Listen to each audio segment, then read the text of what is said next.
ਭਾਈ ਪਰਮਜੀਤ ਸਿੰਘ ਗਾਜੀ ਜੀ ਸਿੱਖ ਸਿਆਸਤ ਤੋਂ, ਉਹ ਵੀ ਸਟੇਜ ਦੇ ਉੱਪਰ ਆ ਕੇ ਵਿਰਾਜਮਾਨ ਹੋਣ। ਉਸ ਤੋਂ ਬਾਅਦ ਮੇਰਾ ਤੀਸਰਾ ਸੱਦਾ ਹੈ ਸਾਡੇ ਵੀਰ ਵੱਡੇ ਭਾਜੀ ਲੇਖਕ ਭਾਈ ਗੁਰਜੰਟ ਸਿੰਘ ਜੀ ਬੱਲ। ਮੇਰੀ ਬੇਨਤੀ ਹੈ ਕਿ ਉਹ ਵੀ ਸਟੇਜ 'ਤੇ ਆ ਕੇ ਆਪਣਾ ਸਥਾਨ ਗ੍ਰਹਿਣ ਕਰਨ। ਤੀਸਰਾ ਸੱਦਾ ਹੈ ਮੇਰਾ ਯੂਨਾਈਟਿਡ ਸਿੱਖ ਸਟੂਡੈਂਟ ਫੈਡਰੇਸ਼ਨ ਦੇ ਕੌਮੀ ਪ੍ਰਧਾਨ ਭਾਈ ਜੁਗਰਾਜ ਸਿੰਘ ਮਝੈਲ ਜੀ, ਉਹ ਵੀ ਸਟੇਜ ਦੇ ਉੱਪਰ ਆਉਣ ਅਤੇ ਆਪਣਾ ਸਥਾਨ ਗ੍ਰਹਿਣ ਕਰਨ। ਸੋ ਅਲੱਗ-ਅਲੱਗ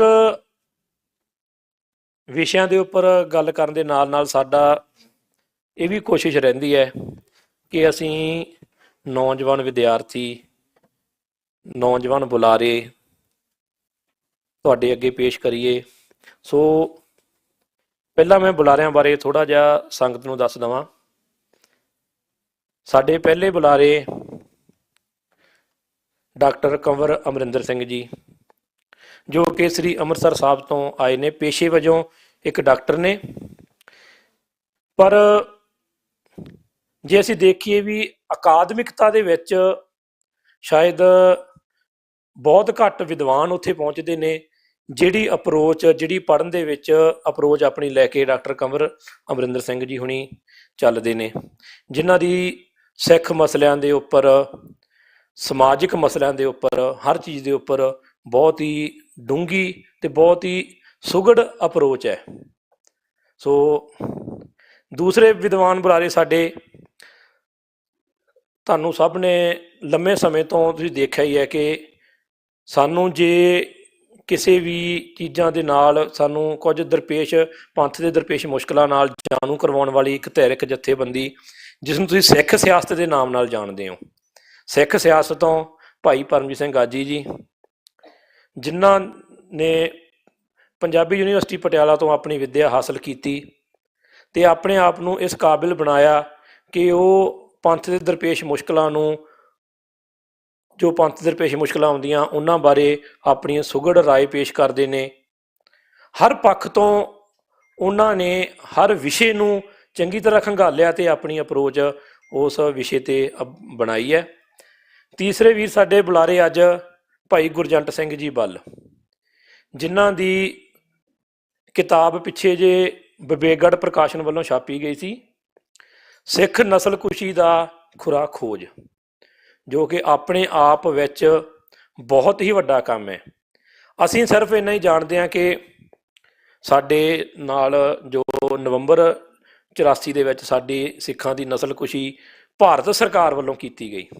ਸੋ ਸਾਨੂੰ ਸਿਰਫ ਇੰਨਾ ਪਤਾ ਕਿ ਦਿੱਲੀ ਵਿੱਚ ਉਹਨਾਂ ਨਾਲ ਕੀ ਹੋਇਆ, ਪਰ ਜੋ ਸਾਡੇ ਸਾਹਮਣੇ ਕਦੇ ਸਾਖੀਆਂ, ਜੋ ਕਹਾਣੀਆਂ, ਜੋ ਇੰਸੀਡੈਂਟਸ ਕਦੇ ਪੇਸ਼ ਹੀ ਨਹੀਂ ਹੋਏ, ਵੀਰ ਉਹਨਾਂ ਨੇ ਬੜੀ ਹੀ ਵੱਡੀ ਮਿਹਨਤ ਨਾਲ ਇਕੱਤਰ ਕਰਕੇ ਉਹ ਸਾਰੀਆਂ ਸਾਖੀਆਂ, ਉਹ ਸਾਰੀਆਂ ਕਹਾਣੀਆਂ ਸਾਡੇ ਅੱਗੇ ਪੇਸ਼ ਕੀਤੀਆਂ।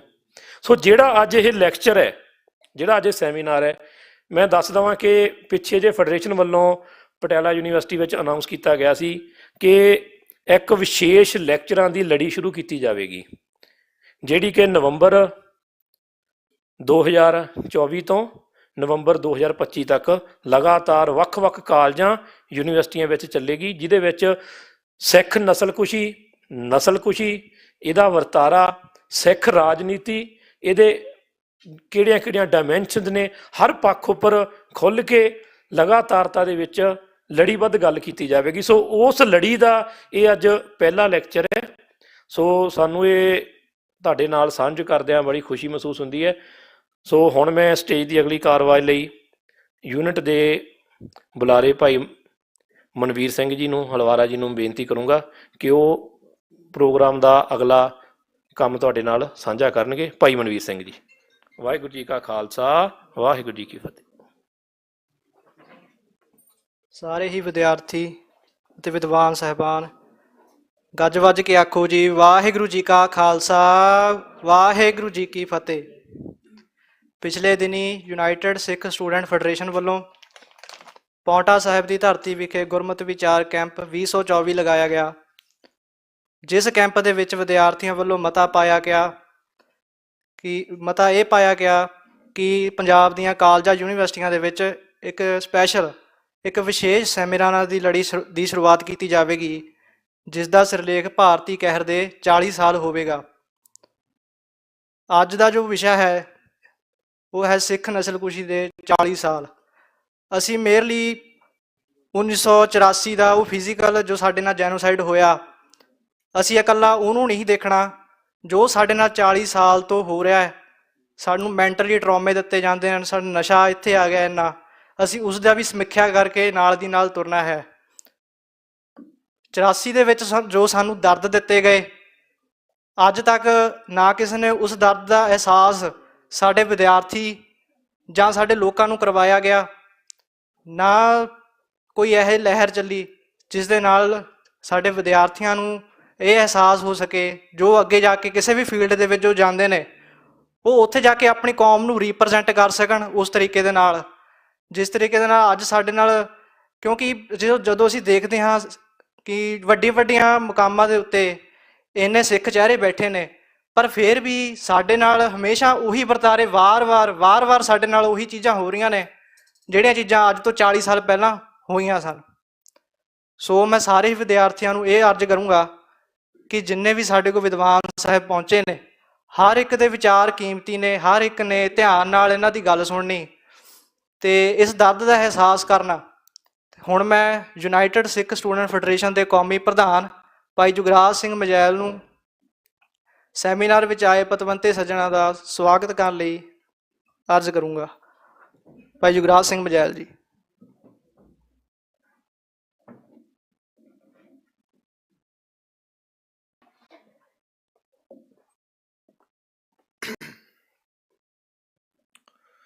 ਇਸ ਹਾਲ ਵਿੱਚ ਹਾਜ਼ਰ ਵਿਦਿਆਰਥੀ ਸਾਥੀਓ, ਵਾਹਿਗੁਰੂ ਜੀ ਕਾ ਖਾਲਸਾ, ਵਾਹਿਗੁਰੂ ਜੀ ਕੀ ਫਤਿਹ। ਸਿੱਖ ਨਸਲਕੁਸ਼ੀ ਦੇ ਬਾਰੇ ਗੱਲ ਕਰਦਿਆਂ ਸਾਡੇ ਕੋਲ ਬਹੁਤ ਵਿਦਵਾਨ ਪਹੁੰਚੇ ਆ, ਉਹਨਾਂ ਦੇ ਅਸੀਂ ਸਾਰਿਆਂ ਨੇ ਵਿਚਾਰ ਸੁਣਨੇ ਆ, ਸਮਝਣੇ ਆ। ਛੋਟੀ ਜੀ ਗੱਲ ਕਰੂੰਗਾ ਕਿ ਨਸਲਕੁਸ਼ੀ ਉਹਨੂੰ ਕਹਿੰਦੇ ਆ ਕਿ ਜਦੋਂ ਕਿਸੇ ਦੀ ਇੱਕ ਪਛਾਣ ਨੂੰ ਮੁੱਖ ਰੱਖ ਕੇ ਉਹਦਾ ਕਤਲ ਕੀਤਾ ਜਾਂਦਾ। ਉਹ ਬੰਦੇ ਦਾ ਜੁਰਮ ਨਹੀਂ ਦੇਖਿਆ ਜਾਂਦਾ, ਉਹਨੇ ਕੀ ਕੀਤਾ ਕੀ ਨਹੀਂ ਕੀਤਾ, ਬਸ ਇੱਕ ਪਛਾਣ ਨੂੰ ਜਦੋਂ ਕਤਲ ਕੀਤਾ ਜਾਂਦਾ ਉਹ ਨਸਲਕੁਸ਼ੀ ਹੁੰਦੀ ਹੈ। ਅੱਜ 40 ਸਾਲਾਂ ਬਾਅਦ ਜੇ ਕਿਸੇ ਇੱਕ ਸਿੱਖ ਨੂੰ ਵੀ ਭਾਰਤੀ ਸਟੇਟ ਕਤਲ ਕਰਦੀ ਆ ਤੇ ਉਹ ਇਹ ਨਹੀਂ ਦੇਖ ਕੇ ਕਤਲ ਕਰਦੀ ਵੀ ਇਹਨੇ ਕੀ ਕੀਤਾ, ਇੱਕ ਸਿੱਖ ਪਛਾਣ ਨੂੰ ਵੇਖ ਕੇ ਕਤਲ ਕੀਤਾ ਜਾਂਦਾ ਹੈ। ਮੈਂ ਸਾਰੇ ਵਿਦਿਆਰਥੀਆਂ ਦਾ ਜੀ ਆਇਆਂ ਕਰਦਾ, ਪਹੁੰਚੇ ਹੋਏ ਵਿਦਵਾਨਾਂ ਦਾ ਜੀ ਆਇਆਂ ਕਰਦਾ ਤੇ ਇਹਨਾਂ ਦੀ ਅਸੀਂ ਸਾਰਿਆਂ ਨੇ ਵਿਚਾਰ ਸੁਣਨੇ ਆ, ਪੈਨ ਡਾਊਨ ਵੀ ਕਰਨੇ ਆ। ਜੇ ਕਿਸੇ ਦੇ ਮਨ 'ਚ ਸਵਾਲ ਆ ਤੇ ਤੁਸੀਂ ਉਹ ਵੀ ਕਰ ਸਕਦੇ ਹੋ। ਵਾਹਿਗੁਰੂ ਜੀ ਕਾ ਖਾਲਸਾ, ਵਾਹਿਗੁਰੂ ਜੀ ਕੀ ਫਤਿਹ। ਹੁਣ ਮੈਂ ਬਹੁਤਾ ਸਮਾਂ ਨਾ ਗਵਾਉਂਦੇ ਹੋਏ ਡਾਕਟਰ ਕੰਵਰ ਅਮਰਿੰਦਰ ਸਿੰਘ ਜੀ ਨੂੰ ਬੁਲਾਵਾਂਗਾ, ਜਿਹੜੇ ਕਿ ਇੱਕ ਮਹਾਨ ਵਿਦਵਾਨ ਹਨ ਤੇ ਹਰ ਗੱਲ ਦਾ ਇੱਕ ਸਿਧਾਂਤਕ ਪੱਖ ਦੇ ਨਾਲ ਉੱਤਰ ਦਿੰਦੇ ਹਨ। ਹੁਣ ਮੈਂ ਉਹਨਾਂ ਨੂੰ ਅਰਜ਼ ਕਰੂੰਗਾ ਕਿ ਉਹ ਸਟੇਜ ਤੇ ਆਉਣ ਤੇ ਵਿਦਿਆਰਥੀਆਂ ਨਾਲ ਵਿਚਾਰ ਸਾਂਝੇ ਕਰਨ।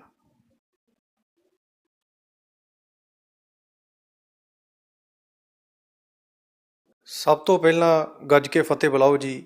ਵਾਹਿਗੁਰੂ ਜੀ ਕਾ ਖਾਲਸਾ, ਵਾਹਿਗੁਰੂ ਜੀ ਕੀ ਫਤਿਹ।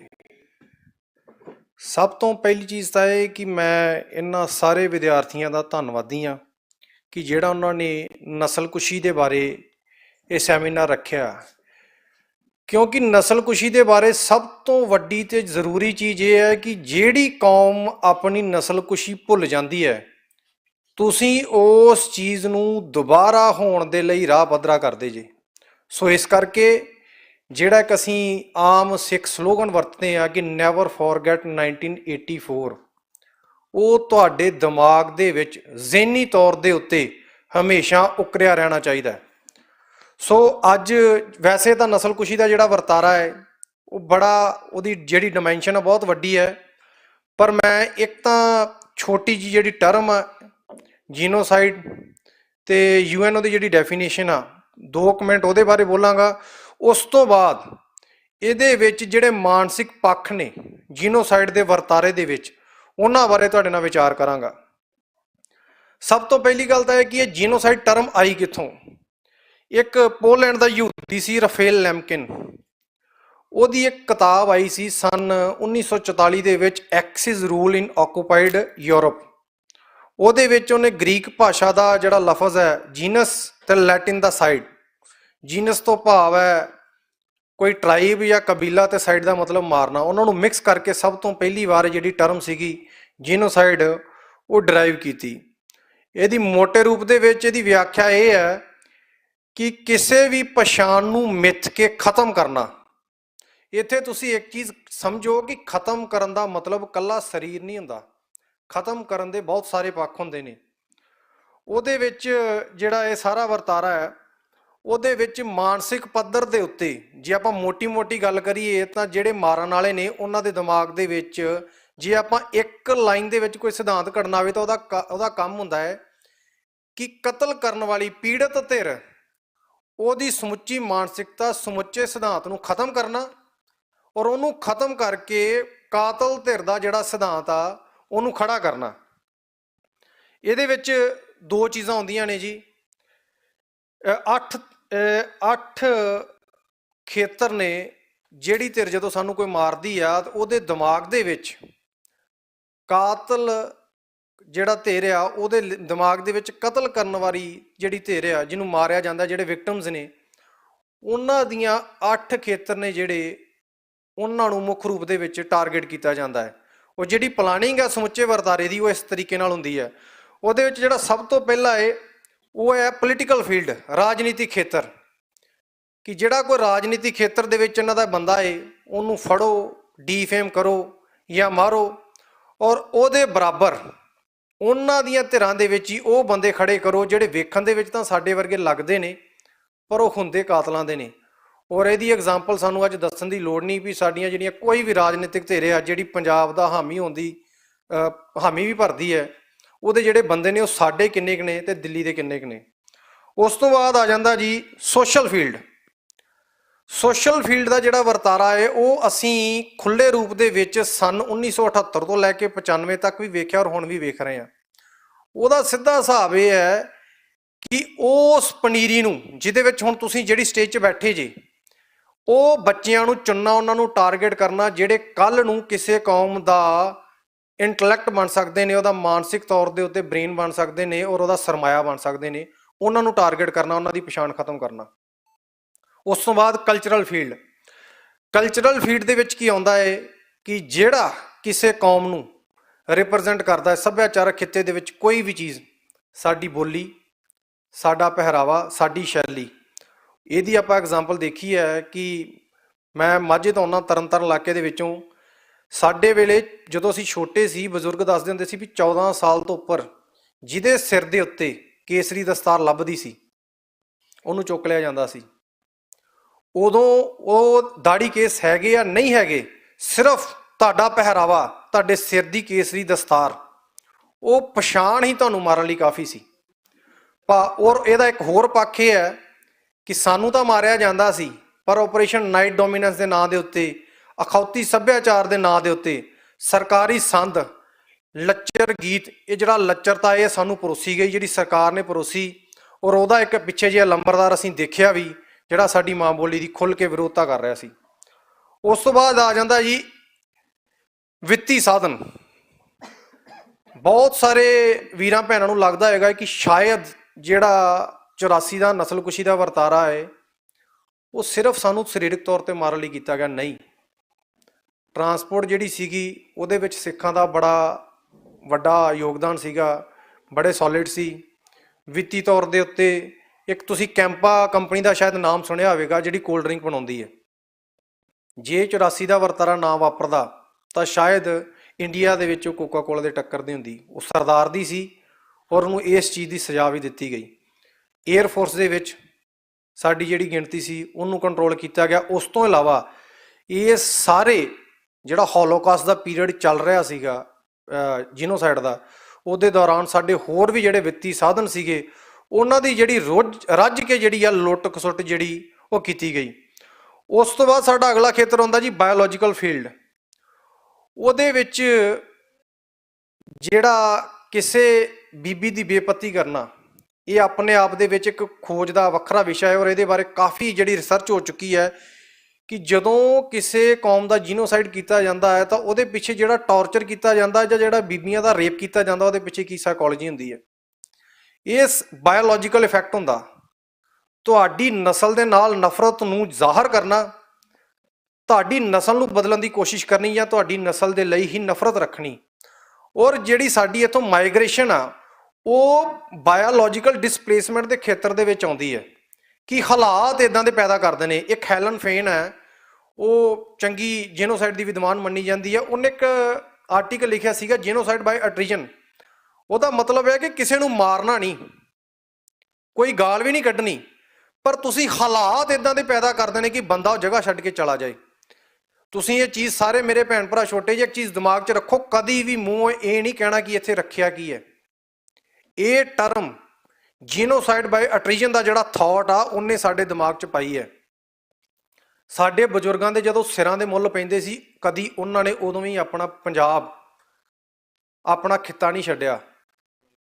ਤੇ ਜਿਹੜਾ ਭਗੌੜਾ ਹੋ ਜਾਂਦਾ ਨਾ, ਸਿਰਫ ਇਸੇ ਕਰਕੇ ਭਗੌੜੇ ਦੀ ਕੋਈ ਥਾਂ ਨਹੀਂ ਹੁੰਦੀ, ਨਾ ਇੱਥੇ ਤੇ ਨਾ ਉੱਥੇ, ਕਿਉਂਕਿ ਜਦੋਂ ਤੁਹਾਨੂੰ ਸਟਰਗਲ ਮਿਲੇਗਾ ਤੁਸੀਂ ਉੱਥੋਂ ਵੀ ਭੱਜਣ ਦੀ ਕੋਸ਼ਿਸ਼ ਕਰੋਗੇ। ਸੋ ਇਸ ਚੀਜ਼ ਨੂੰ ਸਮਝਣ ਦੀ ਕੋਸ਼ਿਸ਼ ਕਰੋ। ਉਸ ਤੋਂ ਬਾਅਦ ਅਗਲਾ ਆਉਂਦਾ ਜੀ ਫਿਜ਼ੀਕਲ ਐਕਸਟਰਮੀਨੇਸ਼ਨ, ਭਾਵ ਕਿ ਸਿੱਧੇ ਰੂਪ ਦੇ ਵਿੱਚ ਕਿਸੇ ਕੌਮ ਨੂੰ ਮਾਰਨਾ। ਹੁਣ ਇਹਦੇ ਵਿੱਚ ਤੁਸੀਂ ਇੱਕ ਚੀਜ਼ ਦੇਖੋ ਕਿ ਜਿਹੜਾ ਜੀਨੋਸਾਈਡ ਦਾ ਵਰਤਾਰਾ ਹੈ ਉਹ ਇੱਕ ਸਿੱਧਾ ਲੀਨੀਅਰ ਡਾਇਮੈਂਸ਼ਨ 'ਚ ਨਹੀਂ ਚੱਲਦਾ। ਇੱਕ ਵਿਦਵਾਨ ਨੇ ਗ੍ਰੈਗਰੀ ਸਟੈਂਟਨ, ਉਹਨਾਂ ਦੀਆਂ ਆਮ ਤੌਰ ਦੇ ਉੱਤੇ 8 ਸਟੇਜਿਸ ਨੇ ਜੀਨੋਸਾਈਡ ਦੀਆਂ, ਪਰ ਕੁਝ ਥਾਵਾਂ ਤੇ ਉਹਨਾਂ ਦੀਆਂ 10 ਸਟੇਜਿਸ ਦਾ ਵੀ ਜ਼ਿਕਰ ਮਿਲਦਾ ਹੈ। ਉਹ ਇੱਕ ਤਰੀਕਾ ਹੁੰਦਾ ਹੈ ਜਿਹਨੂੰ ਫੋਲੋ ਕਰਕੇ ਜਿਹੜਾ ਜੀਨੋਸਾਈਡ ਕੀਤਾ ਜਾਂਦਾ ਹੈ, ਔਰ ਉਹ ਕਈ ਵਾਰੀ ਸਿੱਧੀਆਂ ਨਹੀਂ ਚੱਲਦੀਆਂ, ਸਟੈਪ ਬਾਈ ਸਟੈਪ ਨਹੀਂ ਚੱਲਦੀਆਂ। ਕਈ ਵਾਰੀ ਕਈ ਵਰਤਾਰੇ ਅੱਡ-ਅੱਡ ਥਾਵਾਂ ਦੇ ਉੱਤੇ ਇਕੱਠੇ ਚੱਲ ਰਹੇ ਹੁੰਦੇ ਆ। ਉਹਦੇ ਵਿੱਚ ਇੱਕ ਟਾਈਮ ਹੁੰਦਾ ਹੈ, ਉਹਨੂੰ ਕਹਿੰਦੇ ਹੋਲੋਕਾਸਟ, ਕਿ ਭਾਵ ਤੁਸੀਂ ਸਿਰਫ ਕਤਲ ਕਰਨਾ ਹੈ, ਜਿਸ ਤਰ੍ਹਾਂ ਸਾਡੇ ਨਾਲ ਨਵੰਬਰ ਦੇ ਵਿੱਚ ਕੀਤਾ ਗਿਆ। ਸੋ ਫਿਜ਼ੀਕਲ ਐਕਸਟਰਮੀਨੇਸ਼ਨ ਜਿਹੜੀ ਉਸ ਦਾਇਰੇ 'ਚ ਆਉਂਦੀ ਹੈ। ਉਸ ਤੋਂ ਬਾਅਦ ਹੁੰਦਾ ਰਿਲੀਜੀਅਸ ਫੀਲਡ, ਕਿ ਭਾਵ ਇਸ ਸਾਰੇ ਵਰਤਾਰੇ ਦੇ ਦੌਰਾਨ ਧਾਰਮਿਕ ਖੇਤਰ ਦੇ ਵਿੱਚ ਆਪਣੇ ਬੰਦੇ ਖੜੇ ਕਰਨੇ, ਉਹਨਾਂ 'ਚ ਘੁਸਪੈਠ ਕਰਨੀ। ਤੁਸੀਂ ਸਾਡੀਆਂ ਜਿੰਨੀਆਂ ਵੀ ਅੱਜ ਦੀ ਡੇਟ ਦੇ ਵਿੱਚ ਗੁਰਦੁਆਰਾ ਪ੍ਰਬੰਧਕ ਕਮੇਟੀਆਂ ਨੇ, ਚਾਹੇ ਆਪਣੇ SGPC ਹੈ, ਚਾਹੇ ਹਰਿਆਣਾ ਦੀ ਹੈ, ਚਾਹੇ ਦਿੱਲੀ ਦੀ ਹੈ, ਉਹਦੇ ਵਿੱਚ ਤੁਸੀਂ ਦੇਖ ਸਕਦੇ ਹੋ ਕਿ ਜਿਹੜੇ ਉਹ ਬੰਦੇ ਨੇ ਉਹ ਰਾਜਨੀਤਿਕ ਤੌਰ ਤੇ ਕਿੰਨਾ ਕੰਮ ਕਰ ਰਹੇ ਨੇ ਤੇ ਧਾਰਮਿਕ ਤੌਰ ਤੇ ਕਿੰਨੇ ਕੁ ਸੁਹਿਰਦ ਨੇ। ਉਸ ਤੋਂ ਬਾਅਦ ਆਉਂਦਾ ਜੀ ਮੋਰਲ ਡਿਬੇਸਮੈਂਟ, ਜਿਸ ਦੌਰ ਦੇ ਵਿੱਚੋਂ ਅਸੀਂ ਇਸ ਵਕਤ ਗੁਜ਼ਰ ਰਹੇ ਹਾਂ, ਕਿ ਪੀੜਤ ਧਿਰ ਨੂੰ ਮਾਨਸਿਕ ਤੌਰ ਤੇ ਖੋਖਲਾ ਕਰਨਾ। ਮੈਂ ਵੈਸੇ ਤਾਂ ਤੁਹਾਨੂੰ ਵਧਾਈ ਦੇਵਾਂਗਾ ਕਿ ਘੱਟੋ ਘੱਟ ਤੁਹਾਡੇ 'ਚ ਥਾਟ ਨਹੀਂ ਹੈਗਾ ਕਿ ਕਿਸੇ ਧਿਰ ਨੂੰ ਮਾਨਸਿਕ ਤੌਰ ਤੇ ਕਮਜ਼ੋਰ ਕਰ ਦੇਣਾ, ਔਰ ਉਹ ਤਾਂ ਕਿ ਉਹ ਬੰਦਾ ਤੁਹਾਡੇ ਸਾਹਮਣੇ ਸਿਰ ਨਾ ਚੁੱਕ ਸਕੇ। ਔਰ ਉਸ ਧਿਰ ਨੂੰ ਜਦੋਂ ਤੁਸੀਂ ਮਾਨਸਿਕ ਤੌਰ ਤੇ ਕਮਜ਼ੋਰ ਕਰ ਦਿੰਦੇ ਜੇ, ਫਿਰ ਉਹਨਾਂ ਨੂੰ ਇੰਨਾ ਕੁ ਮਜਬੂਰ ਕਰਨਾ ਕਿ ਤੁਸੀਂ ਆਪਣੇ ਆਪ ਨੂੰ ਉਹਨਾਂ ਦੇ ਹਿਸਾਬ ਨਾਲ ਡਿਫਾਈਨ ਕਰੋ। ਅਸੀਂ ਕੀ ਕਰਦੇ ਹਾਂ ਜੀ, ਦੂਜੇ ਨੂੰ ਖੁਸ਼ ਕਰਨ ਲਈ ਅਸੀਂ ਡੈਫੀਨੇਸ਼ਨ ਉਹਦੇ ਹਿਸਾਬ ਨਾਲ ਆਪਣੀ ਘੜਨ ਦੀ ਕੋਸ਼ਿਸ਼ ਕਰਦੇ ਹਾਂ, ਜਵਾਬ ਦੇਣ ਦੀ ਕੋਸ਼ਿਸ਼ ਕਰਦੇ ਹਾਂ। ਉਹ ਕੌਣ ਹੁੰਦਾ ਬਈ ਸਾਨੂੰ ਪੁੱਛਣ ਵਾਲਾ? ਸਾਡੀਆਂ ਪਰੰਪਰਾਵਾਂ, ਸਾਡਾ ਅਖਲਾਕ, ਸਾਡੇ ਸਿਧਾਂਤ, ਉਹਦੀ ਡੈਫੀਨੇਸ਼ਨ ਅਸੀਂ ਤੈਅ ਕਰਾਂਗੇ, ਨਾ ਕਿ ਕੋਈ ਰਾਜ ਸੱਤਾ। ਸੋ ਇਸ ਸਾਰੇ ਵਰਤਾਰੇ ਦੇ ਵਿੱਚ ਇਹਦੇ 'ਚ 2 ਚੀਜ਼ਾਂ ਨਿਕਲ ਕੇ ਆਉਂਦੀਆਂ ਨੇ ਕਿ ਪਹਿਲੀ ਗੱਲ ਤਾਂ ਹੈ ਕਿ ਜਿਹੜੀ ਨਸਲਕੁਸ਼ੀ ਆ ਉਹਦਾ ਇੱਕ ਫੇਸ ਨਹੀਂ ਹੁੰਦਾ, ਔਰ ਦੂਸਰੀ ਚੀਜ਼ ਕਿਸੇ ਨੂੰ ਸਰੀਰਕ ਤੌਰ ਤੇ ਮਾਰਨਾ ਹੀ ਇਕੱਲੀ ਨਸਲਕੁਸ਼ੀ ਨਹੀਂ ਹੁੰਦੀ। ਉਹ ਸਮੁੱਚੇ ਵਰਤਾਰੇ ਦਾ ਇੱਕ ਹਿੱਸਾ ਤਾਂ ਹੋ ਸਕਦਾ ਹੈ, ਪਰ ਉਹ ਆਪਣੇ ਆਪ ਦੇ ਵਿੱਚ ਸਮੁੱਚਾ ਵਰਤਾਰਾ ਨਹੀਂ। ਉਸ ਤੋਂ ਬਾਅਦ ਇਹਦਾ ਕਾਨੂੰਨ ਕਿੱਦਾਂ ਬਣਿਆ? ਰਾਫੇਲ ਲੈਂਕਿਨ ਦੀ ਕਿਤਾਬ ਤੋਂ ਬਾਅਦ, ਉਹਦੀਆਂ ਕੋਸ਼ਿਸ਼ਾਂ ਤੋਂ ਬਾਅਦ ਦਸੰਬਰ 1948 ਦੇ ਵਿੱਚ UN ਦੇ ਵਿੱਚ ਇੱਕ ਇੰਟਰਨੈਸ਼ਨਲ ਲਾਅ ਬਣਿਆ ਆਰਟੀਕਲ 2 ਦੇ ਅੰਡਰ। ਉਹਨੇ ਜਿਹੜਾ ਨਸਲਕੁਸ਼ੀ ਦਾ ਦਾਇਰਾ ਸੀਗਾ, ਉਹਦੇ ਵਿੱਚ ਜਿਹੜਾ ਕਾਨੂੰਨ ਬਣਾਇਆ ਉਹਦੇ 'ਚ ਇਹ ਸੀਗਾ ਕਿ ਕਿਸੇ ਵੀ ਕੌਮ ਨੂੰ ਮਾਨਸਿਕ, ਤੁਸੀਂ ਇਹ ਚੀਜ਼ ਸਮਝੋ, ਸਰੀਰਕ ਤੌਰ ਤੇ ਤਾਂ ਜਿਹੜਾ ਕੰਮ ਹੋ ਰਿਹਾ ਮਾਨਸਿਕ ਆ ਗਏ ਆ। ਔਰ ਇੱਕ ਆਸਟ੍ਰੇਲੀਆ ਦੇ ਵਿੱਚ ਇੱਕ ਸਾਇੰਸ ਰਿਸਰਚ ਪਬਲਿਸ਼ ਹੋਈ ਸੀ ਵੀ ਜਿਹੜੀ ਵੀ ਧਿਰ ਦੇ ਇੱਕ ਬੱਚਾ ਹੈ, ਤੁਸੀਂ ਲੱਖ ਕੋਸ਼ਿਸ਼ ਕਰ ਲਓ, 5ਵੀਂ ਪੀੜ੍ਹੀ ਤੋਂ ਬਾਅਦ ਤੁਹਾਡੀ ਨਸਲ ਖਤਮ ਹੋ ਜਾਏਗੀ। ਤੁਸੀਂ ਕੁਛ ਕਰਕੇ ਵੇਖ ਲਓ, ਔਰ ਇਹਦਾ ਤੁਸੀਂ ਐਲਗੋਰਿਥਮ ਕੱਢ ਕੇ ਵੇਖ ਲਓ ਤੇ ਤੁਸੀਂ ਅੰਕੜੇ ਪੜ੍ਹ ਕੇ ਹੈਰਾਨ ਹੋ ਜਾਓਗੇ। ਸੋ ਥੋੜ੍ਹਾ ਜਿਹਾ ਸਾਨੂੰ ਇਸ ਚੀਜ਼ ਬਾਰੇ ਵੀ ਵਿਚਾਰਨਾ ਪਊਗਾ। ਉਸ ਤੋਂ ਬਾਅਦ ਆਉਂਦਾ ਜੀ ਫੋਰਸਫੁਲੀ ਟਰਾਂਸਫਰਿੰਗ ਦਾ ਚਿਲਡਰਨ, ਭਾਵ ਕਿ ਬੱਚਿਆਂ ਨੂੰ ਆਪਣੀ ਮਾਂ ਭੋ ਤੋਂ ਦੂਰ ਕਰਨ ਦੇ ਲਈ ਮਜਬੂਰ ਕਰਨਾ। ਉਹਦੇ ਬਾਰੇ ਆਪਾਂ ਪਹਿਲਾਂ ਗੱਲ ਕਰ ਚੁੱਕੇ ਹਾਂ ਕਿ ਜਿਹੜੀ ਫਿਜ਼ੀਕਲ ਡਿਸਪਲੇਸਮੈਂਟ ਆ, ਕਿ ਜਿਹੜਾ ਸਾਡਾ ਪ੍ਰਵਾਸ ਦਾ ਵਰਤਾਰਾ ਉਹ ਇਸੇ ਖੇਤਰ 'ਚ ਆਉਂਦਾ ਹੈ। ਪਰ ਇਹਦੇ ਵਿੱਚ ਇੱਕ ਚੀਜ਼ ਇਹ ਬਣੀ ਕਿ ਇੱਕ ਰੋਡੋਲਫ ਜੋਸਫ ਰਮਲ ਨਾਂ ਦਾ ਵਿਦਵਾਨ ਹੋਇਆ ਜਿਹਨੇ ਯੇਲ ਯੂਨੀਵਰਸਿਟੀ ਦੇ ਵਿੱਚ, ਇੰਡੀਆਨਾ ਯੂਨੀਵਰਸਿਟੀ ਦੇ ਵਿੱਚ ਕਾਫੀ ਬੱਚਿਆਂ ਨੂੰ ਪੋਲੀਟੀਕਲ ਸਾਇੰਸ ਪੜ੍ਹਾਈ ਹੈ। ਉਹਨੇ ਇੱਕ ਟਰਮ ਦਿੱਤੀ ਸੀ ਕਿ ਡੈਮੋਸਾਈਡ। ਉਹਨੇ ਸਿੱਧਾ ਸਿੱਧਾ ਕਿਹਾ ਸੀ ਕਿ ਜਿਹੜੀ ਨਸਲਕੁਸ਼ੀ ਆ that is a death directly by government but executed by individuals। ਕਿ ਨਸਲਕੁਸ਼ੀ ਸਿੱਧੇ ਤੌਰ ਤੇ ਸਰਕਾਰ ਹੀ ਕਰਦੀ ਹੈ, ਚਾਹੇ ਮਾਰਨ ਵਾਲੇ ਆਮ ਲੋਕ ਹੋਣ। ਸੋ ਪਰ ਇਹ ਚੀਜ਼ ਤਾਂ ਸੱਚ ਹੈ, ਇਸ ਦੇ ਉੱਤੇ ਸ਼ੱਕ ਕੋਈ ਨਹੀਂ। ਪਰ UN ਦੇ ਵਿੱਚ ਜਦੋਂ ਕਾਨੂੰਨ ਬਣਿਆ ਤਾਂ ਉਹਨਾਂ ਨੇ ਸਰਕਾਰ ਤੇ ਰਾਜਨੀਤਿਕ ਧਿਰਾਂ ਨੂੰ ਰਸ਼ੀਆ ਤੇ ਅਮਰੀਕਾ ਦੇ ਦਬਾਅ ਦੇ ਕਾਰਨ ਸਜ਼ਾ ਦੇ ਖੇਤਰ ਦੇ ਵਿੱਚੋਂ, ਭਾਵ ਉਹਨਾਂ ਦੇ ਕੇਸ ਨਾ ਚੱਲ ਸਕੇ, ਉਹਨਾਂ ਨੂੰ ਬਾਹਰ ਕਰਤਾ। ਉਸ ਤੋਂ ਬਾਅਦ ਇੱਕ ਆਰਟੀਕਲ 3 ਹੈ ਜੀ UN ਦਾ, ਤੁਸੀਂ ਉਹ ਪੜ੍ਹ ਕੇ ਵੇਖੋ ਤੇ ਆਪਣੇ ਹਾਲਾਤਾਂ ਬਾਰੇ ਵਿਚਾਰੋ ਕਿ ਵਾਕਈ ਕਿਸੇ ਨੂੰ ਸਜ਼ਾ ਹੋ ਰਹੀ ਹੈ। ਉਹਦੇ 'ਚ ਇਹ ਹੈ ਕਿ ਕਿਸੇ ਕੌਮ ਨੂੰ ਮਾਰਨਾ ਉਹ ਵੀ ਜੁਰਮ ਹੈ। ਕੌਨਸਪੀਰੇਸੀ ਕਰਨੀ, ਉਹਨੂੰ ਇੰਪਲੀਕੇਟ ਕਰਨਾ ਇੱਕ ਅੱਡ ਚੀਜ਼ ਹੈ। ਕੌਨਸਪੀਰੇਸੀ ਕਰਨੀ ਕਿਸੇ ਕੌਮ ਨੂੰ ਮਾਰਨ ਲਈ, ਉਹ ਵੀ ਜੀਨੋਸਾਈਡ ਦੇ ਦਾਇਰੇ 'ਚ ਆਉਂਦੀ ਹੈ। ਕਿਸੇ ਨੂੰ ਉਕਸਾਉਣਾ ਜੀਨੋਸਾਈਡ ਦੇ ਲਈ, ਉਹ ਵੀ ਇਸੇ ਦਾਇਰੇ 'ਚ ਆਉਂਦੀ ਹੈ। ਤੇ ਕਿਸੇ ਜੀਨੋਸਾਈਡ ਕਰਨ ਵਾਲੇ ਦੀ ਮਦਦ ਕਰਨਾ ਵੀ ਜ਼ੁਰਮ ਆ। ਪਰ ਅੱਜ ਤੱਕ ਅਸੀਂ 1984 ਤੋਂ ਵੇਖ ਰਹੇ ਅਜੇ ਤੱਕ ਨਾ UN ਨੇ ਨਾ ਕਿਸੇ ਹੋਰ ਕਾਨੂੰਨ ਨੇ ਸਾਨੂੰ ਕਿਸੇ ਨੂੰ ਕੋਈ ਸਜ਼ਾ ਦਿੱਤੀ। ਹੁਣ ਆਪਾਂ ਅੱਗੇ ਆਉਂਦੇ ਹਾਂ ਕਿ ਜਿਹੜਾ ਮੇਰੇ ਇਸ ਲੇਖ ਦਾ ਮੁੱਖ ਮੰਤਵ ਆ ਉਹ ਇਹ ਆ ਮਾਨਸਿਕ ਪੱਖ, ਕਿ ਜਿਹੜਾ ਨਸਲਕੁਸ਼ੀ ਦਾ ਵਰਤਾਰਾ ਹੁੰਦਾ ਉਹਦੇ 'ਚ ਕਿਹੜੇ ਕਿਹੜੇ ਮਾਨਸਿਕ ਪੱਖ ਇਨਵੋਲਵ ਹੁੰਦੇ ਆ। ਉਹਦੇ 'ਚ ਤੁਸੀਂ ਸਭ ਤੋਂ ਪਹਿਲਾਂ ਤਾਂ ਇਹ ਸਮਝੋ ਕਿ ਜਦੋਂ ਵੀ ਜੀਨੋਸਾਈਡ ਹੁੰਦਾ ਉਹਦੇ 'ਚ 4 ਧਿਰਾਂ ਹੁੰਦੀਆਂ। ਪਹਿਲੀ ਹੁੰਦੀ ਪਰਪੈਟਰੇਟਰਸ, ਭਾਵ ਕਾਤਲ। ਉਸ ਤੋਂ ਬਾਅਦ ਦੂਜੀ ਧਿਰ ਹੁੰਦੀ ਹੈ ਵਿਕਟਿਮਸ, ਜਿਨ੍ਹਾਂ ਦੇ ਨਾਲ ਜੀਨੋਸਾਈਡ ਹੁੰਦਾ। ਤੀਸਰੀ ਧਿਰ ਹੁੰਦੀ ਹੈ ਬਾਇਸਟੈਂਡਰਸ, ਜਿਨ੍ਹਾਂ ਨੂੰ ਆਪਾਂ ਕਹਿੰਦੇ ਨੇ ਤਮਾਸ਼ਬੀਨ। ਆਪਾਂ ਦੇਖਦੇ ਨਾ ਕੋਈ ਐਕਸੀਡੈਂਟ ਹੁੰਦਾ ਸੜਕ ਤੇ, ਕੋਈ ਬੰਦਾ ਮਦਦ ਕਰ ਰਿਹਾ ਹੁੰਦਾ, ਬਾਕੀ ਬਹੁਤੇ ਜਣੇ ਜਾਂ ਤੇ ਵੀਡੀਓ ਬਣਾ ਰਹੇ ਹੁੰਦੇ, ਚੁੱਪ ਕਰਕੇ ਲੰਘ ਜਾਂਦੇ। ਔਰ ਚੌਥੀ ਧਿਰ ਹੁੰਦੀ ਹੈ ਹੈਲਪਰਸ, ਜਿਹੜੇ ਮਦਦ ਕਰਦੇ ਆ। ਇਸ ਲੇਖ ਦੇ ਵਿੱਚ ਆਪਾਂ ਸਿਰਫ 2 ਧਿਰਾਂ, ਪਰਪੈਟਰੇਟਰਸ ਤੇ ਬਾਇਸਟੈਂਡਰਸ, ਉਹਨਾਂ ਬਾਰੇ ਗੱਲ ਕਰਾਂਗੇ। ਉਹਨਾਂ ਬਾਰੇ ਗੱਲ ਕਰਨ ਤੋਂ ਪਹਿਲਾਂ ਮੈਂ ਦੱਸਾਂਗਾ ਕਿ ਇੱਕ ਵਿਦਵਾਨ ਆ ਟਿਮ ਮੇਸਨ, ਉਹਨੇ ਜੀਨੋਸਾਈਡ ਦੇ ਵਿੱਚ 2 ਤਰ੍ਹਾਂ ਦੀ ਮਾਨਸਿਕਤਾ ਦਾ ਜ਼ਿਕਰ ਕੀਤਾ। ਇੱਕ ਹੁੰਦੇ ਇੰਟੈਂਸ਼ਨਲਿਸਟ, ਭਾਵ ਕਿ ਜਿਨ੍ਹਾਂ ਦੇ ਦਿਮਾਗ ਦੇ ਵਿੱਚ ਨਸਲਕੁਸ਼ੀ ਦਾ ਸਾਰਾ ਜਿਹੜਾ ਵਰਤਾਰਾ ਵਾ ਉਹਦੀ ਘਾਟ ਘੜੀ ਜਾਂਦੀ ਹੈ, ਕਿੱਥੇ ਕਰਨਾ, ਕਦੋਂ ਕਰਨਾ, ਕਿੱਦਾਂ ਕਰਨਾ। ਉਸ ਤੋਂ ਬਾਅਦ ਆ ਜਾਂਦੇ ਆ ਫੰਕਸ਼ਨਲਿਸਟ, ਜਿਹੜੇ ਕਿ ਇਹ ਸਾਰੇ ਵਰਤਾਰੇ ਨੂੰ ਅੰਜਾਮ ਦਿੰਦੇ ਆ, ਉਹਨਾਂ ਨੂੰ ਗਰਾਊਂਡ ਤੇ ਕੰਟਰੋਲ ਕਰਦੇ ਆ। ਹੁਣ ਇਹ ਜਿਹੜੇ ਪਰਪੇਟੇਟਰਸ ਆ, ਚਾਹੇ ਉਹ ਇੰਟੈਂਸ਼ਨਲਿਸਟ ਨੇ ਚਾਹੇ ਫੰਕਸ਼ਨਲਿਸਟ ਨੇ, ਉਹਨਾਂ ਦੇ ਵਿੱਚ 3 ਧਿਰਾਂ ਹੁੰਦੀਆਂ ਨੇ। ਪਹਿਲੀਆਂ ਹੁੰਦੀਆਂ ਲੀਡਰਸ਼ਿਪ, ਜਿਹੜੇ ਇਹ ਸਾਰੇ ਵਰਤਾਰੇ ਦੀ ਘਾਟ ਘੜਦੇ ਨੇ। ਉਹ ਵੇਖਦੇ ਨੇ ਕਿ ਇਹ ਮੈਕੈਨਿਜ਼ਮ ਕਿੱਦਾਂ ਕਿੱਦਾਂ ਕੰਮ ਕਰੇਗਾ, ਔਰ ਵੱਡੇ ਰੂਪ ਦੇ ਵਿੱਚ ਇਹਨੂੰ ਕਦੋਂ ਕਰਨਾ, ਕਦੋਂ ਬੰਦ ਕਰਨਾ, ਇਹਦਾ ਫੈਸਲਾ ਜਿਹੜਾ ਨੇ ਉਹ ਕਰਦੇ ਨੇ। ਉਸ ਤੋਂ ਬਾਅਦ ਆਉਂਦੀ ਬਿਊਰੋਕ੍ਰੇਸੀ। ਬਿਊਰੋਕ੍ਰੇਸੀ ਦੇ ਵਿੱਚ ਜਿਹੜੇ ਸਾਡੇ IAS ਆਫੀਸਰ, IPS ਆਫੀਸਰ ਜਾਂ ਹੋਰ ਸਰਕਾਰੀ ਮਸ਼ੀਨਰੀ ਹੈ ਜਿਹੜੀ, ਜਾਂ ਜਿਹੜੇ ਸਰਕਾਰੀ ਨਿਊਜ਼ ਚੈਨਲ ਨੇ, ਉਹ ਇਸ ਦਾਇਰੇ 'ਚ ਆਉਂਦੇ ਨੇ। ਉਸ ਤੋਂ ਬਾਅਦ ਆਉਂਦੇ ਨੇ ਕਿਲਰਸ, ਜਿਹੜੇ ਅਸੀਂ ਗਰਾਊਂਡ ਦੇ ਵਿੱਚ ਦੇਖਦੇ ਹਾਂ, ਜਿਹੜੇ ਗਰਾਊਂਡ ਦੇ ਵਿੱਚ ਕੰਮ ਕਰਦੇ ਨੇ। ਸੋ ਸਭ ਤੋਂ ਪਹਿਲਾਂ ਤਾਂ ਆਪਾਂ ਜਿਹੜੀ ਗੱਲ ਕਰਾਂਗੇ ਉਹ ਗੱਲ ਕਰਾਂਗੇ ਲੀਡਰਸ਼ਿਪ ਜਿਹੜੀ ਆ ਉਹਦੀ ਮਾਨਸਿਕਤਾ ਦੀ। ਲੀਡਰਸ਼ਿਪ ਜਿਹੜੀ ਆ ਉਹ ਕਰਦੀ ਕੀ ਆ? ਉਹ ਜਿਹੜੀ ਮੌਬ ਆ, ਜਿਹੜੀ ਭੀੜ ਆ, ਉਹਨੂੰ ਉਕਸਾਉਂਦੇ ਆ ਔਰ ਉਹਨੂੰ ਊਰਜਾ ਉਹਨਾਂ ਦੀਆਂ ਸਪੀਚਾਂ ਦਿੰਦੀਆਂ। ਤੁਸੀਂ ਪਿੱਛੇ ਜੀ ਇੱਕ ਸਪੀਚ ਦੇਖੀ ਹੋਣੀ, ਜਦੋਂ ਦਿੱਲੀ ਦੇ ਵਿੱਚ ਸ਼ਾਹੀਨ ਬਾਗ ਦੇ ਵਿੱਚ ਧਰਨਾ ਚੱਲ ਰਿਹਾ ਸੀਗਾ ਤੇ ਇੱਕ BJP ਦਾ ਲੀਡਰ ਕਹਿ ਰਿਹਾ ਸੀਗਾ, ਦੇਸ਼ ਕੇ ਗੱਦਾਰੋਂ ਕੋ ਗੋਲੀ ਮਾਰੋ ਸਾਲੋਂ ਕੋ। ਇਹ ਜਿਹੜੀ એનર્ਜੀ ਆ ਕਿਲਰਸ ਨੂੰ ਦਿੰਦੀ ਆ, ਉਹਨਾਂ ਨੂੰ ਉਕਸਾਉਂਦੀ ਹੈ। ਔਰ ਇਹ ਇੱਦਾਂ ਇੱਕੋ ਦਮ ਨਹੀਂ ਇਹ ਸਾਰਾ ਕੁਝ ਹੁੰਦਾ, ਇਹ ਉਹਨਾਂ ਦੀ ਪੂਰੀ ਪਲਾਨਿੰਗ ਦਾ ਜਿਹੜਾ ਇਹ ਹਿੱਸਾ ਹੁੰਦਾ ਹੈ। ਉਹਨਾਂ ਦੇ ਵਿੱਚ ਜਿਹੜੀ ਲੀਡਰਸ਼ਿਪ ਆ ਉਹਦੀ ਮਾਨਸਿਕਤਾ ਕੀ ਹੁੰਦੀ ਆ? ਕਿਉਂਕਿ ਲੀਡਰਸ਼ਿਪ ਦੀ ਮਾਨਸਿਕਤਾ ਹੋਰ ਹੁੰਦੀ ਆ, ਬਿਊਰੋਕ੍ਰੇਸੀ ਦੀ ਹੋਰ ਹੁੰਦੀ ਆ, ਤੇ ਜਿਹੜੇ ਸਾਨੂੰ ਮਾਰਦੇ ਆ ਗਰਾਊਂਡ ਤੇ ਉਹਨਾਂ ਦੀ ਮਾਨਸਿਕਤਾ ਹੋਰ ਹੁੰਦੀ ਆ। ਲੀਡਰਸ਼ਿਪ ਦੇ ਜਿਹੜੇ ਇਹ ਸਾਰੇ ਵਰਤਾਰੇ ਦੇ ਪਿੱਛੇ ਉਹਨਾਂ ਦੇ ਜਿਹੜੇ ਮੰਤਵ ਹੁੰਦੇ ਨੇ ਜ਼ਹਿਨੀ ਤੌਰ ਤੇ, ਉਹਨਾਂ ਦੇ ਵਿੱਚ ਸਭ ਤੋਂ ਪਹਿਲਾਂ ਹੁੰਦਾ ਨਾਰਸਿਜ਼ਮ। ਲੀਡਰ ਨੂੰ ਸੱਤਾ ਦੀ ਭੁੱਖ ਹੁੰਦੀ ਆ, ਉਹਨੂੰ ਆਪਣੇ ਆਪ ਨੂੰ ਬਹੁਤ ਜਿਹੜਾ ਵੱਡਾ ਮੰਨਣ ਦਾ ਇੱਕ ਵਹਿਮ ਹੁੰਦਾ।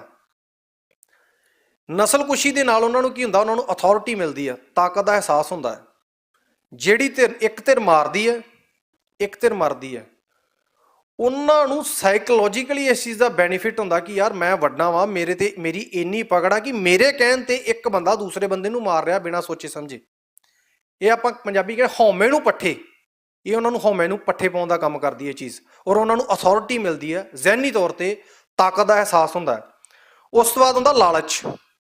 ਲਾਲਚ ਹੁੰਦਾ ਉਹਨਾਂ ਨੂੰ ਤਾਕਤ ਚਾਹੀਦੀ ਹੈ, ਕਿਸੇ ਤਰੀਕੇ ਨਾਲ ਮਿਲੇ, ਕੋਈ ਮਰੇ ਕੋਈ ਜੀਵੇ, ਉਹਨਾਂ ਨੂੰ ਇਸ ਚੀਜ਼ ਦੇ ਨਾਲ ਕੋਈ ਮਤਲਬ ਨਹੀਂ ਹੁੰਦਾ, ਉਹਨਾਂ ਨੂੰ ਪੋਲੀਟੀਕਲ ਪਾਵਰ ਦੇ ਨਾਲ ਮਤਲਬ ਹੁੰਦਾ।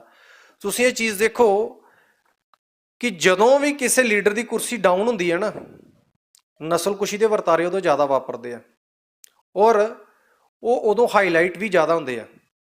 ਤੁਸੀਂ ਇੰਦਰਾ ਗਾਂਧੀ ਦੀ ਐਗਜ਼ਾਮਪਲ ਲੈ ਸਕਦੇ ਹੋ, 2002 ਦੇ ਗੁਜਰਾਤ ਦੇ ਦੰਗਿਆਂ ਦੀ ਐਗਜ਼ਾਮਪਲ ਲੈ ਸਕਦੇ ਹੋ।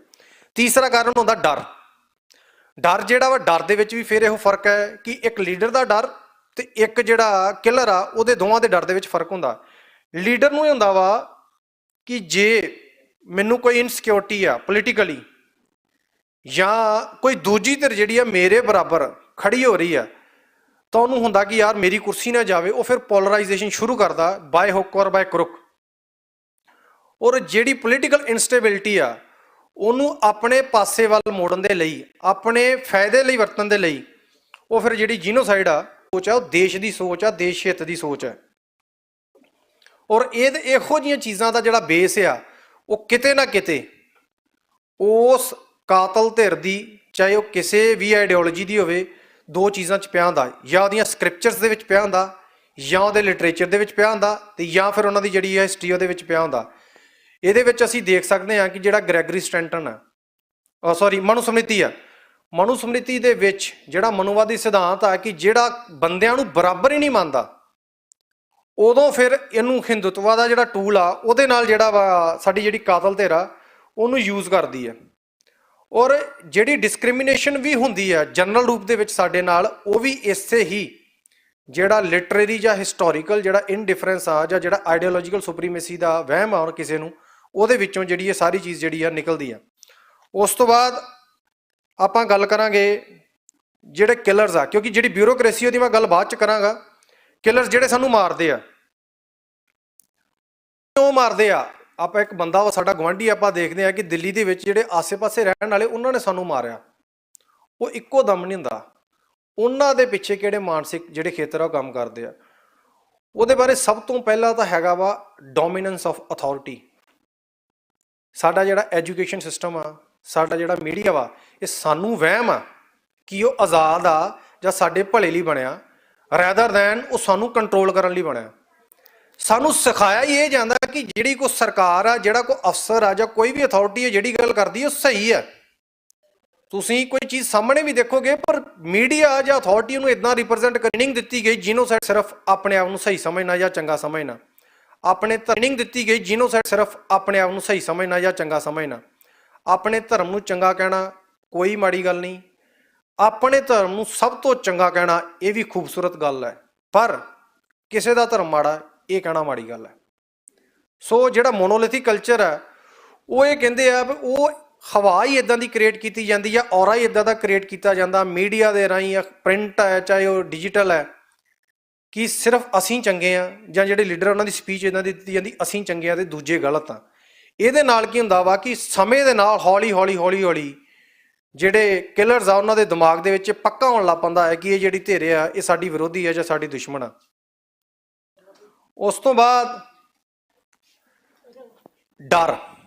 ਹੁਣ ਇਹ ਚੀਜ਼ ਸਮਝਣ ਵਾਲੀ ਹੈ ਕਿ ਜਿਹੜਾ ਲੀਡਰ ਦਾ ਡਰ ਆ ਉਹਦਾ ਕੁਰਸੀ ਦੇ ਨਾਲ ਰਿਲੇਟਡ ਹੁੰਦਾ, ਪਰ ਜਿਹੜੇ ਬੰਦੇ ਸਾਨੂੰ ਮਾਰਦੇ ਆ ਸਧਾਰਨ ਰੂਪ ਦੇ ਵਿੱਚ, ਉਹਨਾਂ ਦਾ ਡਰ ਕਿੱਦਾਂ ਦਾ ਹੁੰਦਾ?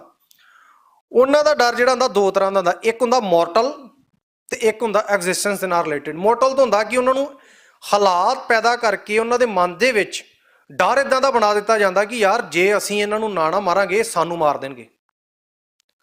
ਉਹ ਫਿਰ ਜਿਹੜਾ ਬੰਦਾ ਵਾ ਪ੍ਰੋਐਕਟਿਵ ਹੋ ਕੇ ਉਹ ਅੰਦਰੋਂ ਅਨਸਟੇਬਲ ਹੋ ਜਾਂਦਾ, ਔਰ ਜਦੋਂ ਮੌਕਾ ਮਿਲਦਾ ਉਹ ਜਿਹੜੀ ਹਿੰਸਾ ਵਾ ਕਤਲੋ ਗਾਰਤ ਦੇ ਰੂਪ ਦੇ ਵਿੱਚ ਸਾਡੇ ਸਾਹਮਣੇ ਆਉਂਦੀ ਆ, ਜਿਹਦੀ ਸਭ ਤੋਂ ਵੱਡੀ ਐਗਜ਼ਾਮਪਲ ਅਸੀਂ ਸਨ 1984 ਦੇ ਵਿੱਚ ਦਿੱਲੀ ਦੇ ਵਿੱਚ ਵੇਖੀ। ਉਸ ਤੋਂ ਬਾਅਦ ਦੂਜਾ ਡਰ ਉਹਨਾਂ ਦੇ ਆਉਂਦਾ ਐਗਜ਼ਿਸਟੈਂਸ ਦਾ, ਕਿ ਯਾਰ ਸਾਡਾ ਕੀ ਬਣੇਗਾ, ਸਾਡੇ ਕੰਮਕਾਰ ਦਾ ਕੀ ਬਣੇਗਾ। ਔਰ ਉਹਨਾਂ ਦੇ ਦਿਮਾਗ ਦੇ ਵਿੱਚ ਜਿਸ ਤਰ੍ਹਾਂ ਨਾਜ਼ੀਜ਼ ਨੇ ਪਾਇਆ ਸੀਗਾ ਜਿਊਇਸ਼ ਨੂੰ ਮਾਰਨ ਦਾ ਕਿ ਫਾਈਨਲ ਸੋਲਿਊਸ਼ਨ ਜਿਹੜਾ ਵਾ ਸਿਰਫ ਇਹੋ ਹੀ ਆ ਕਿ ਇਹਨਾਂ ਨੂੰ ਫਿਜ਼ੀਕਲੀ ਖਤਮ ਕਰੋ, ਉਹ ਹੋਂਦ ਦਾ ਡਰ ਵੀ ਜਿਹੜਾ ਵਾ ਉਹਨਾਂ ਨੂੰ ਸਾਨੂੰ ਮਾਰਨ ਦੇ ਲਈ ਉਕਸਾਉਂਦਾ ਵਾ। ਪਰ ਤੁਸੀਂ ਇੱਕ ਚੀਜ਼ ਇਹਦੇ 'ਚ ਦੇਖੋ ਕਿ ਇਹ ਵਰਤਾਰਾ ਬੰਦਾ ਕੋਈ ਇੱਦਾਂ ਤਿਆਰ ਨਹੀਂ ਹੁੰਦਾ, ਉਹਦੇ 'ਚ ਦੋ ਚੀਜ਼ਾਂ ਕੰਮ ਕਰਦੀਆਂ ਨੇ। ਸਭ ਤੋਂ ਪਹਿਲੀ ਚੀਜ਼ ਤਾਂ ਇਹ ਆ ਕਿ ਉਹਦੇ ਅੰਦਰ ਜਿਹੜੇ ਜੀਨੋਸਾਈਡ ਦੇ ਕਾਰਨ ਆ ਉਹਦੇ ਵਿੱਚ ਸਭ ਤੋਂ ਵੱਡੀ ਚੀਜ਼ ਇੱਕ ਮੰਨੀ ਜਾਂਦੀ ਹੈ ਮਾਨਸਿਕ ਤੌਰ ਤੇ ਜੀਨੋਸਾਈਡਲ ਇੰਪਲਸ, ਕਿ ਕਿਸੇ ਕੌਮ ਜਾਂ ਕਿਸੇ ਦਿਮਾਗ ਦੇ ਵਿੱਚ ਤੱਤ ਹੁੰਦਾ ਜੜ ਦੇ ਵਿੱਚ ਵੀ ਕਿਸੇ ਕੌਮ ਦੇ ਨਾਲ ਨਫ਼ਰਤ ਆ, ਜਿਹਦੇ ਬਾਰੇ ਅਸੀਂ ਕਈ ਵਾਰ ਕਹਿੰਦੇ ਨੇ ਆ, ਜਾਂ ਅਫਜ਼ਲ ਐਸਲ ਰੰਧਾਵਾ ਉਹਨਾਂ ਨੇ ਲਿਖਿਆ ਸੀਗਾ 5 ਸਦੀਆਂ ਦਾ ਵੈਰ, ਕਿ ਉਹਨਾਂ ਦੇ ਅੰਦਰ ਸਾਈਕੋਲੋਜੀਕਲੀ ਤੌਰ ਤੇ ਸੱਟ ਹੁੰਦੇ ਆ, ਜਿਹਦੇ ਬਾਰੇ ਆਪਾਂ ਹੁਣ ਅੱਗੇ ਗੱਲ ਕਰਾਂਗੇ। ਮੀਡੀਆ ਉਹ ਸਾਨੂੰ ਬਾਰ-ਬਾਰ ਚੀਜ਼ ਜਿਹੜੀ ਆ ਪ੍ਰੋਜੈਕਟ ਕੀਤੀ ਜਾਂਦੀ ਆ, ਔਰ ਜਿਹੜੀ ਬਿਊਰੋਕ੍ਰੇਸੀ ਆ ਜਦੋਂ ਆਪਣੇ ਬਿਆਨ ਦਿੰਦੀ ਆ, ਪ੍ਰੈਸ ਕਾਨਫਰੰਸ ਕਰਦੀ ਆ, ਉਹ ਸਾਰੇ ਫਿਲਟਰ ਹੁੰਦੇ ਆ। ਆਪਾਂ ਨੂੰ ਲੱਗਦਾ ਨਾ ਵੀ ਉਹ ਸਿੱਧਾ ਸਿੱਧਾ ਦੱਸ ਰਹੇ, ਨਹੀਂ, ਕਿੰਨਾ ਕਹਿਣਾ, ਕਿੱਦਾਂ ਕਹਿਣਾ, ਕਦੋਂ ਕਹਿਣਾ, ਕਿੱਥੇ ਕਹਿਣਾ, ਉਹ ਸਾਰਾ ਕੁਝ ਜਿਹੜਾ ਵਾ ਉਹ ਪਲਾਨ ਕੀਤਾ ਹੁੰਦਾ। ਉਸ ਤੋਂ ਬਾਅਦ ਜਿਹੜੇ ਕਿਲਰਸ ਹੁੰਦੇ ਉਹਨਾਂ ਦੇ ਦਿਮਾਗ ਦੇ ਵਿੱਚ ਇੱਕ ਚੀਜ਼ ਬਹੁਤ ਕੰਮ ਕਰਦੀ ਆ, ਜਿਹੜੇ ਦੁਨੀਆ ਦੇ ਜਿੰਨੇ ਵੀ ਸਮਾਜਿਕ ਵਿਗਿਆਨੀ ਆ ਜਿਨ੍ਹਾਂ ਨੇ ਜੀਨੋਸਾਈਡ ਤੇ ਕੰਮ ਕੀਤਾ, ਅਨਐਮਪਲੋਇਮੈਂਟ, ਆਪਾਂ ਕਹਿੰਦੇ ਨਾ ਬੇਰੁਜ਼ਗਾਰੀ ਬੜੀ ਹੈ, ਉਹ ਲੀਡਰਾਂ ਨੂੰ ਸੂਟ ਕਰਦੀ ਹੈ। ਜਿਹੜਾ ਬੰਦਾ ਬੇਰੁਜ਼ਗਾਰ ਹੁੰਦਾ, ਮਾਨਸਿਕ ਤੌਰ ਤੇ ਟੁੱਟਿਆ ਹੁੰਦਾ, ਫਰਸਟ੍ਰੇਟ ਹੁੰਦਾ, ਉਦੋਂ ਇਹ ਟੂਲ ਵਰਤਿਆ ਜਾਂਦਾ ਕਿ ਯਾਰ ਜੇ ਇਹ ਬੰਦੇ ਨਾ ਹੋਣ, ਇਹਨਾਂ ਨੂੰ ਮਾਰ ਦਿੱਤਾ ਜਾਏ ਤੇ ਸਾਡੀ ਹਾਲਤ ਸੁਧਰ ਜਾਏਗੀ, ਸਾਡਾ ਦੇਸ਼ ਸੁਧਰ ਜਾਏਗਾ, ਸਾਡੇ ਵਿੱਤੀ ਹਾਲਾਤ ਸੁਧਰ ਜਾਣਗੇ, ਸਾਡੀਆਂ ਜਿਹੜੀਆਂ ਨੌਕਰੀਆਂ ਜਾਂ ਇਕਨੋਮਿਕ ਤੌਰ ਤੇ ਅਸੀਂ ਸੁਧਰ ਜਾਵਾਂਗੇ। ਇਹ ਚੀਜ਼ਾਂ ਵੀ ਜਿਹੜੀਆਂ ਨੇ ਆਮ ਸਧਾਰਨ ਬੰਦੇ ਨੂੰ ਕਾਤਲ ਬਣਨ ਦੇ ਲਈ ਉਕਸਾਉਂਦੀਆਂ ਨੇ। ਔਰ ਇੱਕ ਉਸ ਤੋਂ ਬਾਅਦ ਅਗਲਾ ਕਾਰਨ ਹੈ ਜੀ ਬੇਇੱਜ਼ਤੀ ਦਾ ਡਰ। ਕਈ ਬੰਦੇ ਹੁੰਦੇ ਆ ਸੋਚਦੇ ਯਾਰ ਮੈਂ ਨਾ ਕਰਾਂ, ਇਹ ਕੰਮ ਗਲਤ ਹੋ ਰਿਹਾ, ਪਰ ਉਦੋਂ ਫਿਰ ਹਾਲਾਤ ਇਦਾਂ ਦੇ ਬਣਾਏ ਜਾਂਦੇ ਆ ਜਾਂ ਉਹਨਾਂ ਦੇ ਅੰਦਰ ਇਹ ਡਰ ਪੈਦਾ ਕੀਤਾ ਜਾਂਦਾ ਕਿ ਯਾਰ ਜੇ ਮੈਂ, ਮੇਰੇ ਨਾਲ ਦੇ ਬੰਦੇ ਕਿਸੇ ਬੇਕਸੂਰ ਨੂੰ ਮਾਰ ਰਹੇ ਆ, ਜੇ ਮੈਂ ਸ਼ਾਮਲ ਨਾ ਆਇਆ, ਕਿਤੇ ਮੇਰਾ ਸਮਾਜਿਕ ਤੌਰ ਤੇ ਬਾਈਕਾਟ ਨਾ ਕਰ ਦੇਣ, ਕਿਤੇ ਮੇਰਾ ਨੁਕਸਾਨ ਨਾ ਹੋ ਜੇ, ਮੈਨੂੰ ਨਾ ਕੁਛ ਕਰ ਦੇਣ, ਕਿਤੇ ਇਹ ਨਾ ਹੋਵੇ ਮੈਨੂੰ ਡਰਪੋਕ ਕਹਿਣ ਲੱਗ ਪਣ, ਜਾਂ ਜਿਸ ਤਰ੍ਹਾਂ ਹੁਣ ਤੁਸੀਂ ਦੇਖਿਆ ਗਿਆ ਇੱਕ ਐਂਟੀ ਨੈਸ਼ਨਲ ਅੱਜ ਕੱਲ੍ਹ ਬੜਾ ਟ੍ਰੈਂਡ 'ਚ ਕੰਮ ਲਫ਼ਜ਼, ਮੈਨੂੰ ਐਂਟੀ ਨੈਸ਼ਨਲ ਨਾ ਕਹਿ ਦੇਣ, ਜਾਂ ਮੇਰਾ ਸਮਾਜਿਕ ਤੌਰ ਤੇ ਬਾਈਕਾਟ ਨਾ ਹੋ ਜੇ। ਇਹਦੇ ਨਾਲ ਕੀ ਹੁੰਦਾ ਵਾ ਕਿ ਉਹ ਬੰਦਾ ਮਾਨਸਿਕ ਤੌਰ ਤੇ ਅੰਦਰੋਂ ਡਰਨ ਲੱਗ ਪੈਂਦਾ, ਔਰ ਆਪਣੀ ਸੁਸਾਇਟੀ ਦੇ ਹਿਸਾਬ ਦੇ ਨਾਲ ਆਪਣੇ ਅੰਦਰ ਗਿਲਟ ਪਾਲ ਲੈਂਦਾ, ਔਰ ਉਦੋਂ ਕਿਲਰ ਦਾ ਕੰਮ ਕਰਦਾ। ਉਸ ਤੋਂ ਬਾਅਦ ਇਹ ਜਿਹੜਾ ਗਿਲਟ ਵਾਲਾ ਵਰਤਾਰਾ ਵਾ, ਸਭ ਤੋਂ ਵੱਡੇ ਜਿਹੜੇ ਆਮ ਤੌਰ ਤੇ ਸਾਨੂੰ ਮਾਰਦੇ ਆ, ਆਮ ਪਬਲਿਕ ਜਿਹੜੀ ਮਾਰਦੀ ਆ, ਜਿਹੜੇ ਕਿਲਰਸ ਹੁੰਦੇ ਆ, ਉਹਨਾਂ ਨੂੰ ਇਹ ਗਿਲਟ ਵਾਲਾ ਵਰਤਾਰਾ ਬਚਾਉਂਦਾ ਵੀ ਹੈ ਮਾਨਸਿਕ ਤੌਰ ਤੇ, ਕਿਉਂਕਿ ਜਦੋਂ ਆਪਾਂ ਗਲਤ ਕੰਮ ਕਰਦੇ ਆ ਸਾਡੇ ਅੰਦਰ ਗਿਲਟ ਹੁੰਦੀ ਆ। ਪਰ ਇਹ ਜਿਹੜਾ ਸਮੂਹਕ ਵਰਤਾਰਾ, ਉਹਨਾਂ ਦੇ ਦਿਮਾਗ ਦੇ ਵਿੱਚ ਇੱਕ ਚੀਜ਼ ਹੁੰਦੀ ਯਾਰ ਮੈਂ ਤਾਂ ਕੀਤਾ ਨਹੀਂ, ਸਾਰੇ ਕਰ ਰਹੇ ਸੀ, ਮੈਂ ਵੀ ਕਰਤਾ, ਭਾਵ ਮੇਰਾ ਕਸੂਰ ਨਹੀਂ ਹੈਗਾ, 100 ਬੰਦਾ ਕਰ ਰਿਹਾ ਸੀ, ਮੈਂ ਵੀ ਕਰਤਾ। ਇਹ ਉਹਨੂੰ ਮਾਨਸਿਕ ਤੌਰ ਤੇ ਬਚਾਉਂਦਾ ਵਾ, ਔਰ ਇਹੋ ਚੀਜ਼ ਲੀਡਰਾਂ ਨੂੰ ਬਚਾਉਂਦੀ ਹੈ, ਕਿਉਂਕਿ ਜਿਹੜੇ ਕਿਲਰਸ ਹੁੰਦੇ ਆ ਉਹ ਚਿਹਰੇ ਹੁੰਦੇ ਆ ਜਿਹੜੇ ਸਾਡੇ ਸਾਹਮਣੇ ਹੁੰਦੇ ਆ, ਜਿਨ੍ਹਾਂ ਨੂੰ ਅਸੀਂ ਪਛਾਣ ਸਕਦੇ ਆ, ਪਰ ਉਹਨਾਂ ਦੀ ਡੋਰ ਉੱਤੋਂ ਕਿਤੋਂ ਚੱਲ ਰਹੀ ਹੁੰਦੀ ਆ, ਪਰ ਉਹਨਾਂ ਨੂੰ ਵੀ ਨਹੀਂ ਪਤਾ ਹੁੰਦਾ। ਔਰ ਸਿੱਧੇ ਰੂਪ ਦੇ ਵਿੱਚ ਜਿਹੜੇ ਲੀਡਰਸ਼ਿਪ ਆ, ਜਿਹੜੀ ਇਹ ਸਾਰੀ ਪਲਾਨਿੰਗ ਨੂੰ ਮੈਨੀਪੂਲੇਟ ਕਰਦੀ ਆ ਜਾਂ ਆਰਗੇਨਾਈਜ਼ ਕਰਦੀ ਹੈ, ਸਿੱਧੇ ਰੂਪ ਦੇ ਵਿੱਚ ਜੋੜਿਆ ਨਹੀਂ ਜਾ ਸਕਦਾ, ਜਿਹਦੇ ਕਰਕੇ ਜਿਹੜੇ ਮਾਰਨ ਵਾਲੇ ਨੇ ਉਹ ਭੀੜ ਮੈਂਟੈਲਿਟੀ ਕਰਕੇ ਬਚ ਜਾਂਦੇ ਨੇ, ਤੇ ਜਿਹੜੇ ਉੱਪਰ ਪਲਾਨਿੰਗ ਕਰਨ ਵਾਲੇ ਹੁੰਦੇ ਨੇ ਉਹ ਕਹਿੰਦੇ ਜੀ ਇਹ ਤਾਂ ਲੋਕਾਂ ਨੇ ਕੀਤਾ ਗੁੱਸੇ 'ਚ ਆ ਕੇ, ਇਹ ਕਿਸੇ ਧਿਰ ਨੇ ਕੀਤਾ ਹੀ ਨਹੀਂ। ਮਤਲਬ ਆਪਾਂ ਲਫ਼ਜ਼ ਸੁਣਦੇ ਆ ਨਾ, ਭੀੜ ਦਾ ਕੋਈ ਚਿਹਰਾ ਨਹੀਂ ਹੁੰਦਾ, ਉਦੋਂ ਇਹ ਜਿਹੜਾ ਲਫ਼ਜ਼ ਆ ਉਹਨਾਂ ਨੂੰ ਬਚਾਉਣ ਦੇ ਲਈ ਵਰਤਿਆ ਜਾਂਦਾ ਔਰ ਕੰਮ ਕੀਤਾ ਜਾਂਦਾ। ਔਰ ਉਹ ਅਸੀਂ ਜਿਹੜਾ ਸਾਡਾ ਜੀਨੋਸਾਈਡ ਦਾ ਡਿਨਾਇਲ ਆ, ਅਸੀਂ ਉਹਦੇ ਰੂਪ 'ਚ ਦੇ ਵਿੱਚ ਦੇਖ ਰਹੇ ਹਾਂ।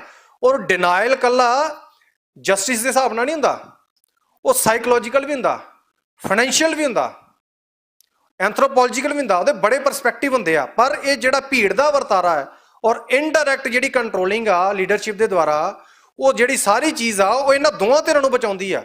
ਇਹ ਜਿਹੜਾ ਸਾਰਾ ਮੈਕੈਨਿਜ਼ਮ ਹੁੰਦਾ ਬੜਾ ਵੈਲ ਪਲੈਨਡ, ਵੈਲ ਆਰਗੇਨਾਈਜ਼ਡ ਹੁੰਦਾ। ਉਸ ਤੋਂ ਬਾਅਦ ਆਪਾਂ ਗੱਲ ਕਰਾਂਗੇ ਕਿ ਜਿਹੜੇ ਲੀਡਰਸ਼ਿਪ ਆ ਉਹ ਕੀ ਕਰਦੀ ਹੈ। ਉਹ ਕਰਦੀ ਹੈ ਕਿ ਜਿਹੜੀ ਵੀ ਧਿਰ ਮਾਰ ਰਹੀ ਹੈ ਔਰ ਜਿਹੜੇ ਬੰਦੇ ਵੇਖ ਰਹੇ ਆ, ਉਹਨਾਂ ਦੇ ਦਿਮਾਗ 'ਚ ਇੱਕ ਇਹ ਥਾਟ ਪਾਉਂਦੀ ਹੈ ਕਿ ਜੋ ਇਹਨਾਂ ਨਾਲ ਹੋ ਰਿਹਾ ਇਹਨਾਂ ਦੀਆਂ ਕਰਤੂਤਾਂ ਕਰਕੇ ਹੋ ਰਿਹਾ। ਉਹਦੇ ਨਾਲ ਕੀ ਹੁੰਦਾ ਵਾ ਕਿ ਮਾਰਨ ਵਾਲੇ ਦੇ ਨਾਲ ਬਾਕੀ ਧਿਰਾਂ ਦੀ ਜਿਹੜੀ ਹਮਦਰਦੀ ਆ ਮਾਨਸਿਕ ਰੂਪ ਦੇ ਵਿੱਚ ਟੁੱਟ ਜਾਂਦੀ ਆ। ਇੱਕ ਬੰਦਾ ਜਾ ਰਿਹਾ, ਉਹ ਕਹਿੰਦਾ ਯਾਰ ਇਹ ਕਰਤੂਤਾਂ ਹੀ ਇਹੋ ਜਿਹੀਆਂ ਕਰਦੇ ਸੀ, ਕੰਮ ਮਾੜੇ ਸੀਗੇ, ਇਹ ਕੁਛ ਹੋਣਾ ਹੀ ਸੀਗਾ। ਇਹਦੇ ਵਿੱਚ ਜਿਹੜੀ ਸਭ ਤੋਂ ਵੱਡੀ ਚੀਜ਼ ਕੰਮ ਕਰਦੀ ਆ ਉਹ ਜੀਨੋਸਾਈਡਲ ਇੰਪਲਸ ਦੇ ਨਾਲ ਜਿਹੜੀ ਆਈਡੀਓਲੋਜੀ ਕੰਮ ਕਰਦੀ ਆ, ਉਹ ਇਹ ਕਰਦੀ ਹੈ ਕਿ ਜਿਹੜੇ ਇਨਸਟੀਗੇਟਰ ਹੁੰਦੇ ਆ, ਜਿਹੜੇ ਲੀਡਰਸ਼ਿਪ ਹੁੰਦੀ ਆ, ਉਹ ਇਹ ਥਾਟ ਉਹਨਾਂ ਦੇ ਦਿਮਾਗ ਦੇ ਵਿੱਚ ਇਦਾਂ ਪਾਉਂਦੀ ਆ, ਆਪਣੀ ਜਿਹੜੀ ਹਾਇਰਾਰਕੀ ਆਈਡੀਓਲੋਜੀ ਦੀ ਉਹਨੂੰ ਇਦਾਂ ਐਸਟੈਬਲਿਸ਼ ਕਰਦੀ ਹੈ ਕਿ ਉਹਨਾਂ ਨੂੰ ਲੱਗਦਾ ਹੈ ਕਿ ਅਸੀਂ ਜੋ ਕਰ ਰਹੇ ਹਾਂ ਬਿਲਕੁਲ ਸਹੀ ਆ, ਬਿਲਕੁਲ ਦਰੁਸਤ ਆ। ਜਿਹੜੀ ਸਾਡੀ ਪੀੜਤ ਧਿਰ ਆ ਉਹਦੇ ਵੱਲੋਂ ਬਿਲਕੁਲ ਡੀਸੈਂਸਿਟਾਈਜ਼ ਹੋ ਜਾਂਦੇ ਆ, ਅੰਨੇ ਹੋ ਜਾਂਦੇ ਆ ਕਿ ਨਾ ਉਹਨਾਂ ਦੀਆਂ ਉਹਨਾਂ ਨੂੰ ਲੋੜਾਂ ਸਮਝ ਆਉਂਦੀਆਂ, ਨਾ ਉਹਨਾਂ ਦੀਆਂ ਉਹਨਾਂ ਨੂੰ ਮੁਸ਼ਕਲਾਂ ਸਮਝ ਆਉਂਦੀਆਂ, ਔਰ ਨਾ ਹੀ ਜਿਹੜੀਆਂ ਉਹ ਦਿੱਕਤਾਂ ਦੇਖ ਰਹੇ ਆ ਉਹਨਾਂ ਨੂੰ ਐਂ ਲੱਗਦਾ ਕਿ ਇਹ ਗਲਤ ਨੇ, ਅਸੀਂ ਜੋ ਕਰ ਰਹੇ ਹਾਂ ਜਿਸ ਤਰ੍ਹਾਂ ਕਰ ਰਹੇ ਹਾਂ ਉਹ ਬਿਲਕੁਲ ਸਹੀ ਆ। ਔਰ ਇਹ ਵਰਤਾਰਾ ਜਿਹੜਾ ਸਾਰਾ ਉਹਨੂੰ ਕਹਿੰਦੇ ਆ ਕਲੈਕਟਿਵ ਡੀਸੈਂਸਿਟਾਈਜੇਸ਼ਨ, ਕਿ ਸਮੂਹਕ ਰੂਪ ਦੇ ਵਿੱਚ ਜਿਹੜੀਆਂ ਧਿਰਾਂ ਨੇ ਜਿਹੜੀਆਂ ਸਾਨੂੰ ਮਾਰ ਰਹੀਆਂ ਨੇ ਜਾਂ ਜਿਹੜੇ ਸਮਾਜਿਕ ਬੰਦੇ ਆ ਉਹ ਜਿਹੜੇ ਆ ਉਹ ਡੀਸੈਂਸਿਟਾਈਜ਼ ਹੋ ਜਾਂਦੇ, ਉਹਨਾਂ ਨੂੰ ਜਿਹੜੀ ਸਾਡੀ ਮੁਸ਼ਕਲ ਆ ਜਿਹੜੀ ਉਹ ਦਿਖਾਈ ਨਹੀਂ ਦਿੰਦੀ। ਇਹਦੇ ਵਿੱਚ ਇੱਕ ਹੋਰ ਪੱਖ ਜਿਹੜਾ ਨਾਲ ਜੁੜਦਾ ਹੁੰਦਾ ਸਵੈਹੀਣਤਾ। ਔਰ ਇਹ ਚੀਜ਼ ਤੁਸੀਂ ਆਪਣੇ ਆਸੇ-ਪਾਸੇ ਦੇਖੋਗੇ।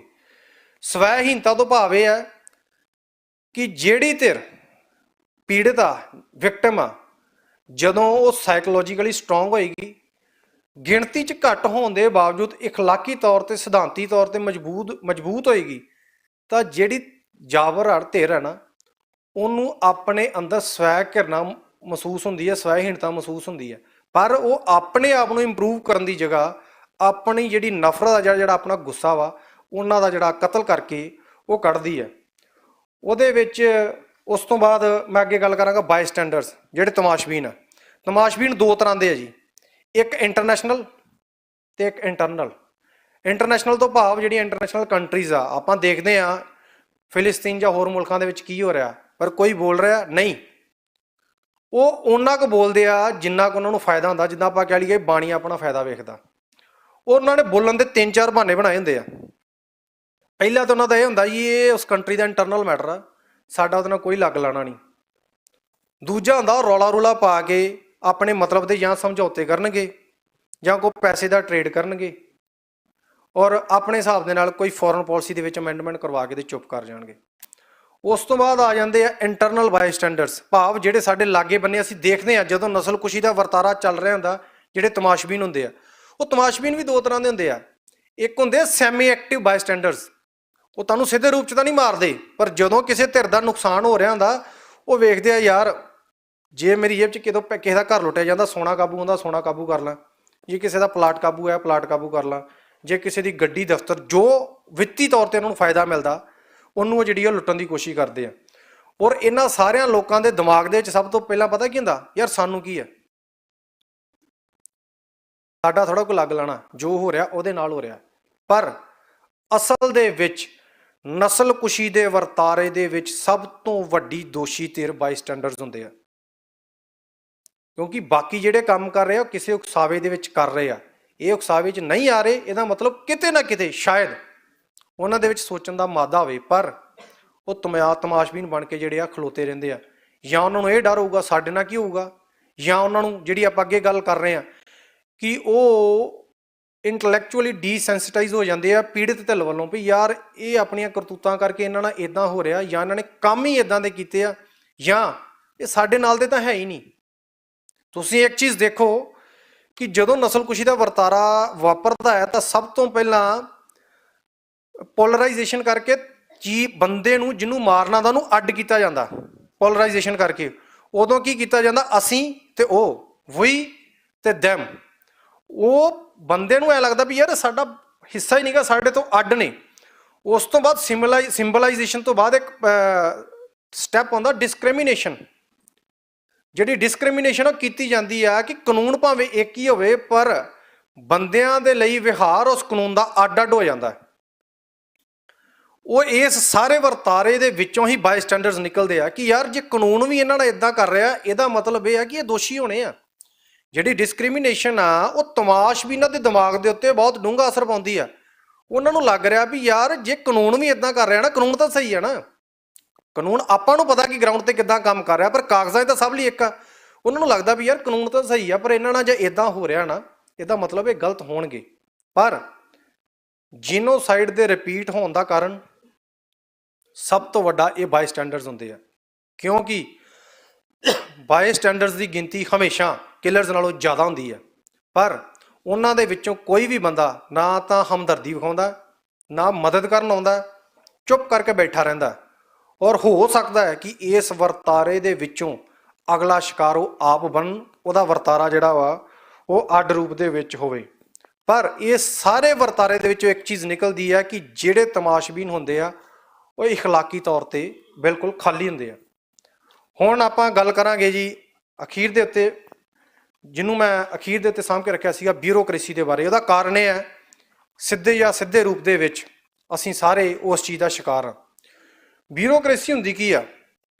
ਬਿਊਰੋਕ੍ਰੇਸੀ ਦੇ ਵਿੱਚ ਅਸੀਂ ਕਿਸੇ ਬੰਦੇ ਦੇ ਚਿਹਰੇ ਨੂੰ ਨਹੀਂ ਜਾਣਦੇ। ਉਸ ਬੰਦੇ ਦੀ ਪਛਾਣ ਸਰਕਾਰ ਵੱਲੋਂ ਦਿੱਤੇ ਅਹੁਦੇ ਦੇ ਨਾਲ ਹੁੰਦੀ ਹੈ। ਉਹ IAS ਆਫੀਸਰ ਹੋ ਸਕਦਾ, ਉਹ IPS ਆਫੀਸਰ ਹੋ ਸਕਦਾ, ਉਹ SDM ਹੋ ਸਕਦਾ, ਕਿਸੇ ਕਿ ਆਪਾਂ ਕਹਿ ਦਿੰਦੇ ਹਾਂ ਕਿ ਜਿਹੜੀ ਅੱਜ ਕੱਲ੍ਹ ਕਮੇਟੀਆਂ ਬਣਦੀਆਂ ਇਨਕੁਆਇਰੀ ਦੀ, ਪੜਤਾਲੀਆ ਕਮੇਟੀ, ਉਹਦਾ ਮੁਖੀ ਹੋ ਸਕਦਾ, ਕੋਈ ਜੱਜ ਹੋ ਸਕਦਾ, ਜਾਂ ਕੋਈ ਵੀ ਹੋਰ ਜਿਹੜਾ ਸਰਕਾਰੀ ਅਹੁਦੇਦਾਰ ਹੋ ਸਕਦਾ। ਉਹਨਾਂ ਦਾ ਚਿਹਰਾ ਨਹੀਂ ਹੁੰਦਾ। ਚਿਹਰਾ ਤਾਂ ਆਪਾਂ ਨਾਂ ਲੈ ਦਿੰਦੇ ਹਾਂ ਨਾ ਵੀ ਯਾਰ ਫਲਾਣੇ ਨੇ ਆਹ ਰਿਪੋਰਟ ਦਿੱਤੀ, ਪਰ ਨਹੀਂ, ਉਹਨਾਂ ਦੀ ਜਿਹੜੀ ਪਛਾਣ ਆ ਉਹਨਾਂ ਦੇ ਅਹੁਦਿਆਂ ਤੋਂ ਹੁੰਦੀ ਹੈ। ਇਹਦੇ ਬਾਰੇ ਇੱਕ ਹਾਨਾ ਆਂਟ ਇੱਕ ਲੇਡੀ ਹੋਈ ਆ, ਉਹਨੇ ਜਦੋਂ ਯਰੂਸ਼ਲਮ ਦੇ ਵਿੱਚ ਟਰਾਇਲ ਹੋਏ ਯਹੂਦੀਆਂ ਦੇ, ਉਹਨੇ ਇਹਨਾਂ ਦੀਆਂ ਗਵਾਹੀਆਂ ਨੂੰ ਐਨਾਲਾਈਜ਼ ਕਰਕੇ ਇੱਕ ਰਿਪੋਰਟ ਦਿੱਤੀ ਸੀ। ਉਹਨੂੰ ਕਹਿੰਦੇ ਸੀ ਬੈਨੈਲਿਟੀ ਆਫ ਏਵਲ, ਭਾਵ ਕਿ ਇਖਲਾਕੀ ਖੋਖਲਾਪਨ। ਉਹਦੇ ਵਿੱਚ ਜੋ ਮੈਂ ਪੜ੍ਹਿਆ ਜਾਂ ਜੋ ਚੀਜ਼ਾਂ ਉਹਦੇ ਚੋਂ ਮੈਂ ਐਨਾਲਾਈਜ਼ ਕੀਤੀਆਂ ਪੰਜਾਬ ਦੇ ਹਾਲਾਤ ਦੇ ਬਾਰੇ, ਉਹ ਮੈਂ ਤੁਹਾਡੇ ਨਾਲ ਗੱਲ ਕਰਨੀ ਚਾਹਾਂਗਾ ਕਿ ਜਿਹੜੀ ਬਿਊਰੋਕ੍ਰੇਸੀ ਆ, ਜੀਨੋਸਾਈਡ ਦਾ ਸਾਰਾ ਮੈਕੈਨਿਜ਼ਮ, ਤੇ ਜਿਹੜੀ ਵੀ ਅਸੀਂ ਮੀਡੀਆ ਦੇ ਵਿੱਚ ਸਟੇਟਮੈਂਟ ਦੇਖਦੇ ਹਾਂ, ਚਾਹੇ ਉਹ ਕੋਈ ਅਫਸਰ ਦਿੰਦਾ ਜਾਂ ਮੀਡੀਆ ਦਿੰਦਾ, ਉਹਨੂੰ ਡਿਜ਼ਾਈਨ ਜਿਹੜੀ ਆ ਬਿਊਰੋਕ੍ਰੇਸੀ ਕਰਦੀ ਆ। ਬਿਊਰੋਕ੍ਰੇਸੀ ਪੂਰੀ ਮਸ਼ੀਨਰੀ ਸੈੱਟ ਕਰਦੀ ਹੈ ਕਿ ਤੁਸੀਂ ਕਿੱਦਾਂ ਮਾਰਨਾ, ਕਿੱਦਾਂ ਨਹੀਂ ਮਾਰਨਾ। ਜਿਹੜਾ ਫੁੱਲ ਫਲੈਜਡ ਹੋਲੋਕਾਸਟ ਹੁੰਦਾ, ਜਿਹਨੂੰ ਆਪਾਂ ਨਸਲਕੁਸ਼ੀ ਦਾ ਵਰਤਾਰਾ ਜਿੱਦਾਂ ਆਪਾਂ ਦਿੱਲੀ 'ਚ ਦੇਖਿਆ, ਉਹ ਇੱਕ ਲਿਮਿਟਿਡ ਟਾਈਮ ਲਈ ਹੁੰਦਾ। ਠੀਕ ਹੈ ਜੀ, ਲੀਡਰ ਗੱਲੀ ਬਾਤੀਆਂ ਨੂੰ ਕਹਿ ਦੇਣਗੇ ਕਿ ਅਣਮਨੁੱਖੀ ਵਰਤਾਰਾ ਹੈ, ਔਰ ਉਹਦਾ ਇੱਕ ਲਿਮਿਟਿਡ ਟਾਈਮ ਹੁੰਦਾ। ਪਰ ਜਿਹੜੀ ਨਸਲਕੁਸ਼ੀ ਬਿਊਰੋਕ੍ਰੇਸੀ ਕਰਦੀ ਹੈ, ਉਹ ਕਾਨੂੰਨ ਦੇ ਦਾਇਰੇ ਦੇ ਵਿੱਚ ਕਰਦੀ ਹੈ, ਔਰ ਉਹ ਕਾਨੂੰਨ ਦੇ ਨਾਮ ਹੇਠ ਕਰਦੀ ਹੈ। ਉਹ ਦਿਖਾਇਆ ਇੱਦਾਂ ਜਾਂਦਾ ਕਿ ਇਹਨਾਂ ਨੇ ਕਾਨੂੰਨ ਤੋੜਿਆ, ਅਸੀਂ ਤਾਂ ਮਾਰਿਆ, ਔਰ ਉਹਨਾਂ ਨੂੰ ਸ਼ੈਲਟਰ ਕੀਤਾ ਜਾਂਦਾ। ਇਹਦਾ ਵਰਤਾਰਾ 1984 ਤੋਂ ਲੈ ਕੇ 1995 ਦੇ ਵਿੱਚ ਅਸੀਂ ਜਿਹੜੇ ਝੂਠੇ ਮੁਕਾਬਲੇ ਆ ਉਹਨਾਂ ਦੇ ਵਿੱਚ ਦੇਖਿਆ। ਉਹਦੇ ਵਿੱਚ ਆਰਮਡ ਫੋਰਸਿਸ ਵੀ ਇਨਵੋਲਵ ਸੀਗੀਆਂ, ਪੁਲਿਸ ਵੀ ਸੀਗੀ, ਐਡਮਿਨਿਸਟ੍ਰੇਸ਼ਨ ਵੀ ਸੀਗੀ, ਤੇ ਜਿਹੜਾ ਗਵਰਨਮੈਂਟ ਮੀਡੀਆ ਵੀ ਸੀਗਾ। ਔਰ ਇਹ ਜਿਹੜੀ ਮਸ਼ੀਨਰੀ ਆ, ਜਦੋਂ ਜੀਨੋਸਾਈਡ ਦਾ ਵਰਤਾਰਾ ਪਲਾਨ ਕੀਤਾ ਜਾ ਰਿਹਾ, ਔਰ ਜਦੋਂ ਤੱਕ ਉਹ ਕੰਪਲੀਟ ਹੁੰਦਾ, ਇਹ ਪੱਕਾ ਕਰਦੀ ਹੈ ਕਿ ਜੋ ਸਾਨੂੰ ਲੀਡਰਾਂ ਨੇ ਕਿਹਾ, ਜੋ ਕਤਲੋਗਾਰਤ ਹੈਗੀ ਆ, ਉਹ ਜ਼ਰੂਰੀ ਰੂਪ ਦੇ ਵਿੱਚ ਹੋਵੇ। ਉਹਨੂੰ ਹਾਲਾਤ ਕਿੱਦਾਂ ਦੇ ਪੈਦਾ ਕਰ ਰਹੇ ਆ, ਕਿਸ ਤਰ੍ਹਾਂ ਪੈਦਾ ਕਰਨੇ ਆ, ਉਹ ਜਿਹੜੀ ਬਿਊਰੋਕ੍ਰੇਸੀ ਤਿਆਰ ਕਰਦੀ ਆ। ਤੁਸੀਂ ਉਹਦੇ 'ਚ ਦੇਖੋਗੇ ਕਿਹਨੂੰ ਅਰੈਸਟ ਕਰਨਾ, ਕਿੱਦੋਂ ਕਰਨਾ, ਕੇਸ ਨੂੰ ਕਿੱਦਾਂ ਰਿਪਰੈਜ਼ੈਂਟ ਕਰਨਾ, ਇੱਕੋ ਦੋਸ਼ੀ ਦੋ ਦੋਸ਼ੀਆਂ ਨੂੰ ਪਛਾਣ ਦੇ ਹਿਸਾਬ ਦੇ ਨਾਲ ਅੱਡ ਅੱਡ ਕਿੱਦਾਂ ਰਿਪਰੈਜ਼ੈਂਟ ਕਰਨਾ, ਇਹ ਬਿਊਰੋਕ੍ਰੇਸੀ ਜਿਹੜੀ ਆ ਉਹ ਤੈਅ ਕਰਦੀ ਆ। ਔਰ ਇਹਨਾਂ ਦਾ ਜਿਹੜਾ ਫਿਕਸ ਟਾਈਮ ਨਹੀਂ ਹੁੰਦਾ। ਜਿਸ ਤਰ੍ਹਾਂ ਜਿਹੜਾ ਹੋਲੋਕਾਸਟ ਹੁੰਦਾ, ਟਾਈਮ ਹੁੰਦਾ ਕਿ ਯਾਰ ਇੰਨੇ ਚਿਰ ਦੇ ਵਿੱਚ ਆਪਾਂ ਇੰਨੇ ਬੰਦੇ ਮਾਰਨੇ ਆ, ਇਹਨਾਂ ਦਾ ਫਿਕਸ ਟਾਈਮ ਨਹੀਂ ਹੁੰਦਾ। ਇਹ ਵਰਤਾਰਾ ਚੱਲਦਾ ਰਹਿੰਦਾ, ਔਰ ਅੱਜ ਤੱਕ ਉਹ ਨਿਰੰਤਰ ਜਿਹੜਾ ਵਾ ਉਹ ਚੱਲ ਰਿਹਾ। ਔਰ ਜੀਨੋਸਾਈਡ ਦੇ ਵਿੱਚ ਜਿਹੜੀ ਡਿਸਕ੍ਰਿਮੀਨੇਸ਼ਨ ਹੁੰਦੀ ਹੈ ਕਾਨੂੰਨ ਦੇ ਨਾਂ ਹੇਠ, ਕਿਤਾਬਾਂ ਦੇ ਵਿੱਚ ਕਾਨੂੰਨ ਸਭ ਲਈ ਇੱਕ ਆ, ਪਰ ਜਿਹੜੀ ਡਿਸਕ੍ਰਿਮੀਨੇਸ਼ਨ ਹੁੰਦੀ ਆ, ਜਿਹੜੀ ਸਾਡੀ ਰਿਪਰੈਸ਼ਨ ਹੁੰਦੀ ਆ, ਜਾਂ ਜਿਹੜੇ ਵੀ ਬੰਦੇ ਸਾਨੂੰ ਖੁੱਲ੍ਹ ਕੇ ਮਾਰਦੇ ਨੇ, ਕਿਲਰਸ, ਉਹਨਾਂ ਨੂੰ ਆਰਗੇਨਾਈਜ਼ ਕਰਨ ਦਾ ਕੰਮ, ਤੇ ਜੁਡੀਸ਼ੀਅਲੀ ਸਾਡਾ ਜਿਹੜਾ ਜੀਨੋਸਾਈਡ ਦੇ ਵਰਤਾਰੇ ਦੇ ਵਿੱਚ ਜਸਟਿਸ ਦਾ ਜਿਹੜਾ ਡਿਨਾਇਲ ਆ, ਉਹਨੂੰ ਵੀ ਨਿਸ਼ਚਿਤ ਜਿਹੜੀ ਆ ਬਿਊਰੋਕ੍ਰੇਸੀ ਕਰਦੀ ਆ। ਇਹ ਸਾਰਾ ਕੁਝ ਜਿਹੜਾ ਬਿਊਰੋਕ੍ਰੇਸੀ ਕਰਦੀ ਆ। ਪਰ ਤੁਸੀਂ ਇੱਕ ਚੀਜ਼ ਸਮਝੋ, ਉਹਨਾਂ ਦਾ ਮੰਤਵ ਕੀ ਹੁੰਦਾ? ਤੁਸੀਂ ਜਦੋਂ ਨਾਰਮਲ ਗੱਲਬਾਤ ਕਰੋਗੇ ਨਾ ਕਿਸੇ ਅਫਸਰ ਨਾਲ, ਸਾਨੂੰ ਬੜਾ ਸੁਲਝਿਆ ਲੱਗੇਗਾ, ਬੜਾ ਪੜ੍ਹਿਆ ਲਿਖਿਆ ਲੱਗੇਗਾ, ਬੜਾ ਸਿਆਣਾ ਲੱਗੇਗਾ, ਪਰ ਉਹਨਾਂ ਦਾ ਮਕਸਦ ਦੋ ਚੀਜ਼ਾਂ ਹੁੰਦੀਆਂ। ਸਰਕਾਰ ਦੀਆਂ ਨਜ਼ਰਾਂ ਦੇ ਵਿੱਚ ਆਪਣੇ ਆਪ ਨੂੰ ਵੱਡਾ ਸਾਬਤ ਕਰਨਾ, ਉਹਨਾਂ ਦਾ ਵਫਾਦਾਰ ਸਾਬਤ ਕਰਨਾ। ਤੁਸੀਂ ਜਦੋਂ ਇਹਨਾਂ ਬਾਰੇ ਰਿਸਰਚਾਂ ਪੜ੍ਹੋਗੇ, ਤੁਸੀਂ ਹੈਰਾਨ ਹੋਵੋਗੇ। ਆਪਣੇ ਆਪ ਨੂੰ ਵੱਡਾ ਸਾਬਤ ਕਰਨਾ, ਔਰ ਜਿੱਥੇ ਕੋਈ ਵਿੱਤੀ ਫਾਇਦਾ ਮਿਲਦਾ, ਪੀੜਤ ਦੀ ਜ਼ਮੀਨ ਤੇ ਕਬਜ਼ਾ ਕਰਕੇ ਜਾਂ ਫੜ ਕੇ ਪੈਸੇ ਲੈ ਕੇ, ਉਹ ਸਿਰਫ ਮੁੱਖ ਰੂਪ ਦੇ ਵਿੱਚ ਇਹਨਾਂ ਦੇ ਜਿਹੜੇ ਆ ਇਹ ਦੋ ਲਾਲਚ ਹੁੰਦੇ ਆ। ਇਹਦੇ ਵਿੱਚੋਂ ਜਿਹੜੀ ਚੀਜ਼ ਮੈਂ ਕੱਢੀ ਹੈ ਬੈਨੈਲਿਟੀ ਆਫ ਈਵਲ ਨੂੰ ਸਟੱਡੀ ਕਰਕੇ, ਕਿ ਪਹਿਲੀ ਗੱਲ ਤਾਂ ਇਹ ਆ ਕਿ ਉਹ ਵੇਖਣ ਨੂੰ ਨਾਰਮਲ ਲੱਗਦੇ ਆ, ਉਹਨਾਂ ਦੇ ਮਨ ਦੇ ਵਿੱਚ ਸਾਨੂੰ ਕੋਈ ਮਾੜਾ ਮੰਤਵ ਵੀ ਨਹੀਂ ਲੱਗਦਾ, ਪਰ ਭਾਵੇਂ ਉਹ ਮਾਰਦੇ ਕਾਨੂੰਨ ਦੇ ਨਾਂ ਹੇਠਾਂ ਤੇ ਮੋਰੈਲਿਟੀ ਦੇ ਨਾਂ ਹੇਠਾਂ, ਪਰ ਉਹਨਾਂ ਦਾ ਜਿਹੜਾ ਆਪਣਾ ਇਖਲਾਕ ਆ ਬਿਲਕੁਲ ਨਹੀਂ ਹੁੰਦਾ। ਉਹਨਾਂ ਦਾ ਜਿਹੜਾ ਆਪਣਾ ਕਹਿ ਲਓ ਮੋਰੈਲਿਟੀ ਆ, ਜਾਂ ਉਹਨਾਂ ਦੀ ਜਿਹੜੀ ਸਮਝ ਆ, ਉਹ ਬਿਲਕੁਲ ਡੈਡ ਹੁੰਦੀ ਆ। ਕਿਉਂਕਿ ਉਹਨਾਂ ਦੀ ਜਿਹੜੀ ਟ੍ਰੇਨਿੰਗ ਆ ਇੱਕ ਨੌਕਰ ਦੇ ਤੌਰ ਤੇ ਕੀਤੀ ਜਾਂਦੀ ਹੈ, ਨਾ ਕਿ ਜਿਹੜੀ ਪਬਲਿਕ ਆ ਉਹਨੂੰ ਜਸਟਿਸ ਦੇਣ ਦੇ ਲਈ ਜਾਂ ਉਹਨਾਂ ਦੀ ਜਿਹੜੀਆਂ ਮੁਸੀਬਤਾਂ ਵਾ ਜਾਂ ਮੁਸ਼ਕਲਾਂ ਵਾ ਉਹਨਾਂ ਨੂੰ ਸਮਝ ਕੇ ਜਿਹੜਾ ਵਾ ਉਹ ਕੰਮ ਕਰਨ ਦੇ ਲਈ ਦੇ ਡੋਂਟ ਹੈਵ ਐਨੀ ਮੋਰੈਲਿਟੀ, ਦੇ ਲੈਕ ਕਰੇਜ। ਨਾ ਤੇ ਉਹਨਾਂ ਦੇ ਵਿੱਚ ਦਲੇਰੀ ਹੁੰਦੀ ਆ ਔਰ ਅੰਦਰੂਨੀ ਤੌਰ ਤੇ ਉਹ ਖੋਖਲੇ ਹੁੰਦੇ ਆ, ਜਾਂ ਤੁਸੀਂ ਇਦਾਂ ਕਹਿ ਲਓ ਕਿ ਮਾਨਸਿਕ ਤੌਰ ਤੇ ਉਹ ਜਿਹੜੇ ਆ ਬਿਲਕੁਲ ਮਰ ਚੁੱਕੇ ਹੁੰਦੇ ਆ। ਤੁਸੀਂ ਇਸੇ ਕਰਕੇ ਦੇਖੋ ਕਿ ਜਦੋਂ ਕਿਸੇ ਇੱਕ ਅੱਧੇ ਦਾ ਟ੍ਰਾਇਲ ਚੱਲਦਾ ਨਾ ਤਾਂ ਸਰਕਾਰ ਵੀ ਇਹਨਾਂ ਨੂੰ ਮੋਰੈਲਿਟੀ ਦੇ ਨਾਂ ਹੇਠ ਕਿ ਜਿਹੜੀਆਂ ਸਾਡੀਆਂ ਆਰਮ ਫੋਰਸਿਸ ਆ ਉਹਨਾਂ ਦੀ ਮੋਰੈਲਿਟੀ ਦੇ ਉੱਤੇ ਅਸਰ ਹੁੰਦਾ, ਉਹਨਾਂ ਨੂੰ ਬਰੀ ਕਰ ਦਿੰਦੀਆਂ ਜਾਂ ਕਿਸੇ ਨੂੰ ਸਜ਼ਾ ਹੁੰਦੀ ਉਹਨਾਂ ਨੂੰ ਛੱਡ ਦਿੰਦੀਆਂ। ਹਾਂ, ਇੱਕਾ ਦੁੱਕਾ ਕੇਸਾਂ ਦੇ ਵਿੱਚ ਜੇ ਉਹਨਾਂ ਨੂੰ ਲੱਗਦਾ ਵਾ ਕਿ ਯਾਰ ਹੁਣ ਬੰਦਾ ਜ਼ਿਆਦਾ ਫਸ ਗਿਆ ਜਾਂ ਸਾਡੇ ਕੋਲ ਐਵੀਡੈਂਸ ਇਹੋ ਜਿਹੀ ਹੈ ਕਿ ਅਸੀਂ ਨਹੀਂ ਕੁਝ ਕਰ ਸਕਦੇ, ਤਾਂ ਉਹਨਾਂ ਨੂੰ ਜਿਹੜਾ ਵਾ ਮਾੜੀ ਮੋਟੀ ਸਜ਼ਾ ਦੇ ਕੇ ਗੋਂਗਲੋਂ ਤੋਂ ਜਿਹੜੀ ਮਿੱਟੀ ਆ ਉਹ ਝਾੜੀ ਜਾਂਦੀ ਹੈ। ਸੋ ਵਰਤਾਰਾ ਤਾਂ ਬਹੁਤ ਵੱਡਾ ਹੈ, ਬਹੁਤ ਪੱਖ ਨੇ, ਪਰ ਜਿੰਨਾ ਕੁ ਸਮਾਂ ਸੀਗਾ, ਜਿੰਨਾ ਕੁ ਹੁਕਮ ਹੋਇਆ ਸੀਗਾ, ਉਹ ਸਮੇਂ ਦੇ ਵਿੱਚ ਮੈਂ ਮਾਨਸਿਕ ਪੱਖ ਤੋਂ ਜਿੰਨੀ ਕੁ ਮੈਨੂੰ ਸਮਝ ਆ ਮਹਾਰਾਜ ਨੇ ਬਖਸ਼ੀ ਹੈ ਜਾਂ ਜਿੰਨਾ ਕੁ ਮੈਂ ਪੜ੍ਹਿਆ ਆਪ ਜੀ ਦੇ ਨਾਲ ਵਿਚਾਰ ਸਾਂਝੇ ਕੀਤੇ ਨੇ ਜੀ। ਕਿਸੇ ਵੀਰ ਨੂੰ ਭੈਣ ਨੂੰ ਕੋਈ ਸਵਾਲ ਹੋਵੇ ਤਾਂ ਬਾਅਦ 'ਚ ਮੈਨੂੰ ਕਰ ਸਕਦਾ ਜੀ। ਭੁੱਲਾਂ ਚੁੱਕਾਂ ਦੀ ਮਾਫੀ। ਵਾਹਿਗੁਰੂ ਜੀ ਕਾ ਖਾਲਸਾ, ਵਾਹਿਗੁਰੂ ਜੀ ਕੀ ਫਤਿਹ।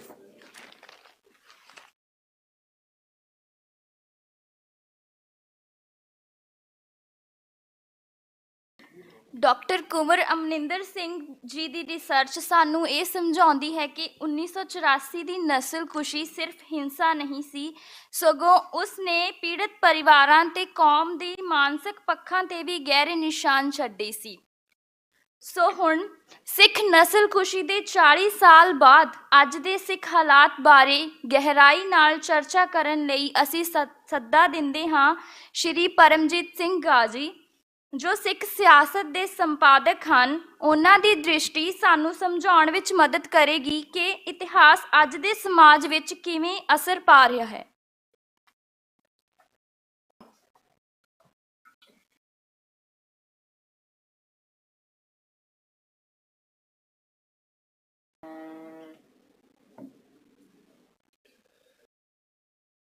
ਸ੍ਰੀ ਗੁਰੂ ਗ੍ਰੰਥ ਸਾਹਿਬ ਵਰਲਡ ਯੂਨੀਵਰਸਿਟੀ ਦੇ ਵਿੱਚ ਜਿਨ੍ਹਾਂ ਨੇ ਅੱਜ ਤੋਂ 40 ਸਾਲ ਪਹਿਲਾਂ ਆਪਣੀ ਪਛਾਣ ਦੀ ਕੀਮਤ ਆਪਣੀ ਜਾਨ ਦੇ ਨਾਲ ਅਦਾ ਕੀਤੀ, ਉਹਨਾਂ ਦੀ ਯਾਦ ਦੇ ਵਿੱਚ ਆਪਾਂ ਜੁੜੇ ਹਾਂ। ਉਹ ਸਭ ਤੋਂ ਪਹਿਲਾਂ ਫਤਿਹ ਦੀ ਸਾਂਝ ਪਾਈਏ। ਵਾਹਿਗੁਰੂ ਜੀ ਕਾ ਖਾਲਸਾ, ਵਾਹਿਗੁਰੂ ਜੀ ਕੀ ਫਤਿਹ। ਜਦੋਂ ਵੀ ਕੋਈ ਵੱਡਾ ਘੱਲੂਘਾਰਾ ਵਾਪਰਦਾ ਆ ਜਾਂ ਕੋਈ ਅਜਿਹਾ ਮਹਾਂ ਘਟਨਾਕ੍ਰਮ ਵਾਪਰਦਾ ਜਿਸ ਤਰ੍ਹਾਂ ਕਿ 1984 ਦਾ ਤੀਜਾ ਘੱਲੂਘਾਰਾ ਸੀ, ਜੂਨ ਤੇ ਨਵੰਬਰ 1984 ਦਾ, ਉਹਦਾ ਜਿਹੜਾ ਅਸਰ ਆ ਉਹ ਉਸ ਪੀੜ੍ਹੀ ਤੱਕ ਸੀਮਤ ਨਹੀਂ ਰਹਿੰਦਾ ਜਿਸ ਪੀੜ੍ਹੀ ਦੇ ਨਾਲ ਉਹ ਵਾਪਰਿਆ ਹੁੰਦਾ। ਅੱਜ ਦਾ ਜਿਹੜਾ ਇਹ ਸਮਾਗਮ ਆ ਇਹ ਵੀ ਇਸ ਗੱਲ ਦੀ ਗਵਾਹੀ ਹੈ, ਕਿਉਂਕਿ ਸਾਡੀ ਸਿੱਖਾਂ ਦੀ ਇੱਕ ਪੀੜ੍ਹੀ ਉਹ ਸੀਗੀ ਜਿਹਦੇ ਨਾਲ 1984 ਵਾਪਰਿਆ। ਦੂਜੀ ਪੀੜ੍ਹੀ ਅਸੀਂ ਸੀਗੇ ਜਿਹੜੇ ਉਸ ਤੋਂ ਬਾਅਦ ਦੇ ਵਿੱਚ ਪਲੇ ਜਵਾਨ ਹੋਏ, ਤੇ ਤੀਸਰੀ ਪੀੜ੍ਹੀ ਜਿਹੜੀ ਆ ਉਹ ਮੇਰੇ ਸਾਹਮਣੇ ਬੈਠੀ ਹੋਈ ਆ, ਤੁਸੀਂ ਸਾਰੇ ਜਿਨ੍ਹਾਂ ਨੇ ਇਹ ਸਮਾਗਮ ਰੱਖਿਆ ਆ। ਸੋ ਇਹ ਸਿਲਸਿਲਾ ਜਿਹੜਾ ਆ ਇਹ ਸਦੀਆਂ ਤੱਕ ਚੱਲਦਾ ਰਹਿਣਾ। ਜਿਸ ਧਰਤੀ ਦੇ ਉੱਪਰ ਆਪਾਂ ਇਕੱਠੇ ਹੋਏ ਆ ਇਹ ਵੀ ਆਪਾਂ ਨੂੰ ਇਹੀ ਦੱਸਦੀ ਆ। ਆਪਾਂ ਹਰ ਸਾਲ ਅੱਗੇ ਪੋਹ ਦਾ ਮਹੀਨਾ ਆਉਣਾ ਆ ਤੇ ਤੁਸੀਂ ਦੇਖੋ ਉਦੋਂ ਮਤਲਬ ਦੁਨੀਆ ਭਰ ਦੇ ਵਿੱਚੋਂ ਸਿੱਖ ਇਸ ਧਰਤੀ ਦੇ ਉੱਪਰ ਜੁੜਦੇ ਆ ਸਾਹਿਬਜ਼ਾਦਿਆਂ ਦੀ ਯਾਦ ਦੇ ਵਿੱਚ। ਉਹ ਵੀ ਇੱਕ ਇਸ ਤਰ੍ਹਾਂ ਦਾ ਵੱਡਾ ਮਹਾਂ ਘਟਨਾਕ੍ਰਮ ਸੀਗਾ ਜਿਹਨੂੰ ਅੱਜ ਸਦੀਆਂ ਬਾਅਦ ਵੀ ਅਸੀਂ ਯਾਦ ਕਰਦੇ ਹਾਂ। ਸੋ ਪਹਿਲੀ ਗੱਲ ਤਾਂ ਜਦੋਂ ਆਪਾਂ ਇਸ ਵਰਤਾਰੇ ਦੇ ਬਾਰੇ ਦੇ ਵਿੱਚ ਕਰਨੀ ਆ ਉਹ ਇਹੀ ਹੈ ਕਿ ਇਹ ਸਿਰਫ ਉਸ ਸਮੇਂ ਤੱਕ ਸੀਮਤ ਨਹੀਂ ਸੀਗੀ, ਇਹ ਹੁਣ ਆਉਂਦੇ ਸਮੇਂ ਤੱਕ ਸਿੱਖ ਯਾਦ ਦਾ ਇੱਕ ਅਟੁੱਟ ਹਿੱਸਾ ਬਣ ਗਈ ਹੈ। ਤੇ 40 ਸਾਲ ਦਾ ਵਕਫਾ ਜਿਹੜਾ ਆ ਇਸ ਘਟਨਾਕ੍ਰਮ ਤੇ ਸਾਡੇ ਦਰਮਿਆਨ, ਉਹ ਸਾਨੂੰ ਇੱਕ ਇੰਨੀ ਥਾਂ ਦੇ ਰਿਹਾ ਆ। ਜਿਸ ਤਰ੍ਹਾਂ ਕੋਈ ਵੱਡੀ ਤਸਵੀਰ ਹੋਵੇ, ਤੁਸੀਂ ਉਹਦੇ ਬਹੁਤ ਜ਼ਿਆਦਾ ਨੇੜੇ ਚਲੇ ਜਾਓ ਤੇ ਸ਼ਾਇਦ ਤੁਸੀਂ ਉਹਨੂੰ ਚੰਗੀ ਤਰ੍ਹਾਂ ਨਹੀਂ ਦੇਖ ਸਕਦੇ, ਪਰ ਜੇ ਤੁਸੀਂ ਉਹ ਤੋਂ ਥੋੜ੍ਹੀ ਜਿਹੀ ਵਿੱਥ ਪਾਓ ਤਾਂ ਫਿਰ ਤੁਸੀਂ ਉਹਦੀ ਜਿਹੜੀ ਉਹਦੇ ਵਿਸਤਾਰ ਨੇ, ਉਹਦੀਆਂ ਜਿਹੜੀਆਂ ਬਰੀਕੀਆਂ ਆ ਉਹਨਾਂ ਨੂੰ ਦੇਖ ਸਕਦੇ। ਇਸੇ ਤਰ੍ਹਾਂ ਹੀ ਜਿਹੜੇ ਮਹਾਂ ਘਟਨਾਕ੍ਰਮ ਹੁੰਦੇ ਜਿਹੜੇ ਤਾਂ ਕਿਸੇ ਜੀ ਤੇ ਮਹਾਰਾਜ ਦੀ ਬਖਸ਼ਿਸ਼ ਹੋ ਜਾਵੇ ਉਹ ਹੀ ਲਹਿਦਾ ਗੱਲ ਹੈ ਕਿ ਆਮ ਸਮਾਜ ਨੇ ਜਦੋਂ ਵੀ ਦੇਖਣਾ ਆ ਉਹਨੂੰ ਇੱਕ ਸਮਾਂ ਚਾਹੀਦਾ ਹੁੰਦਾ। ਉਸ ਸਮੇਂ ਦੇ ਵਿੱਚੋਂ ਫਿਰ ਸੂਝ ਇੰਨੀ ਉੱਪਰ ਤੱਕ ਜਾਂਦੀ ਹੈ ਜਾਂ ਇੰਨੀ ਪ੍ਰਬਲ ਹੁੰਦੀ ਹੈ ਕਿ ਤੁਸੀਂ ਉਹਦੇ ਸਾਰੇ ਵਿਸਤਾਰਾਂ ਨੂੰ ਦੇਖਣ, ਸਮਝਣ, ਵਿਚਾਰਨ ਦੇ ਸਮਰੱਥ ਹੋ ਸਕਦੇ। ਸੋ ਇਹ 40 ਸਾਲ ਦਾ ਜਿਹੜਾ ਵਕਫਾ ਆ, ਉਹਨੇ ਸਾਨੂੰ ਬਹੁਤ ਸਾਰੇ ਇਸ ਤਰ੍ਹਾਂ ਦੇ ਮੌਕੇ ਦਿੱਤੇ ਕਿ ਸਾਡੇ ਬੰਦੇ ਪਹਿਲਾਂ ਜੋ ਸਰਕਾਰ ਨੇ ਇੱਕ ਗੱਲ ਫੈਲਾਈ ਕਿ ਇਹ ਦੰਗੇ ਸੀਗੇ। ਸੋ ਅਸੀਂ ਜਿੰਨੀਆਂ ਸਿੱਖਾਂ ਦੀਆਂ ਲਿਖਤਾਂ ਦੇਖੀਆਂ, ਪਹਿਲਾਂ ਉਹਦੇ ਵਿੱਚ ਦੰਗੇ ਲਫ਼ਜ਼ ਹੀ ਵਰਤਿਆ ਜਾਂਦਾ ਸੀਗਾ। ਹਾਲਾਂਕਿ ਕੁਝ ਜਿਹੜੀਆਂ ਰੂਹਾਂ ਸੀਗੀਆਂ ਜਿਨ੍ਹਾਂ ਦੇ ਉੱਪਰ ਮਹਾਰਾਜ ਦੀ ਬਖਸ਼ਿਸ਼ ਸੀਗੀ, ਉਹਨਾਂ ਨੇ ਉਦੋਂ ਹੀ ਇਹਨੂੰ ਆਪ ਦੀ ਪਰੰਪਰਾ ਦੇ ਵਿੱਚੋਂ ਘੱਲੂਘਾਰਾ ਬਿਆਨਣਾ ਸ਼ੁਰੂ ਕਰ ਦਿੱਤਾ ਸੀਗਾ। ਮੈਂ 2 ਮਿਸਾਲਾਂ ਤੁਹਾਡੇ ਨਾਲ ਸਾਂਝੀਆਂ ਕਰਦਾ। ਇੱਕ ਤਾਂ ਹੈਗੀ ਅਫਜ਼ਲ ਅਹਿਸਨ ਰੰਧਾਵਾ ਉਹਨਾਂ ਦੀ ਕਵਿਤਾ ਆ ਨਵਾਂ ਘੱਲੂਘਾਰਾ, ਜੂਨ 1984 ਦੇ ਬਾਰੇ ਦੇ ਵਿੱਚ ਆ। 9 ਜੂਨ 1984 ਦੀ ਰਾਤ ਨੂੰ ਉਹਨਾਂ ਨੇ ਇਹ ਲਿਖੀ ਸੀਗੀ।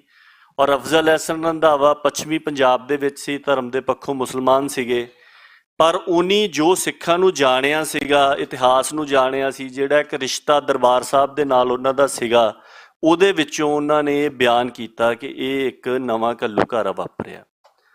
ਦੂਸਰੀ ਮਿਸਾਲ ਹੈਗੀ ਹੈ RSS ਦਾ ਇੱਕ ਵਿਚਾਰਵਾਨ ਸੀਗਾ, ਆਈਡੀਓਲੌਗ, ਨਾਨਾ ਦੇਸ਼ਮੁਖ। ਉਹਨੇ 8 ਨਵੰਬਰ 1984 ਨੂੰ ਇੱਕ ਪਰਚਾ ਲਿਖਿਆ ਜਿਹਦਾ ਅੰਗਰੇਜ਼ੀ ਤਰਜਮਾ ਅਸੀਂ ਸਿੱਖ ਸਿਆਸਤ ਦੇ ਉੱਪਰ ਸਾਂਝਾ ਕੀਤਾ ਹੋਇਆ, ਮੂਵਮੈਂਟਸ ਆਫ ਸੋਲ ਸਰਚਿੰਗ। ਸੋ 8 ਨਵੰਬਰ 1984 ਨੂੰ ਗੁਰੂ ਨਾਨਕ ਪਾਤਸ਼ਾਹ ਦਾ ਪ੍ਰਕਾਸ਼ ਦਿਹਾੜਾ ਸੀਗਾ, ਜਦੋਂ ਅਜੇ ਇੰਡੀਆ ਭਰ ਦੇ ਵਿੱਚ ਜਿਹੜੀ ਸਿੱਖਾਂ ਦੀ ਨਸਲਕੁਸ਼ੀ ਹੋਈ, ਸਾਡੇ ਬੰਦਿਆਂ ਦੇ ਜ਼ਖਮਾਂ 'ਚੋਂ ਲਹੂ ਵੀ ਨਹੀਂ ਸੀ ਸੁੱਕਿਆ। ਉਦੋਂ ਉਹ ਇਹ ਗੱਲ ਲਿਖ ਰਿਹਾ ਤੇ ਉਹ ਇਸ ਗੱਲ ਦਾ ਇਤਰਾਜ਼ ਕਰਦਾ ਆ, ਨਾਨਾ ਦੇਸ਼ਮੁਖ, ਉਸ ਪਰਚੇ ਦੇ ਵਿੱਚ। ਉਹ ਕਹਿੰਦਾ ਕਿ ਸਿੱਖਾਂ ਨੇ ਜੂਨ 1984 ਦੀ ਜੋ ਕਾਰਵਾਈ ਸੀਗੀ ਸਰਕਾਰ ਵੱਲੋਂ ਕੀਤੀ ਗਈ, ਉਹਨੂੰ ਘੱਲੂਘਾਰੇ ਦਾ ਨਾਂ ਦੇ ਕੇ ਬਹੁਤ ਵੱਡੀ ਗਲਤੀ ਕੀਤੀ। ਵੀ ਇਹਨਾਂ ਨੇ ਇੰਦਰਾ ਗਾਂਧੀ ਨੂੰ ਅਹਿਮਦ ਸ਼ਾਹ ਅਬਦਾਲੀ ਦੇ ਨਾਲ ਜੋੜਨ ਦੀ ਕੋਸ਼ਿਸ਼ ਕੀਤੀ। ਸੋ ਕਹਿਣ ਦਾ ਭਾਵ ਕਿ ਜਦੋਂ ਸਿੱਖਾਂ ਨੇ ਆਪਣੇ ਪਰੰਪਰਾ ਦੇ ਅਨੁਸਾਰ ਇਹਨੂੰ ਘੱਲੂਘਾਰੇ ਦੇ ਵਜੋਂ ਬਿਆਨਣਾ ਸ਼ੁਰੂ ਕੀਤਾ, ਤਾਂ ਵਿਪਰ ਦੀ ਨੁਮਾਇੰਦਗੀ ਕਰਨ ਵਾਲਿਆਂ ਨੇ ਬਿਲਕੁਲ ਉਸੇ ਸਮੇਂ ਹੀ ਇਸ ਚੀਜ਼ ਦਾ ਵਿਰੋਧ ਕੀਤਾ। ਇਹ ਪਰਚਾ ਪ੍ਰਤੀਪਕਸ਼ ਦੇ ਵਿੱਚ ਛਪਿਆ ਬਾਅਦ ਦੇ ਵਿੱਚ, ਜਿਹਦੀ ਕਾਪੀ ਜਿਹੜੀ ਉਹ ਸਿੱਖ ਸਿਆਸਤ ਦੇ ਉੱਪਰ ਤੁਸੀਂ ਦੇਖ ਸਕਦੇ, ਹਿੰਦੀ ਦੇ ਵਿੱਚ ਹੀ ਸੀਗਾ। ਦੂਸਰੀ ਗੱਲ ਇਹ ਹੈ ਕਿ ਜੋ ਕੁਝ ਇਹ ਵਾਪਰਿਆ, ਕੀ ਇਹ ਨਸਲਕੁਸ਼ੀ ਸੀ? ਨਸਲਕੁਸ਼ੀ ਕੀ ਹੁੰਦੀ ਹੈ, ਉਹਦੇ ਪੱਖ ਕਿਹੜੇ ਹੁੰਦੇ ਨੇ, ਉਹਦੀ ਪਰਿਭਾਸ਼ਾ ਕੀ ਹੈ, ਇਹ ਬਹੁਤ ਵਿਸਤਾਰ ਦੇ ਵਿੱਚ ਵੀਰ ਜੀ ਹੋਣਾ ਨੇ ਦੱਸਿਆ। ਮੈਂ ਕੋਸ਼ਿਸ਼ ਕਰੂੰਗਾ ਕਿ ਉਹਨਾਂ ਗੱਲਾਂ ਨੂੰ ਨਾ ਦੁਹਰਾਇਆ ਜਾਏ, ਜਿੱਥੇ ਲੋੜ ਪਵੇ ਹਵਾਲਾ ਮਾਤਰ ਆਪਾਂ ਉਹਨਾਂ ਦੀ ਗੱਲ ਦੇ ਵਿੱਚੋਂ ਜ਼ਿਕਰ ਲੈ ਲਵਾਂਗੇ। ਸੋ ਇਸ ਗੱਲ ਤੋਂ ਦਿੱਲੀ ਦਰਬਾਰ ਜਾਂ ਇੰਡੀਅਨ ਸਟੇਟ ਮੁਨਕਰ ਹੁੰਦੀ ਹੈ ਕਿ ਨਵੰਬਰ 1984 'ਚ ਜੋ ਹੋਇਆ ਇਹ ਜੈਨੋਸਾਈਡ ਨਹੀਂ ਸੀਗਾ। ਪਿਛਲੇ 40 ਸਾਲਾਂ ਦੇ ਦੌਰਾਨ ਉਹਨਾਂ ਨੇ ਇਹੀ ਗੱਲ ਸਾਰੀ ਦੁਨੀਆ ਦੇ ਸਾਹਮਣੇ ਰੱਖੀ ਹੈ। ਉਹਦੇ ਵਾਸਤੇ ਉਹਨਾਂ ਨੇ ਇੱਕ ਬੜਾ ਵੱਡਾ ਪ੍ਰਵਚਨ ਸਿਰਜਿਆ, ਜਿਹਦੇ ਵਿੱਚ ਜਿਹਨੂੰ ਆਪਾਂ ਆਮ ਤੁਸੀਂ ਹਰ ਰੋਜ਼ ਪੜ੍ਹਦੇ ਆ, ਜਦੋਂ ਵੀ ਕੋਈ 84 ਬਾਰੇ ਖਬਰ ਲੱਗਦੀ ਅਖਬਾਰ ਦੇ ਵਿੱਚ, ਟੀਵੀ ਦੇ ਉੱਪਰ ਖਬਰ ਆਉਂਦੀ, ਆਪਾਂ ਸਾਰੇ ਹੀ ਉਸ ਨਰੇਟਿਵ ਨੂੰ ਸੁਣਦੇ ਆ। ਉਹ ਹੈਗਾ ਦਿੱਲੀ ਦੰਗਿਆਂ ਦਾ ਨਰੇਟਿਵ।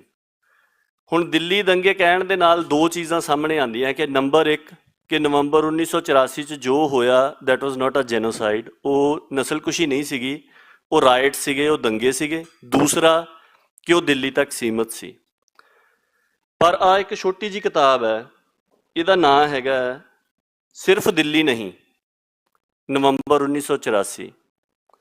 ਸੋ ਇਹ ਛੋਟੀ ਜਿਹੀ ਕਿਤਾਬ ਦਿੱਲੀ ਦਰਬਾਰ ਦਾ ਉਹ ਬਹੁਤ ਵੱਡਾ ਨਰੇਟਿਵ ਹੈ ਜਿਹੜਾ ਉਹਨੂੰ ਭੰਨਦੀ ਹੈ, ਕਿਉਂਕਿ ਇਹਦੇ ਵਿੱਚ ਇੰਡੀਆ ਦੇ ਕੁੱਲ 21 ਸੂਬੇ ਬਣਦੇ ਨੇ ਜਿੱਥੇ ਨਵੰਬਰ 1984 ਦੇ ਦੌਰਾਨ ਨਸਲਕੁਸ਼ੀ ਦੀ ਹਿੰਸਾ ਹੋਈ, ਔਰ ਤਕਰੀਬਨ 350 ਸ਼ਹਿਰ, ਕਸਬੇ, ਵੱਡੇ ਥਾਂ ਜਿਹੜੇ ਆ ਉਹਦਾ ਇਹਦੇ ਵਿੱਚ ਜ਼ਿਕਰ ਹੈਗਾ। ਇਕੱਲੇ ਉੱਤਰ ਪ੍ਰਦੇਸ਼ ਦੇ ਹੀ ਲਗਭਗ 90-95 ਦੇ ਕਰੀਬ ਥਾਵਾਂ ਦੀ ਸ਼ਨਾਖਤ ਇਹਦੇ ਵਿੱਚ ਹੈਗੀ ਆ ਜਿੱਥੇ ਹਮਲਾ ਹੋਇਆ। ਆਪਣੇ ਵਿੱਚੋਂ ਬਹੁਤ ਘੱਟ ਜਾਣਦੇ ਹੋਣਗੇ ਕਿ ਹਿਮਾਚਲ ਦੇ ਵਿੱਚ ਬੜੇ ਵੱਡੇ ਪੱਧਰ ਦੇ ਉੱਪਰ ਸਿੱਖਾਂ ਦੇ ਉੱਪਰ ਹਮਲੇ ਹੋਏ ਉਸ ਸਮੇਂ ਦੇ ਦੌਰਾਨ।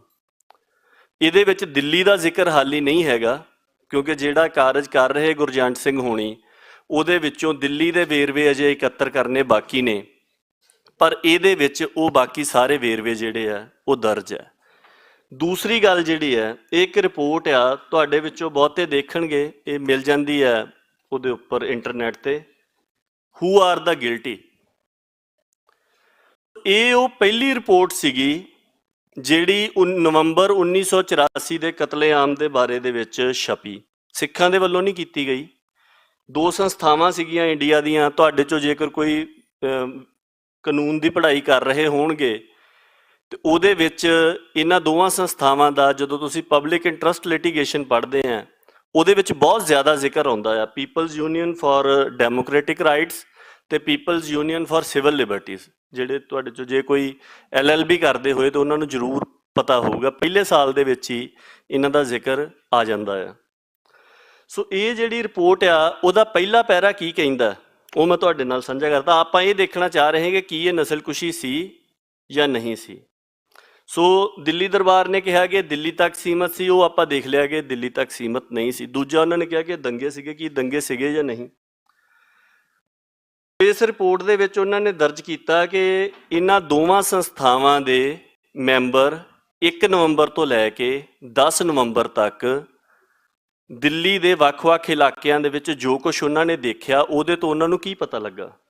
ਉਹ ਕਹਿੰਦੇ ਜੀ The attacks on members of the Sikh community in Delhi and its suburbs during the period, ਕਿਹੜਾ period 1 ਤੋਂ 10 ਨਵੰਬਰ, far from being a spontaneous expression of madness and of popular grief and anger at Mrs. Gandhi's assassination as made out to be by the authorities, ਜਿਨ੍ਹਾਂ ਦਾ ਜ਼ਿਕਰ ਪਹਿਲਾਂ ਹੋਇਆ, were the outcome of a well-organized plan marked by acts of both politicians of the Congress I at the top and by authorities in the administration.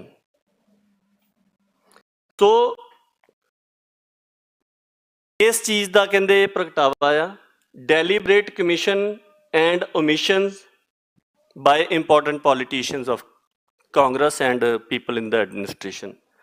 ਸੋ ਕਹਿਣ ਦਾ ਭਾਵ ਇਹ ਕਿ ਸਰਕਾਰ ਨੇ ਇਹ ਬਣਾਇਆ ਕਿ ਲੋਕ ਪਾਗਲ ਹੋ ਗਏ ਸੀਗੇ, ਮੈਡਨੈਸ ਦਾ ਪ੍ਰਗਟਾਵਾ ਸੀਗਾ ਤੇ ਲੋਕਾਂ ਨੂੰ ਬਹੁਤ ਜ਼ਿਆਦਾ ਦੁੱਖ ਹੋਇਆ ਇੰਦਰਾ ਗਾਂਧੀ ਦੇ ਕਤਲ ਦੇ ਉੱਤੇ, ਇਸ ਕਰਕੇ ਉਹਨਾਂ ਨੇ ਅਚਾਨਕ ਇਹ ਸਾਰਾ ਕੁਝ ਕਰ ਦਿੱਤਾ।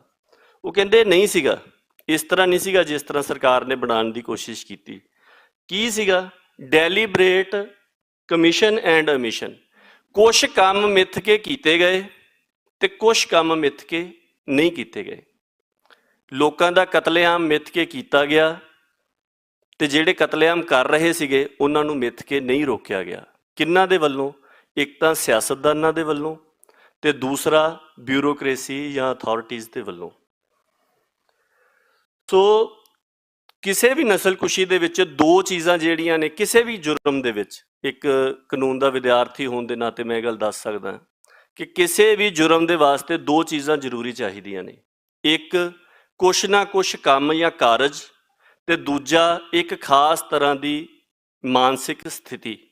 ਇੱਕ ਨੂੰ ਕਹਿੰਦੇ ਆ ਐਕਟਸ ਰੀਅਸ, ਦੂਸਰੇ ਨੂੰ ਕਹਿੰਦੇ ਮੈਨਸ ਰੀਆ। ਇੱਕ ਫਿਜ਼ੀਕਲ ਐਲੀਮੈਂਟ ਹੈ, ਤੁਸੀਂ ਕੁਛ ਕੰਮ ਕਰਦੇ ਹੋ। ਦੂਜੀ ਇੱਕ ਮਨੋ ਅਵਸਥਾ ਆ, ਕਿਸ ਮਨੋਰਥ ਦੇ ਨਾਲ ਜਾਂ ਕਿਸ ਮਨੋ ਦਿਸ਼ਾ ਦੇ ਵਿੱਚੋਂ ਤੁਸੀਂ ਕਰਦੇ ਹੋ।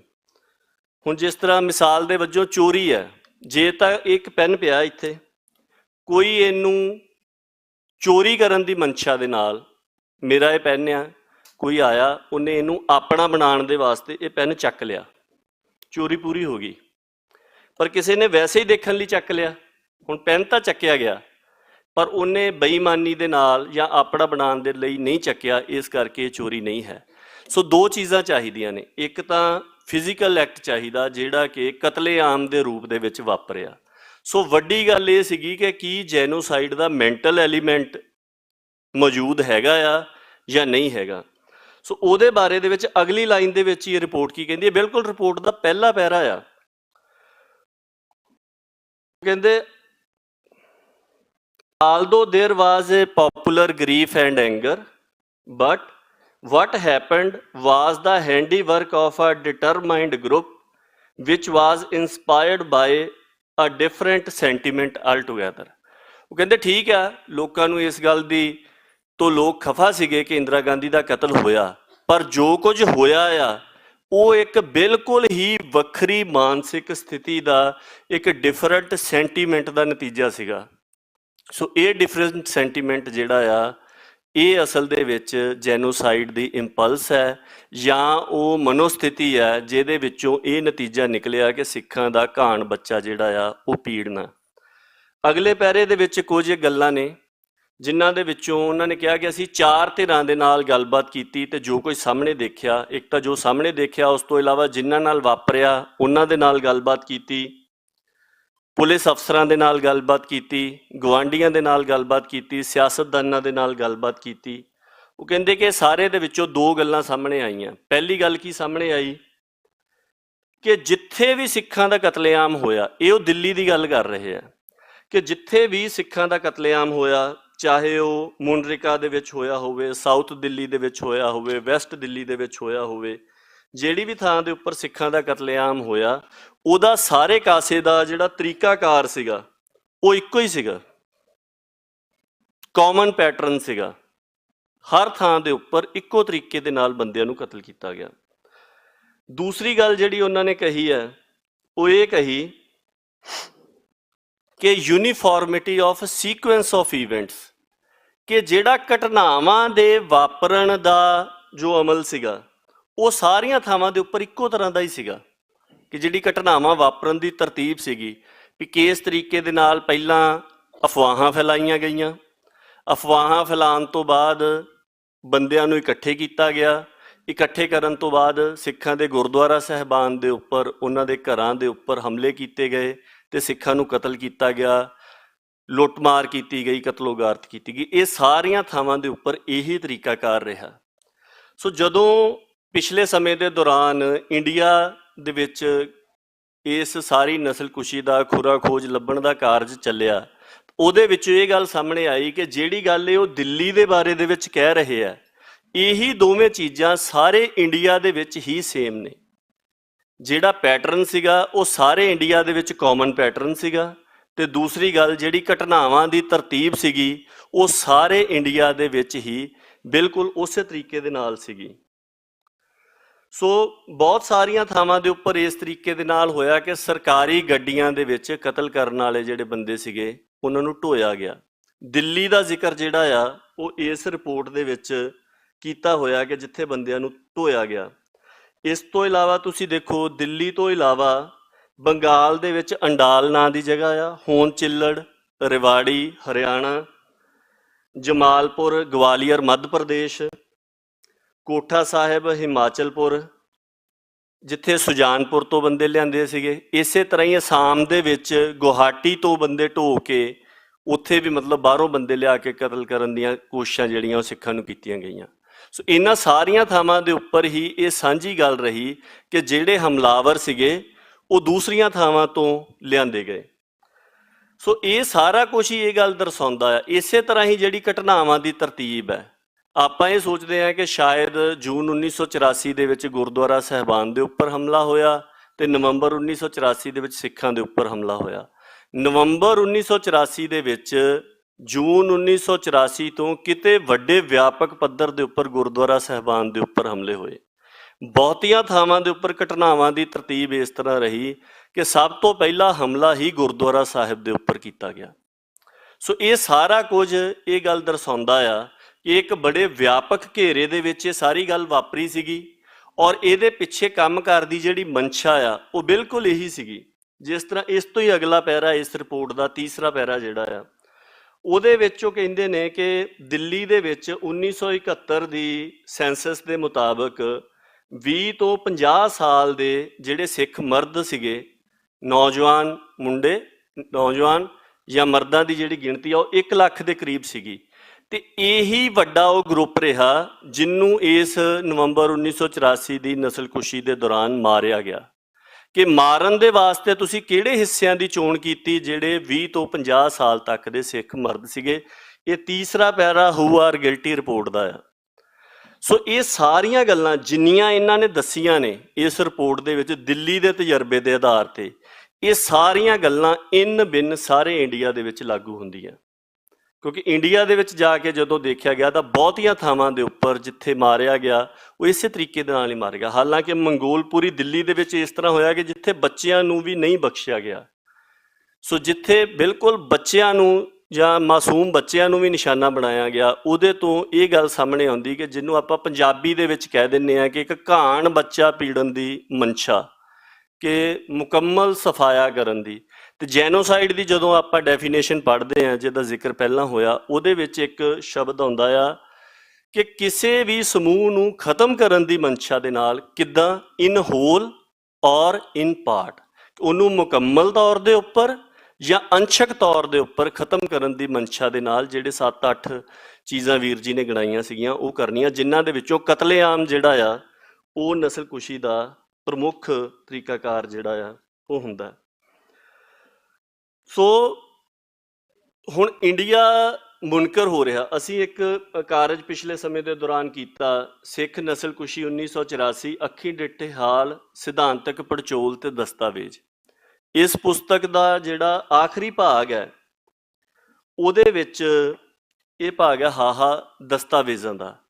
ਇਹਦੇ ਵਿੱਚ ਇੰਨੇ ਸਫ਼ਿਆਂ ਦੇ ਉੱਪਰ ਉਹ ਸਾਰੇ ਦਸਤਾਵੇਜ਼ ਨੇ ਜਿਹੜੀ ਦੁਨੀਆ ਦੇ ਵਿੱਚ ਵੱਖ-ਵੱਖ ਵਿਧਾਨ ਸਭਾਵਾਂ ਨੇ ਜਾਂ ਉੱਥੋਂ ਦੀਆਂ ਜਿਹੜੀਆਂ ਸਿਟੀ ਕਾਉਂਸਲਸ ਨੇ ਜਾਂ ਉੱਥੋਂ ਦੇ ਜਿਹੜੀਆਂ ਹੋਰ ਇਸ ਤਰ੍ਹਾਂ ਦੀਆਂ ਸਰਕਾਰੀ ਸੰਸਥਾਵਾਂ ਨੇ, ਵੱਖ-ਵੱਖ ਯੂਨੀਵਰਸਿਟੀਆਂ ਦੀਆਂ ਸੈਨੇਟਸ ਨੇ, ਜਾਂ ਉੱਥੋਂ ਦੇ ਗਵਰਨਰਸ ਦੇ ਵੱਲੋਂ ਪ੍ਰੋਕਲੇਮੇਸ਼ਨ ਹੋਈਆਂ, ਸਿਟੀ ਮੇਅਰਸ ਦੇ ਵੱਲੋਂ ਹੋਈਆਂ, ਉਹਨਾਂ ਸਾਰੀਆਂ ਦੇ ਦਸਤਾਵੇਜ਼ ਇਹਦੇ ਵਿੱਚ ਸ਼ਾਮਲ ਕੀਤੇ ਗਏ ਨੇ, ਜਿਨ੍ਹਾਂ ਦੇ ਵਿੱਚ ਇਹ ਗੱਲ ਦੱਸੀ ਗਈ ਹੈ, ਉਹਨਾਂ ਨੇ ਇਹ ਗੱਲ ਤਸਲੀਮ ਕੀਤੀ ਹੈ ਬਾਕਾਇਦਾ ਤੌਰ ਦੇ ਉੱਪਰ ਕਿ ਜੋ ਕੁਝ ਨਵੰਬਰ 1984 ਦੇ ਵਿੱਚ ਹੋਇਆ ਉਹ United nations the UN convention for prevention and punishment of crime of genocide 1948 ਦੀ ਜਿਹੜੀ ਹੈਗੀ ਆ ਉਹਦੇ ਮੁਤਾਬਕ ਇਹ ਜੈਨੋਸਾਈਡ ਬਣਦਾ ਹੈ।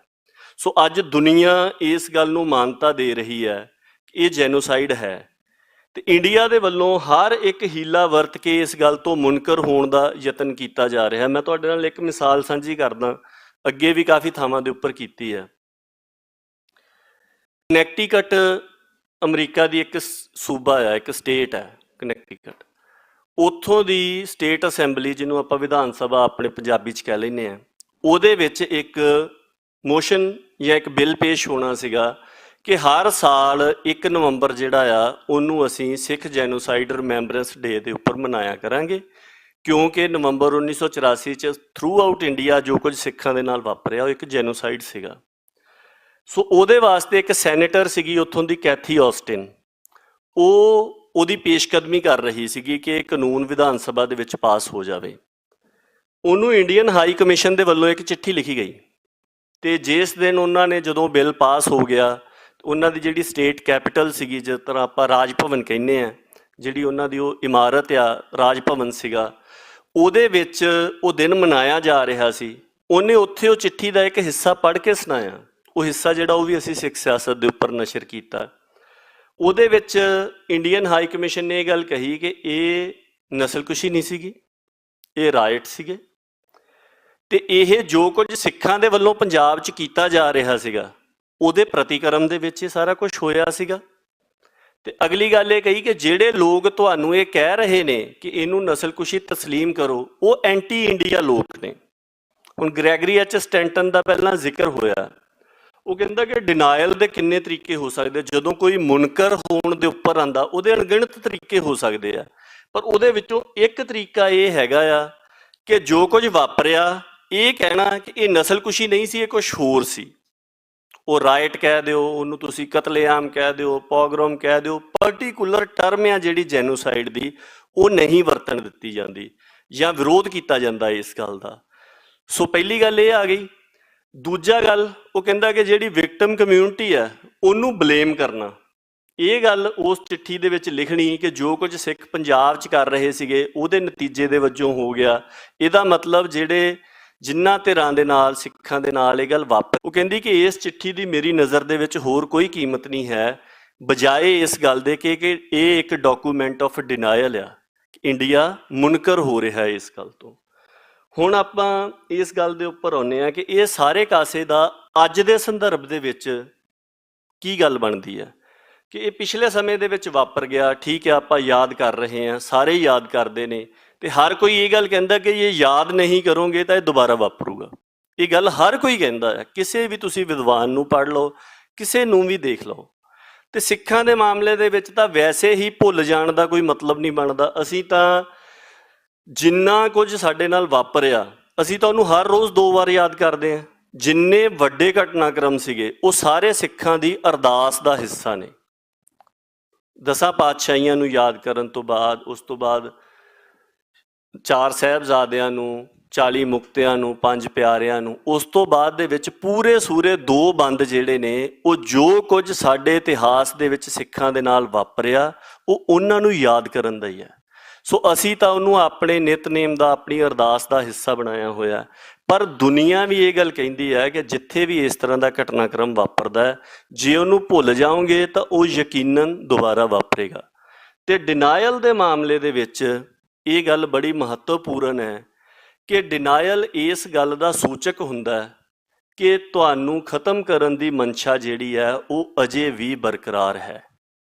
ਕਿ ਜਿੱਥੇ ਵੀ ਕੋਈ ਕਤਲੇਆਮ ਜਾਂ ਨਸਲਕੁਸ਼ੀ ਕਰਨ ਵਾਲੀ ਧਿਰ ਉਹਦੇ ਤੋਂ ਮੁਨਕਰ ਹੁੰਦੀ ਹੈ, ਉਹਦਾ ਮਤਲਬ ਇਹ ਹੁੰਦਾ ਕਿ ਜਿਹੜੀ ਧਿਰ ਦੇ ਨਾਲ ਉਹ ਵਾਪਰਿਆ ਉਹ ਅਜੇ ਵੀ ਖਦਸ਼ੇ ਦੇ ਵਿੱਚ ਹੈ, ਕਿਉਂਕਿ ਕਰਨ ਵਾਲੇ ਸੱਤਾ ਦੇ ਵਿੱਚ ਨੇ ਤੇ ਇਹ ਗੱਲ ਜਿਹੜੀ ਹੈ ਦੁਬਾਰਾ ਵਾਪਰ ਸਕਦੀ ਹੈ। ਸਿੱਖਾਂ ਨੂੰ ਇਸ ਗੱਲ ਦਾ ਪਤਾ, ਥੋੜ੍ਹਾ ਜਿਹਾ ਆਪਾਂ ਹਿਸਟਰੀ ਨੂੰ ਦੇਖੀਏ ਤਾਂ ਲੱਗ ਜਾਣਾ ਚਾਹੀਦਾ ਕਿ 1986 ਦੇ ਵਿੱਚ, 1984 ਤੋਂ ਬਾਅਦ 1986 ਦੇ ਵਿੱਚ ਜਿਹੜੇ ਥਾਵਾਂ ਦੇ ਉੱਪਰ ਸਿੱਖਾਂ ਦਾ ਵਿਆਪਕ ਕਤਲੇਆਮ ਹੋਇਆ ਉਹ ਹੈਗੀਆਂ ਨੇ ਜੀ ਰਿਸ਼ੀਕੇਸ਼ ਉੱਤਰਾਖੰਡ ਦੇ ਵਿੱਚ, ਕੁੱਲੂ ਹਿਮਾਚਲ ਦੇ ਵਿੱਚ ਜਿੱਥੇ ਹਮਲੇ ਹੋਏ ਸਿੱਖਾਂ ਦੇ ਉੱਪਰ ਤੇ ਕਤਲੇਆਮ ਕਰਨ ਦੀ ਕੋਸ਼ਿਸ਼ ਕੀਤੀ ਗਈ, ਨਾਨਕ ਝੀਰਾ ਬਿਦਰ ਕਰਨਾਟਕ ਦੇ ਵਿੱਚ, ਰੁੜਕੀ ਉੱਤਰਾਖੰਡ ਦੇ ਵਿੱਚ ਤੇ ਭੁੰਤਰ ਹਿਮਾਚਲ ਦੇ ਵਿੱਚ। ਸੋ ਇਹ ਸਾਰੀਆਂ ਉਹ ਥਾਵਾਂ ਨੇ ਜਿਨ੍ਹਾਂ ਥਾਵਾਂ ਦੇ ਉੱਪਰ 1986 ਦੇ ਵਿੱਚ ਹੀ ਦੁਬਾਰਾ ਸਿੱਖਾਂ ਨੂੰ ਜਾਂ ਕਤਲ ਕੀਤਾ ਗਿਆ ਜਾਂ ਕਤਲ ਕਰਨ ਦੀ ਕੋਸ਼ਿਸ਼ ਕੀਤੀ ਗਈ, ਜਾਂ ਜਿਹਦਾ ਜ਼ਿਕਰ ਪਹਿਲਾਂ ਹੋਇਆ ਉਹਨਾਂ ਨੂੰ ਇਹ ਕਿਹਾ ਗਿਆ ਕਿ ਤੁਸੀਂ ਇਹ ਥਾਵਾਂ ਖਾਲੀ ਕਰ ਦਿਓ, ਇੱਥੋਂ ਛੱਡ ਕੇ ਚਲੇ ਜਾਓ। ਸੋ ਇਹ ਸਾਰਾ ਕੁਝ ਵਾਪਰਿਆ। ਹੁਣ ਇਹ ਗੱਲ ਦੇਖੀਏ ਕਿ ਕੀ ਇਹ ਸਿਰਫ ਉਸ ਸਮੇਂ ਤੱਕ ਹੀ ਸੀਮਤ ਸੀਗਾ ਜਿਹੜਾ ਇਹ ਖਦਸ਼ਾ ਆ, ਜਾਂ ਫਿਰ ਇਹ ਅੱਜ ਦੇ ਸਮੇਂ ਦੇ ਤੱਕ ਵੀ ਆਉਂਦਾ ਆ। ਉਹਨੂੰ ਵਿਚਾਰਨ ਦੇ ਵਾਸਤੇ ਆਪਾਂ ਨੂੰ 2-3 ਚੀਜ਼ਾਂ ਜਿਹੜੀਆਂ ਨੇ ਉਹ ਦੇਖਣੀਆਂ ਪੈਣੀਆਂ। ਇੱਕ ਤਾਂ ਹਨ ਇੰਡੀਆ ਦੇ ਹਾਲਾਤ ਤੇ ਦੂਸਰੀ ਹੈਗੀ ਹੈ ਕਿ ਸਿੱਖਾਂ ਦੀ ਸਮਰੱਥਾ ਤੋਂ ਪੈਦਾ ਹੋਏ ਹਾਲਾਤ। ਕਿ ਜਦੋਂ 1984 ਵਾਪਰਿਆ ਉਦੋਂ ਇੰਡੀਆ ਦੇ ਹਾਲਾਤ ਕੀ ਸੀਗੇ। ਜੇ ਤੁਸੀਂ ਥੋੜ੍ਹੀ ਜਿਹੀ ਪੋਲੀਟੀਕਲ ਹਿਸਟਰੀ ਪੜ੍ਹੋ ਤਾਂ ਇੰਡੀਆ ਸੱਤਾ ਦੇ ਕੇਂਦਰੀਕਰਨ ਦੇ ਸਿਖਰ ਵੱਲ ਨੂੰ ਜਾ ਰਿਹਾ ਸੀਗਾ। ਇੰਦਰਾ ਗਾਂਧੀ ਹਕੂਮਤ ਦੇ ਵਿੱਚ ਸੀਗੀ। ਇੰਦਰਾ ਤੇ ਇੰਡੀਆ ਜਿਹੜਾ ਆ ਉਹ ਸਿਨੋਨਿਮ ਬਣ ਗਿਆ ਸੀਗਾ, ਸਮਾਨਾਰਥੀ ਬਣਾਉਣ ਦਾ ਯਤਨ ਕੀਤਾ ਜਾਂਦਾ ਸੀ। ਸਲੋਗਨ ਚੱਲਿਆ ਬਕਾਇਦਾ, India is Indira, Indira is India. ਇਸ ਗੱਲ ਦੇ ਨਾਅਰੇ ਲੱਗਦੇ ਰਹੇ। ਸੋ ਇੰਨੀ ਜ਼ਿਆਦਾ ਸੱਤਾ ਦਾ ਨਿੱਜੀਕਰਨ ਤੇ ਕੇਂਦਰੀਕਰਨ ਹੋ ਰਿਹਾ ਸੀਗਾ। ਔਰ ਅੱਜ ਦੇ ਸਮੇਂ ਦੇ ਵਿੱਚ ਕੀ ਹੋ ਰਿਹਾ, 2014 ਤੋਂ ਬਾਅਦ ਇੰਡੀਆ ਦੁਬਾਰਾ ਫਿਰ ਉਸੇ ਹੀ ਪਟੜੀ ਦੇ ਉੱਪਰ ਆ ਗਿਆ। ਬੇਸ਼ੱਕ ਇੱਕ ਵੱਖਰੀ ਪਾਰਟੀ ਰੂਲ ਕਰ ਰਹੀ ਹੈ, ਪਰ ਲੀ ਬਿਲਕੁਲ ਹੀ ਉਹੀ ਹੈ ਕਿ ਜਿੱਥੇ ਬਿਲਕੁਲ ਉਸੇ ਤਰੀਕੇ ਦੇ ਨਾਲ ਸੱਤਾ ਦਾ ਕੇਂਦਰੀਕਰਨ ਹੋ ਰਿਹਾ। ਪਿਛਲੇ ਸਾਰੇ ਸਮੇਂ ਦੇ ਦੌਰਾਨ ਜੇ ਤੁਹਾਡੇ 'ਚ ਕੋਈ ਪਬਲਿਕ ਐਡਮਿਨਿਸਟ੍ਰੇਸ਼ਨ ਵਾਲੇ ਹੋਣਗੇ, ਉਹਨਾਂ ਨੂੰ ਘੋਖਣਾ ਚਾਹੀਦਾ ਕਿ ਕੀ ਇੰਡੀਆ ਦੀ ਪਾਰਲੀਮੈਂਟ ਹੈ ਜਿਹੜੀ ਉਹ ਪ੍ਰੋਪਰ ਫੰਕਸ਼ਨ ਕਰ ਰਹੀ ਹੈ। ਆਪਾਂ ਪਿਛਲੇ ਹੀ ਜਿਹੜੇ ਬਿੱਲ ਪਾਸ ਹੋਏ ਨੇ ਪਿਛਲੇ ਸਾਰੇ ਸਮੇਂ ਦੇ ਦੌਰਾਨ ਤੁਸੀਂ ਦੇਖ ਸਕਦੇ ਹੋ ਕਿ ਉਹ ਕਿੰਨੀ ਕੁ ਫੰਕਸ਼ਨ ਕਰ ਰਹੀ ਆ। ਇੰਡੀਕੇਟਰ ਹੁੰਦੇ ਆ, ਕੁਝ ਇੱਕ ਸੂਚਕ ਹੁੰਦੇ ਨੇ ਦੁਨੀਆ ਦੇ ਵਿੱਚ ਜਿਨ੍ਹਾਂ ਨੂੰ ਦੇਖ ਕੇ ਪਤਾ ਲੱਗਦਾ ਹੈ ਕਿ ਕਿਹੜਾ ਵਰਤਾਰਾ ਵਾਪਰ ਰਿਹਾ ਆ ਤੇ ਇਹ ਗੱਲ ਕਿੱਧਰ ਨੂੰ ਜਾ ਰਹੀ ਆ। ਇੰਡੀਆ ਬਿਲਕੁਲ ਇੰਟੈਂਸ ਸੈਂਟਰਲਾਈਜੇਸ਼ਨ ਆਫ ਪਾਵਰ ਦੇ ਦੌਰ ਦੇ ਵਿੱਚੋਂ ਦੀ ਲੰਘ ਰਿਹਾ ਆ ਔਰ ਬੜੀ ਤੇਜ਼ੀ ਦੇ ਨਾਲ ਰਹਿੰਦੀਆਂ ਤਾਕਤਾਂ ਦਾ ਵੀ ਕੇਂਦਰੀਕਰਨ ਹੋ ਰਿਹਾ। ਸਟੇਟਾਂ ਦੀਆਂ ਵਿਧਾਨ ਸਭਾਵਾਂ, ਸਰਕਾਰਾਂ ਪਾਵਰਲੈਸ ਹੋ ਰਹੀਆਂ। ਸੈਂਟਰ ਦੇ ਵਿੱਚ ਵੀ ਪੂਰਾ ਸੈਂਟਰਲ ਕੈਬਨਿਟ ਪਾਵਰਫੁਲ ਨਹੀਂ ਹੋ ਰਿਹਾ। ਸੈਂਟਰ ਦੇ ਵਿੱਚ ਕੁਝ ਅਹੁਦੇ ਤੇ ਅਹੁਦਿਆਂ ਦੇ ਉੱਪਰ ਬੈਠੇ ਹੋਏ ਬੰਦੇ ਪਾਵਰਫੁਲ ਹੋ ਰਹੇ ਆ। ਇੰਡੀਆ ਮੋਟੇ ਰੂਪ ਦੇ ਵਿੱਚ 3 ਬੰਦਿਆਂ ਦਾ ਹੀ ਜ਼ਿਕਰ ਆ ਜਾਂਦਾ ਆ, ਲਾ ਪਾ ਕੇ ਹੋਮ ਮਿਨਿਸਟਰ ਦਾ, ਪ੍ਰਾਈਮ ਮਿਨਿਸਟਰ ਦਾ ਤੇ NSA ਦਾ। ਇਹ 3 ਧੁਰਾਵੀ ਲੋਕ ਜਿਹੜੇ ਆ ਇੱਕ ਇੱਦਾਂ ਦਾ ਧੁਰਾ ਬਣ ਗਏ ਆ ਜਿਨ੍ਹਾਂ ਨੇ ਸੈਂਟਰਲਾਈਜੇਸ਼ਨ ਆਫ ਪਾਵਰ ਤੋਂ ਵੀ ਅੱਗੇ ਪਰਸਨਲਾਈਜੇਸ਼ਨ ਆਫ ਪਾਵਰ ਕਰ ਲਈ ਆ, ਬਿਲਕੁਲ ਸੱਤਾ ਦਾ ਨਿੱਜੀਕਰਨ ਕਰ ਲਿਆ ਆ।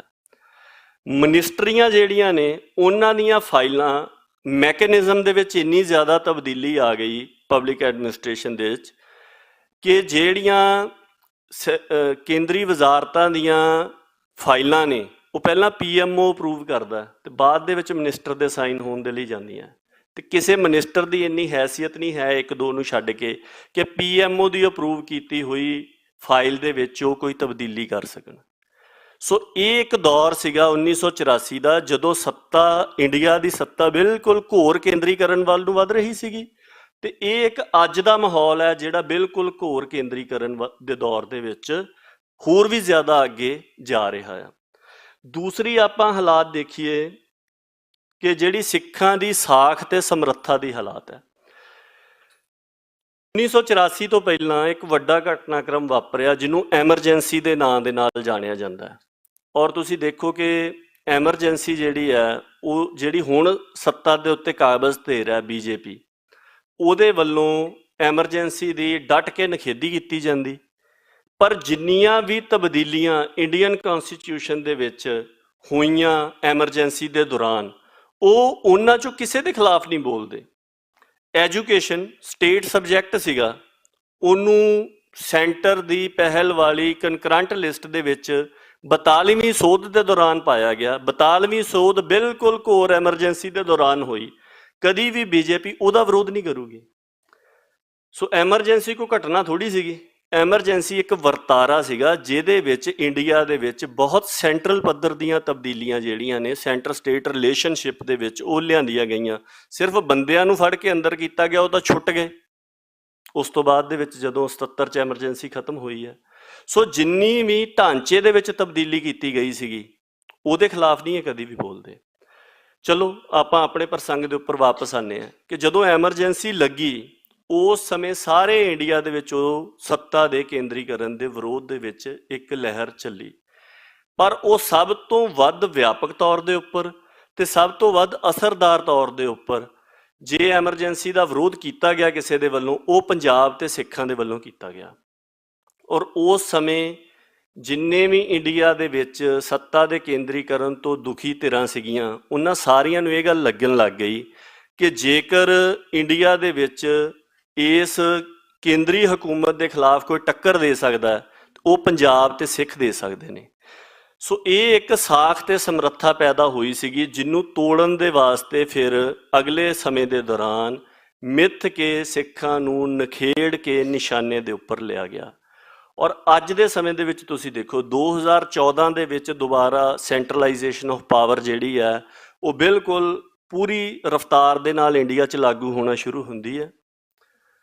ਜਿੱਦਾਂ ਅੰਗਰੇਜ਼ੀ ਵਿੱਚ ਕਹਿੰਦੇ ਆ ਕਿ ਆਊਟ ਆਫ ਨੋਵੇਅਰ, ਬਿਨਾਂ ਕਿਸੇ ਕਿਆਸ ਤੋਂ ਸਰਕਾਰ ਦੇ ਤੋਂ ਸਤੰਬਰ ਜਾਂ ਨਵੰਬਰ 2020 ਦੇ ਵਿੱਚ ਸਿੱਖ ਜਿਹੜੇ ਆ ਪੰਜਾਬ ਦੇ ਸਿੱਖ ਉਹ ਬਿਲਕੁਲ ਜਿਹੜਾ ਕੇਂਦਰੀ ਹਕੂਮਤ ਦਾ ਇੱਕ ਕੇਂਦਰੀਕਰਨ ਦਾ ਰੱਥ ਸੀਗਾ ਉਹਦੇ ਅੱਗੇ ਜਾ ਕੇ ਖੜ ਜਾਂਦੇ ਆ ਕਿਸਾਨੀ ਮੋਰਚੇ ਦੇ ਰੂਪ ਦੇ ਵਿੱਚ।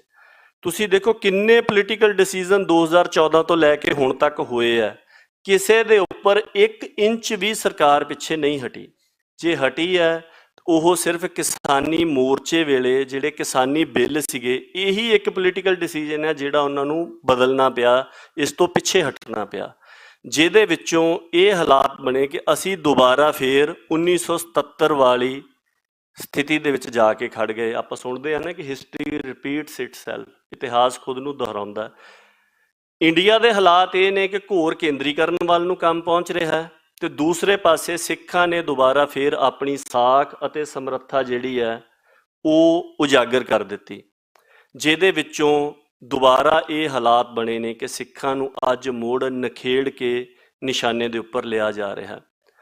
ਔਰ ਉਹਦੇ ਵਾਸਤੇ ਆਪਾਂ ਦੇਖੀਏ ਪਿਛਲੇ ਦਿਨਾਂ ਦੀਆਂ 2 ਘਟਨਾਵਾਂ ਦਾ ਮੈਂ ਜ਼ਿਕਰ ਕਰਾਂਗਾ।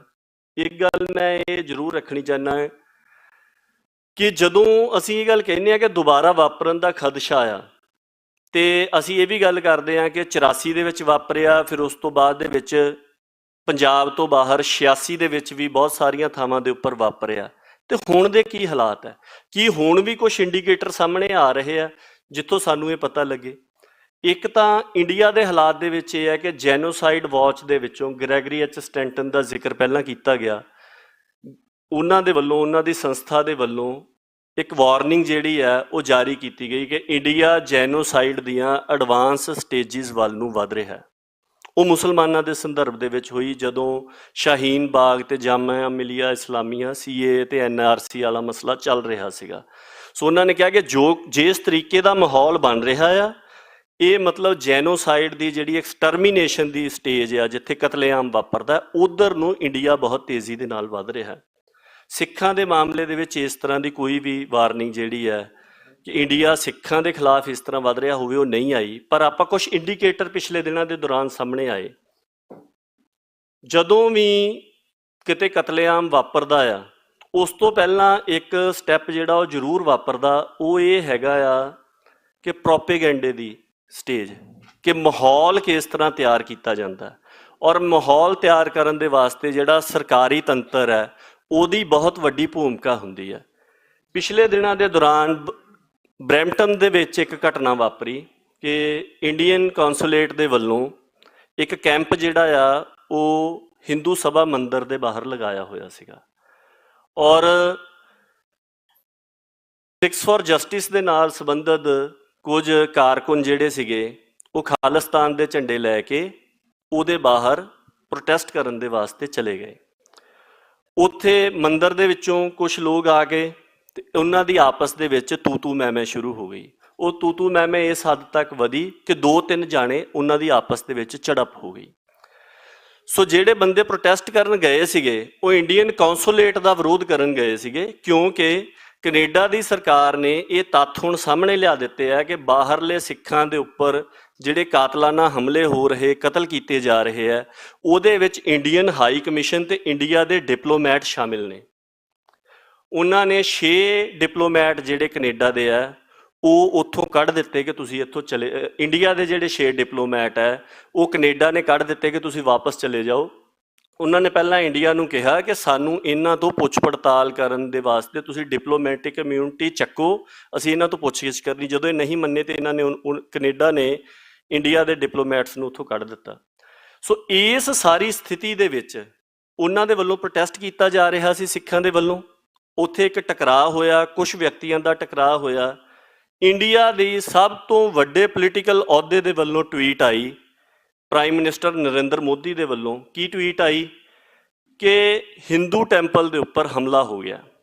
ਹੁਣ ਇਸ ਗੱਲ ਦੇ ਸਾਰੇ ਤੱਥ ਸਾਹਮਣੇ ਆ ਗਏ ਕਿ ਬਿਲਕੁਲ ਕੋਈ ਹਮਲਾ ਨਹੀਂ ਸੀ ਹੋਇਆ। ਇੱਕ ਪ੍ਰੋਟੈਸਟ ਹੋ ਰਿਹਾ ਸੀਗਾ, ਉਸ ਪ੍ਰੋਟੈਸਟ ਦੇ ਮੌਕੇ ਕੁਝ ਟਕਰਾਅ ਹੋਇਆ, ਉਹਨਾਂ ਦੀ ਆਪਸ 'ਚ ਤੂੰ ਮੈਂ ਹੋਈ। ਉਹਨਾਂ ਨੇ ਜਿਹੜੇ ਝੰਡੇ ਹੱਥਾਂ ਦੇ ਵਿੱਚ ਫੜੇ ਹੋਏ ਸੀਗੇ, ਉਹਨਾਂ ਝੰਡਿਆਂ ਦੇ ਨਾਲ ਇੱਕ ਦੂਜੇ ਦੇ ਉੱਪਰ ਮਾੜੀ ਮੋਟੀ ਡਾਂਗ ਸੋਟਾ ਵਰਾਇਆ ਤੇ ਇੱਥੋਂ ਤੱਕ ਹੀ ਗੱਲ ਰਹੀ। ਪਰ ਇਹ ਗੱਲ ਇੱਥੋਂ ਤੱਕ ਰੁਕੀ ਨਹੀਂ। ਜਦੋਂ ਪ੍ਰਾਈਮ ਮਿਨਿਸਟਰ ਨੇ ਇਹ ਗੱਲ ਕਹੀ, ਇੰਡੀਆ ਦੇ ਫੋਰਨ ਮਿਨਿਸਟਰ ਨੇ ਇਹ ਗੱਲ ਕਹੀ, ਇੰਡੀਆ ਦੇ ਸਾਰੇ ਮੀਡੀਆ ਨੇ ਇਹ ਗੱਲ ਕਹੀ, ਇਹ ਗੱਲ ਸਾਰੀ ਦੁਨੀਆ ਦੇ ਵਿੱਚ ਥਰੂ ਆਊਟ ਗਲੋਬ ਇੱਦਾਂ ਪ੍ਰੋਜੈਕਟ ਹੋਈ ਕਿ ਸਿੱਖਾਂ ਦੇ ਵੱਲੋਂ ਮੰਦਿਰ ਦੇ ਉੱਪਰ ਹਮਲਾ ਹੋ ਗਿਆ।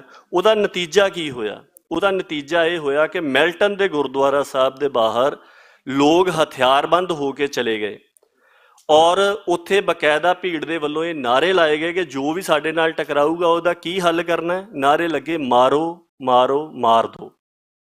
ਸੋ ਬਿਲਕੁਲ ਇੱਕ ਜੈਨੋਸਾਈਡ ਇੰਪਲਸ ਕਿੱਦਾਂ ਐਕਟੀਵੇਟ ਹੁੰਦੀ ਹੈ, ਉਹ ਕਿੱਦਾਂ ਇੱਕ ਬੜੇ ਵੱਡੇ ਪੱਧਰ ਦੇ ਉੱਪਰ ਪਈ ਹੋਈ ਹੈ, ਇਹ ਬਿਲਕੁਲ ਉਹਦੀ ਤਾਜ਼ਾ ਮਿਸਾਲ ਹੈ।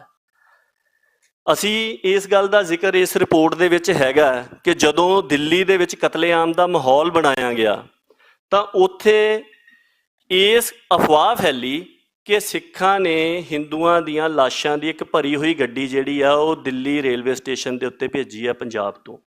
ਦੂਜੀ ਅਫਵਾਹ ਇਹ ਫੈਲਾਈ ਗਈ ਕਿ ਸਿੱਖਾਂ ਨੇ ਦਿੱਲੀ ਦੇ ਪਾਣੀ ਦੇ ਵਿੱਚ ਜ਼ਹਿਰ ਮਿਲਾ ਦਿੱਤਾ ਹੈ, ਕੋਈ ਪਾਣੀ ਨਾ ਪੀਓ। ਇਹਦੇ ਵਿੱਚ ਉਹਨਾਂ ਨੇ ਜ਼ਿਕਰ ਕੀਤਾ ਹੋਇਆ ਕਿ ਪੁਲਿਸ ਦੇ ਵੱਲੋਂ ਲਾਊਡ ਸਪੀਕਰਾਂ ਦੇ ਰਾਹੀਂ ਇਹ ਵਾਲੀ ਜਿਹੜੀ ਅਫਵਾਹਾਂ ਸੀਗੀਆਂ ਇਹ ਪ੍ਰਚਾਰੀਆਂ ਗਈਆਂ। ਫਿਰ ਉਹ ਕਹਿੰਦੇ ਕਿ ਇਹਨਾਂ ਦੋਹਾਂ ਅਫਵਾਹਾਂ ਦਾ ਹੀ ਕਤਲੇਆਮ ਦਾ ਮਾਹੌਲ ਤਿਆਰ ਕਰਨ ਦੇ ਵਿੱਚ ਸਭ ਤੋਂ ਵੱਡੀ ਭੂਮਿਕਾ ਸੀਗੀ। ਔਰ ਇਹ ਗੱਲਾਂ ਜਿਹੜੀਆਂ ਨੇ ਗੁਰਜੰਟ ਸਿੰਘ ਹੋਣਾ ਨਾਲ ਆਉਂਦਿਆਂ ਗੱਲ ਹੋ ਰਹੀ ਸੀਗੀ, ਇਹਨਾਂ ਨੇ ਦੱਸਿਆ ਕਿ ਇਹ ਸਿਰਫ ਇੱਥੋਂ ਤੱਕ ਸੀਮਤ ਨਹੀਂ ਰਹੀਆਂ। ਇੰਡੀਆ ਦੇ ਵਿੱਚ ਬਹੁਤ ਸਾਰੀਆਂ ਇਸ ਤਰ੍ਹਾਂ ਦੀਆਂ ਥਾਵਾਂ ਨੇ ਜਿੱਥੇ ਅਜਿਹੀਆਂ ਅਫਵਾਹਾਂ ਕਿ ਸਿੱਖ ਜਿਹੜੇ ਨੇ ਉਹਨਾਂ ਨੇ ਪੰਜਾਬ ਦੇ ਵਿੱਚ ਹਿੰਦੂਆਂ ਦਾ ਕਤਲੇਆਮ ਸ਼ੁਰੂ ਕਰ ਦਿੱਤਾ ਹੈ, ਇਹ ਵਾਪਰੀਆਂ। ਸਮਾਂ ਨਾ ਹੋਣ ਕਰਕੇ ਆਪਾਂ ਉਹਨਾਂ ਥਾਵਾਂ ਦਾ ਜ਼ਿਕਰ ਜਿਹੜਾ ਆ ਉਹ ਨਹੀਂ ਕਰਦੇ।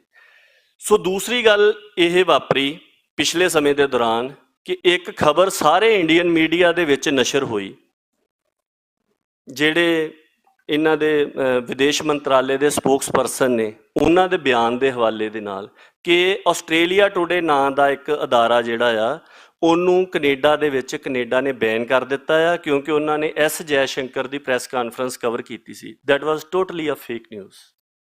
ਔਰ ਉਹਦਾ ਸਰੋਤ ਕੀ ਸੀਗਾ? ਮਿਨਿਸਟਰੀ ਆਫ ਐਕਸਟਰਨਲ ਅਫੇਅਰਸ ਦਾ ਆਫੀਸ਼ੀਅਲ ਸਪੋਕਸਪਰਸਨ। ਔਰ ਸਾਰੇ ਮੀਡੀਆ ਦੇ ਵਿੱਚ ਉਹ ਛਪੀ। ਕਿਸੇ ਅਖਬਾਰ ਨੇ ਇਹ ਜ਼ਹਿਮਤ ਨਹੀਂ ਚੱਕੀ ਕਿ ਅਸੀਂ ਘੱਟੋ ਘੱਟ ਪਤਾ ਤਾਂ ਕਰ ਲਈਏ ਕਿ ਇਹ ਖਬਰ ਸੱਚੀ ਵੀ ਹੈ ਜਾਂ ਨਹੀਂ ਹੈ। ਕਿਸੇ ਨੇ ਇਹ ਜਾਣਨ ਦੀ ਕੋਸ਼ਿਸ਼ ਨਹੀਂ ਕੀਤੀ ਕਿ ਪਤਾ ਕਰ ਲਈਏ ਕਿ ਮੰਦਿਰ ਦੇ ਉੱਪਰ ਵਾਕਈ ਹਮਲਾ ਹੋਇਆ ਆ ਜਾਂ ਨਹੀਂ ਹੋਇਆ। ਸੋ ਇਹ ਜਿਸ ਤਰੀਕੇ ਨੂੰ ਇਹ ਗੱਲਾਂ ਵੱਧ ਰਹੀਆਂ ਨੇ, ਇਹ ਇਸ ਗੱਲ ਦੇ ਸੂਚਕ ਨੇ ਕਿ ਸਿੱਖਾਂ ਦੇ ਖਿਲਾਫ ਟਰਾਇਲ ਚੱਲ ਰਿਹਾ ਆ ਨਸਲਕੁਸ਼ੀ ਦੀ ਤਰੰਗ ਐਕਟੀਵੇਟ ਕਰਨ ਦਾ। ਔਰ ਬਰੈਂਪਟਨ ਦੀ ਘਟਨਾ ਜਿਹੜੀ ਹੈ ਉਹ ਇਸ ਗੱਲ ਦੀ ਪ੍ਰਤੱਖ ਗਵਾਹੀ ਆ। ਉੱਥੇ ਇੱਕ ਵਿਅਕਤੀ ਦੀ ਵੀਡੀਓ ਆਈ, ਜੋਏ ਬੈਨਰਜੀ ਦੀ, ਉਹ ਮੂੰਹ ਦੇ ਅੱਗੇ ਮਾਈਕ ਲਾ ਕੇ ਇਹ ਗੱਲ ਕਹਿ ਰਿਹਾ ਕਿ ਅਸੀਂ ਇੰਡੀਅਨ ਆਰਮੀ ਨੂੰ ਸੱਦਾ ਦਿੰਦੇ ਹਾਂ ਕਿ ਉਹ ਕੈਨੇਡਾ ਦੇ ਵਿੱਚ ਆਵੇ ਤੇ ਇੱਥੇ ਆ ਕੇ ਗੁਰਦੁਆਰਾ ਸਾਹਿਬਾਨ ਦੇ ਉੱਪਰ ਹਮਲਾ ਕਰੇ, ਸਿੱਖਾਂ ਦੇ ਗੁਰਦੁਆਰਿਆਂ ਤੇ ਹਮਲੇ ਕਰੇ। ਔਰ ਨਵੰਬਰ 1984 ਦਾ ਜਦੋਂ ਘਟਨਾਕ੍ਰਮ ਵਾਪਰਿਆ, ਆਪਾਂ ਇਹ ਗੱਲ ਕੀਤੀ ਕਿ ਸਭ ਤੋਂ ਪਹਿਲਾਂ ਜੇਕਰ ਹਮਲਾ ਹੋਇਆ ਨਵੰਬਰ 1984 ਦੇ ਵਿੱਚ, ਜਦੋਂ ਸਿੱਖਾਂ ਦੀ ਕਤਲੋਗਾਰਤ ਸ਼ੁਰੂ ਹੋਈ, ਤੇ ਸਭ ਤੋਂ ਪਹਿਲਾਂ ਗੁਰਦੁਆਰਾ ਸਾਹਿਬਾਨ ਦੇ ਉੱਪਰ ਹਮਲੇ ਹੋਏ। ਔਰ ਕੈਨੇਡਾ ਦੇ ਵਿੱਚ ਇੰਡੀਆ ਦੇ ਪ੍ਰਧਾਨ ਮੰਤਰੀ ਦੇ ਵੱਲੋਂ ਇੱਕ ਗਲਤ ਜਾਣਕਾਰੀ ਦੇਣ ਤੋਂ ਬਾਅਦ ਕੀ ਵਾਪਰਿਆ? ਸਭ ਤੋਂ ਪਹਿਲਾਂ ਭੀੜ ਇਕੱਠੀ ਹੋ ਕੇ ਗੁਰਦੁਆਰੇ ਦੇ ਬਾਹਰ ਹੀ ਜਾ ਰਹੀ ਹੈ। ਸੋ ਇਹ ਮਾਹੌਲ ਹੈ ਜਿਹਦੇ ਵਿੱਚ ਆਪਾਂ ਰਹਿ ਰਹੇ ਹਾਂ। ਸੋ ਆਖਰੀ ਨੁਕਤਾ, ਬਿਲਕੁਲ 1 ਮਿੰਟ ਦੇ ਵਿੱਚ ਸਮਾਪਤੀ, ਉਹ ਇਹ ਹੈਗਾ ਕਿ ਸਿੱਖਾਂ ਦਾ ਉੱਥੇ ਬਚਾਅ ਹੋਇਆ ਨਵੰਬਰ 1984 ਦੇ ਵਿੱਚ, ਜਿੱਥੇ ਜਿੱਥੇ ਉਹ ਆਪਣੇ ਬਚਾਅ ਦੇ ਵਾਸਤੇ ਇਕੱਠੇ ਹੋਏ ਤੇ ਸਮਰੱਥ ਹੋਏ। ਪਰ ਤੁਸੀਂ ਦੇਖੋ ਕਿੰਨੀ ਵੱਡੀ ਪ੍ਰੋਵੋਕੇਸ਼ਨ ਸੀਗੀ। ਸਾਰੇ ਇੰਡੀਆ ਦੇ ਵਿੱਚ ਸਿੱਖਾਂ ਨੂੰ ਕਤਲ ਕੀਤਾ ਗਿਆ, ਪਰ ਸਿੱਖਾਂ ਨੇ ਜੋ ਉਹਨਾਂ ਦਾ ਮੂਲ ਵਿਧਾਨ ਹੈ ਪਾਪੀ ਕੋ ਦੰਡ ਦਿਓ ਦਾ, ਉਹਨਾਂ ਬੰਦਿਆਂ ਨੂੰ ਸਜ਼ਾ ਦਿੱਤੀ ਜਿਨ੍ਹਾਂ ਬੰਦਿਆਂ ਨੇ ਉਹ ਕੀਤਾ ਸੀਗਾ। ਕਿਸੇ ਨਿਰਦੋਸ਼ ਦੇ ਉੱਪਰ ਹੱਥ ਨਹੀਂ ਚੱਕਿਆ। ਸੋ ਆਪਣਾ ਗੁਣ ਨਹੀਂ ਗਵਾਇਆ।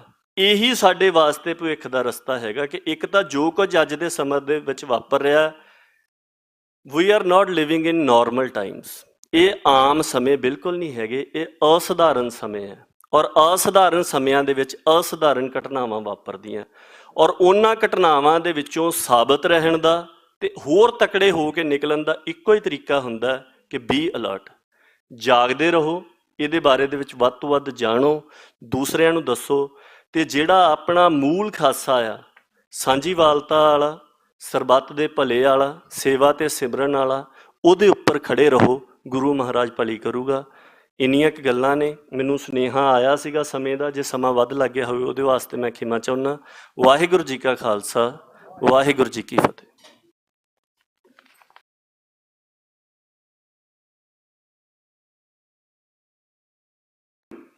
ਬਹੁਤ ਬਹੁਤ ਧੰਨਵਾਦ ਭਾਈ ਪਰਮਜੀਤ ਸਿੰਘ ਗਾਜੀ ਦਾ।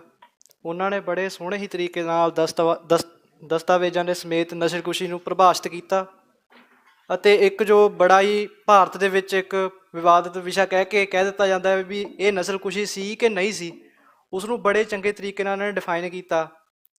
ਇਹਨਾਂ ਗੱਲਾਂ ਨਾਲ ਜੋ ਇਹ ਗੱਲਾਂ ਨੇ ਜਿੰਨੀਆਂ ਵੀ ਆਪਾਂ ਕਰ ਰਹੇ ਹਾਂ, ਸ਼੍ਰੀ ਗੁਰੂ ਗ੍ਰੰਥ ਸਾਹਿਬ ਵਰਲਡ ਯੂਨੀਵਰਸਿਟੀ ਦੇ ਵਿਦਿਆਰਥੀ ਹੋਣ ਦੇ ਨਾਤੇ ਇਹ ਸਭ ਨੂੰ ਪਤਾ ਹੋਣੀਆਂ ਚਾਹੀਦੀਆਂ ਹਨ। ਕਿਉਂਕਿ ਜਦੋਂ ਵੀ ਤੁਸੀਂ ਬਾਹਰ ਜਾਓਗੇ ਪੜ੍ਹ ਕੇ, ਹੁਣ ਤਾਂ ਤੁਸੀਂ ਵਿਦਿਆਰਥੀ ਹੋ, ਇੱਥੇ ਆ ਜਾਣਾ ਹੈ, ਸ਼ਾਮ ਨੂੰ ਚਲ ਜਾਓਗੇ। ਜਦੋਂ ਤੁਸੀਂ ਬਾਹਰ ਜਾਓਗੇ ਕੰਮ ਕਰੋਗੇ, ਜਦੋਂ ਤੁਸੀਂ ਦੱਸੋਗੇ ਵੀ ਮੈਂ ਸ਼੍ਰੀ ਗੁਰੂ ਗ੍ਰੰਥ ਸਾਹਿਬ ਵਰਲਡ ਯੂਨੀਵਰਸਿਟੀ ਦਾ ਵਿਦਿਆਰਥੀ ਹਾਂ, ਤੁਹਾਨੂੰ ਉੱਥੇ ਕੋਈ ਨਹੀਂ ਪੁੱਛੂਗਾ ਵੀ ਯੂਥ ਫੈਸਟ ਹੋਇਆ ਸੀ, ਵੀ ਗਾਣੇ ਕਿਹੜੇ ਲੱਗੇ ਸੀ। ਤੁਹਾਨੂੰ ਇਹੀ ਪੁੱਛਿਆ ਜਾਊਗਾ ਵੀ ਹਾਂ ਉੱਥੇ ਤੁਸੀਂ ਯੂਨੀਵਰਸਿਟੀ ਤੋਂ ਪੜ੍ਹੇ ਹੋ, ਗੁਰੂ ਦੀ ਗੱਲ ਕਿਹੜੀ ਸਿੱਖੀ ਹੈ, ਪਾਠ ਕਿੰਨਾ ਸਿੱਖਿਆ ਹੈ, ਬਾਣੀ ਕਿੰਨੀ ਕੰਠ ਹੈ, ਜਾਂ ਤੁਹਾਨੂੰ ਆਪਣੇ ਧਰਮ ਦੇ ਮਸਲਿਆਂ ਦੇ ਬਾਬਤ ਤੁਹਾਨੂੰ ਕਿੰਨੀ ਜਾਣਕਾਰੀ ਹੈ। ਸੋ ਇਹਨਾਂ ਗੱਲਾਂ ਦਾ ਧਿਆਨ ਜ਼ਰੂਰ ਰੱਖੋ। ਹੁਣ ਮੈਂ ਭਾਈ ਗੁਰਜੰਟ ਸਿੰਘ ਜੀ ਵੱਲ ਉਹਨਾਂ ਨੂੰ ਸੱਦਾ ਦੇਣਾ ਹੈ ਕਿ ਉਹ ਆਪਣੇ ਵਿਚਾਰ ਵਿਦਿਆਰਥੀਆਂ ਦੇ ਨਾਲ ਸਾਂਝੇ ਕਰਨ।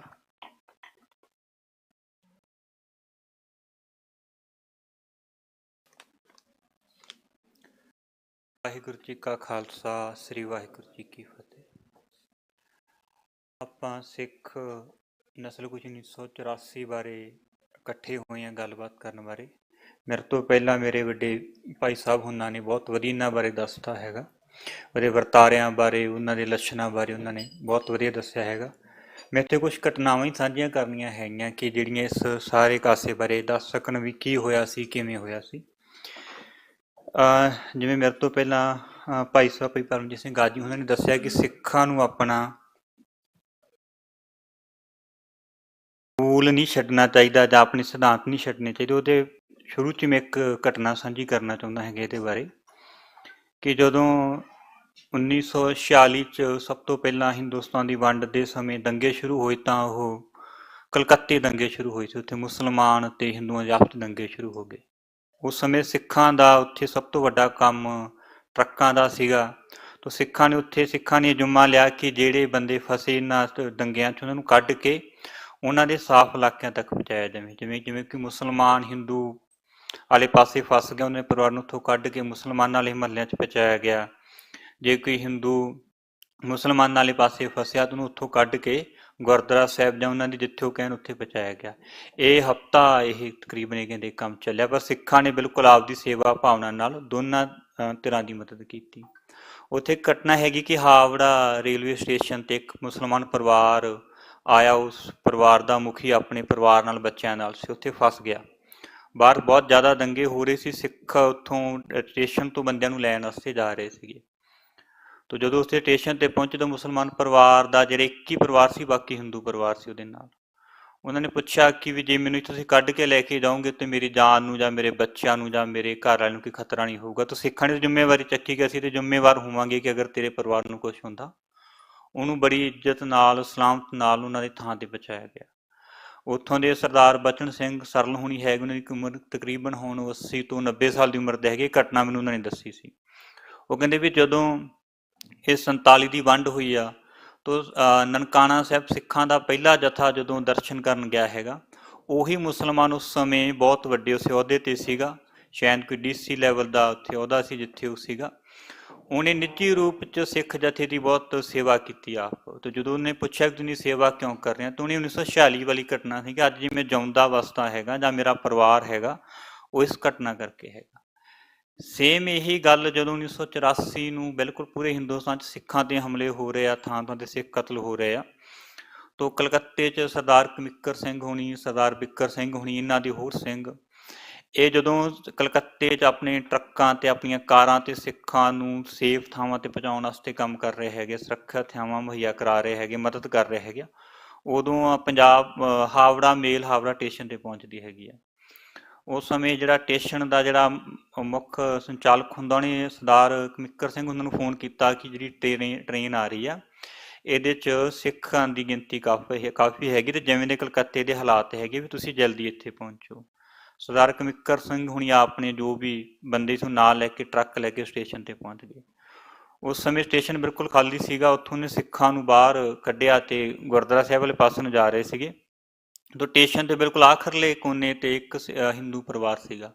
ਉਹ ਪਰਿਵਾਰ ਦੇ ਪੂਰੇ ਜੀਅ ਸੀਗਾ, ਪੂਰਾ 10-12 ਬੰਦੇ ਦਾ ਪਰਿਵਾਰ ਸੀਗਾ। ਤਾਂ ਉਹਦੀ ਖਬਰ ਜਦੋਂ ਸਰਦਾਰ ਕਮਿੱਕਰ ਸਿੰਘ ਉਹਨਾਂ ਨੂੰ ਲੱਗੀ ਕਿ ਆਪਾਂ ਨੂੰ ਉਹਨਾਂ ਨੂੰ ਵੀ ਬਚਾਉਣਾ ਚਾਹੀਦਾ, ਉਹਨਾਂ ਨੂੰ ਉੱਥੇ ਸਿੱਖ ਉਹਨਾਂ ਕੋਲ ਪਹੁੰਚੇ।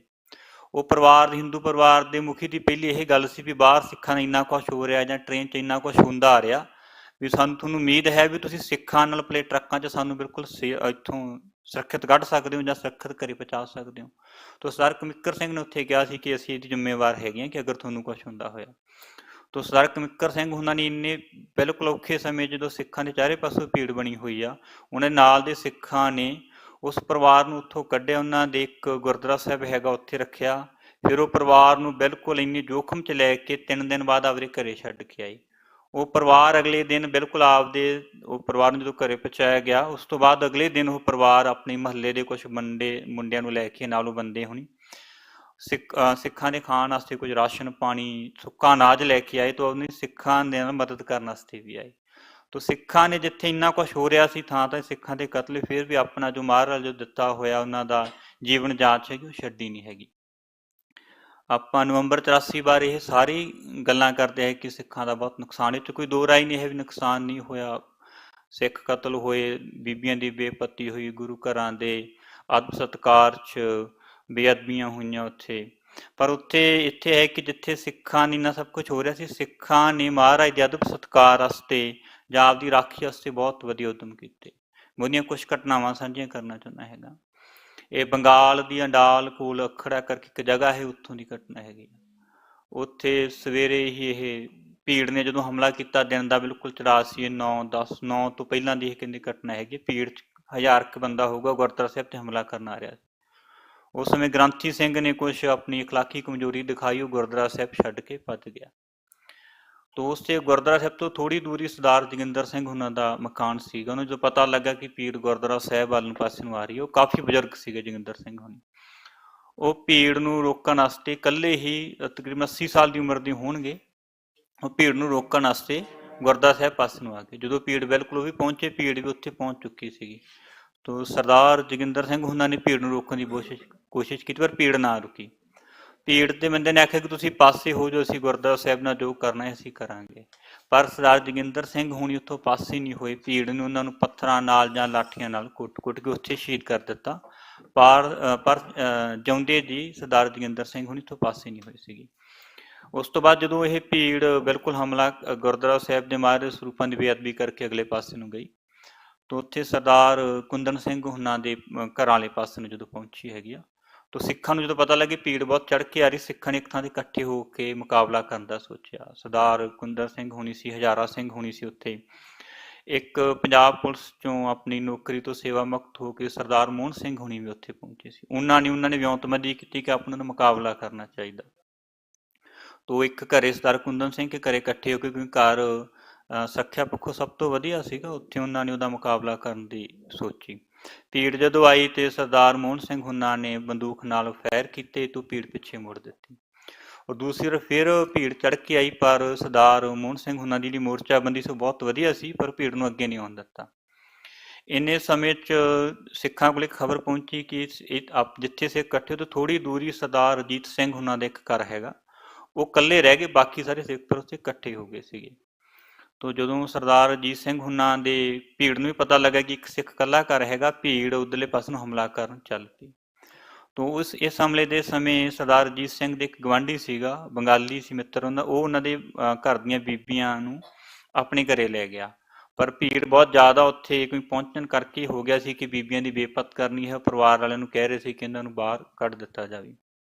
ਜਦੋਂ ਇਹਦੀ ਖਬਰ ਸਰਦਾਰ ਮੋਹਨ ਸਿੰਘ ਉਹਨਾਂ ਨੂੰ ਲੱਗੀ ਵੀ ਐਂ ਕਰਕੇ ਸਿੱਖਾਂ ਦੀਆਂ ਬੀਬੀਆਂ ਤੇ ਹਮਲੇ ਬੇਪਤ ਹੋਣ ਦੀ ਗੱਲ ਚੱਲ ਰਹੀ ਆ, ਤਾਂ ਆਪਾਂ ਨੂੰ ਬਚਾਉਣ ਜਾਣਾ ਚਾਹੀਦਾ। ਜਦੋਂ ਉੱਥੇ ਸਿੱਖਾਂ ਦੀ ਆਪਸ 'ਚ ਗੱਲਬਾਤ ਹੋਈ ਤਾਂ ਕੁਝ ਸਿੱਖਾਂ ਨੇ ਆਖਿਆ ਕਿ ਬਾਹਰ ਦੇ ਹਾਲਾਤ ਇੰਨੇ ਸਹੀ ਨਹੀਂ ਹੈ ਕਿ ਆਪਾਂ ਆਪਣਾ ਟਿਕਾਣਾ ਜਾਂ ਮੋਰਚਾਬੰਦੀ ਛੱਡ ਕੇ ਪਾਸੇ ਚਲੇ ਜਾਈਏ। ਤੋ ਸਰਦਾਰ ਮੋਹਨ ਸਿੰਘ ਹੁਣਾਂ ਦੇ ਉੱਥੇ ਜਵਾਬ ਸੀਗਾ ਕਿ ਜੇ ਆਪਣੇ ਜਿਉਂਦੇ ਜਿਹੀ ਸਿੱਖਾਂ ਦੀ ਬੇਪਤ ਹੋਊਗੀ ਤਾਂ ਆਪਾਂ ਇਦੋਂ ਮਰ ਜਾਣਾ, ਆਪਾਂ ਨੂੰ ਜ਼ਿਆਦਾ ਬਿਹਤਰ ਹੋਊਗਾ। ਇਹ ਗੁਰਮਤਾ ਕਰਨ ਤੋਂ ਬਾਅਦ ਉਹ 10 ਸਿੱਖ ਗਏ, ਉੱਥੇ ਭੀੜ ਤੇ ਹਮਲਾ ਕਰਕੇ ਉਹ ਪਰਿਵਾਰ ਨੂੰ ਕੱਢ ਕੇ ਲੈ ਕੇ ਆਏ। ਜਦੋਂ ਬਿਲਕੁਲ ਵਾਪਸ ਆ ਰਹੇ ਸੀ ਭੀੜ ਨੂੰ, ਬੀਬੀਆਂ ਨੂੰ ਲੈ ਕੇ, ਜਦੋਂ ਬਿਲਕੁਲ ਦਰਵਾਜ਼ੇ ਤੇ ਪਹੁੰਚੇ ਤੇ ਪੁਲਿਸ ਨੇ ਉੱਥੇ ਗੋਲੀ ਚਲਾ ਦਿੱਤੀ। ਇਸ ਗੋਲੀਬਾਰੀ ਵਿੱਚ ਸਰਦਾਰ ਮੋਹਨ ਸਿੰਘ ਹੁਣੀ ਮੌਕੇ ਤੇ ਹੀ ਸ਼ਹੀਦ ਹੋ ਗਏ ਸੀਗੇ। ਉਹਨਾਂ ਲਈ ਇੱਕ ਸੀਗੇ ਸਰਦਾਰ ਕੁੰਦਨ ਸਿੰਘ ਨੂੰ ਬਾਂਹ 'ਚ ਗੋਲੀ ਲੱਗੀ ਸੀ। ਔਰ ਪੁਲਿਸ ਦਾ ਤੁਸੀਂ ਇੱਥੇ ਵਰਤਾਰਾ ਦੇਖੋ, ਸਾਰੇ ਕਾਸੇ 'ਚ ਪੁਲਿਸ ਦਾ ਕੀ ਕੰਮ ਕਰਨ ਦਾ ਤਰੀਕਾ ਹੋਊਗਾ ਕਿ ਪੁਲਿਸ ਨੇ ਉੱਥੋਂ 13 ਸਿੱਖਾਂ ਨੂੰ ਗ੍ਰਿਫਤਾਰ ਕੀਤਾ, ਉਹਨਾਂ ਨੂੰ ਥਾਣੇ ਲੈ ਗਏ। ਉਹ 13 ਸਿੱਖਾਂ ਉੱਪਰ ਪਰਚਾ ਸੀਗਾ।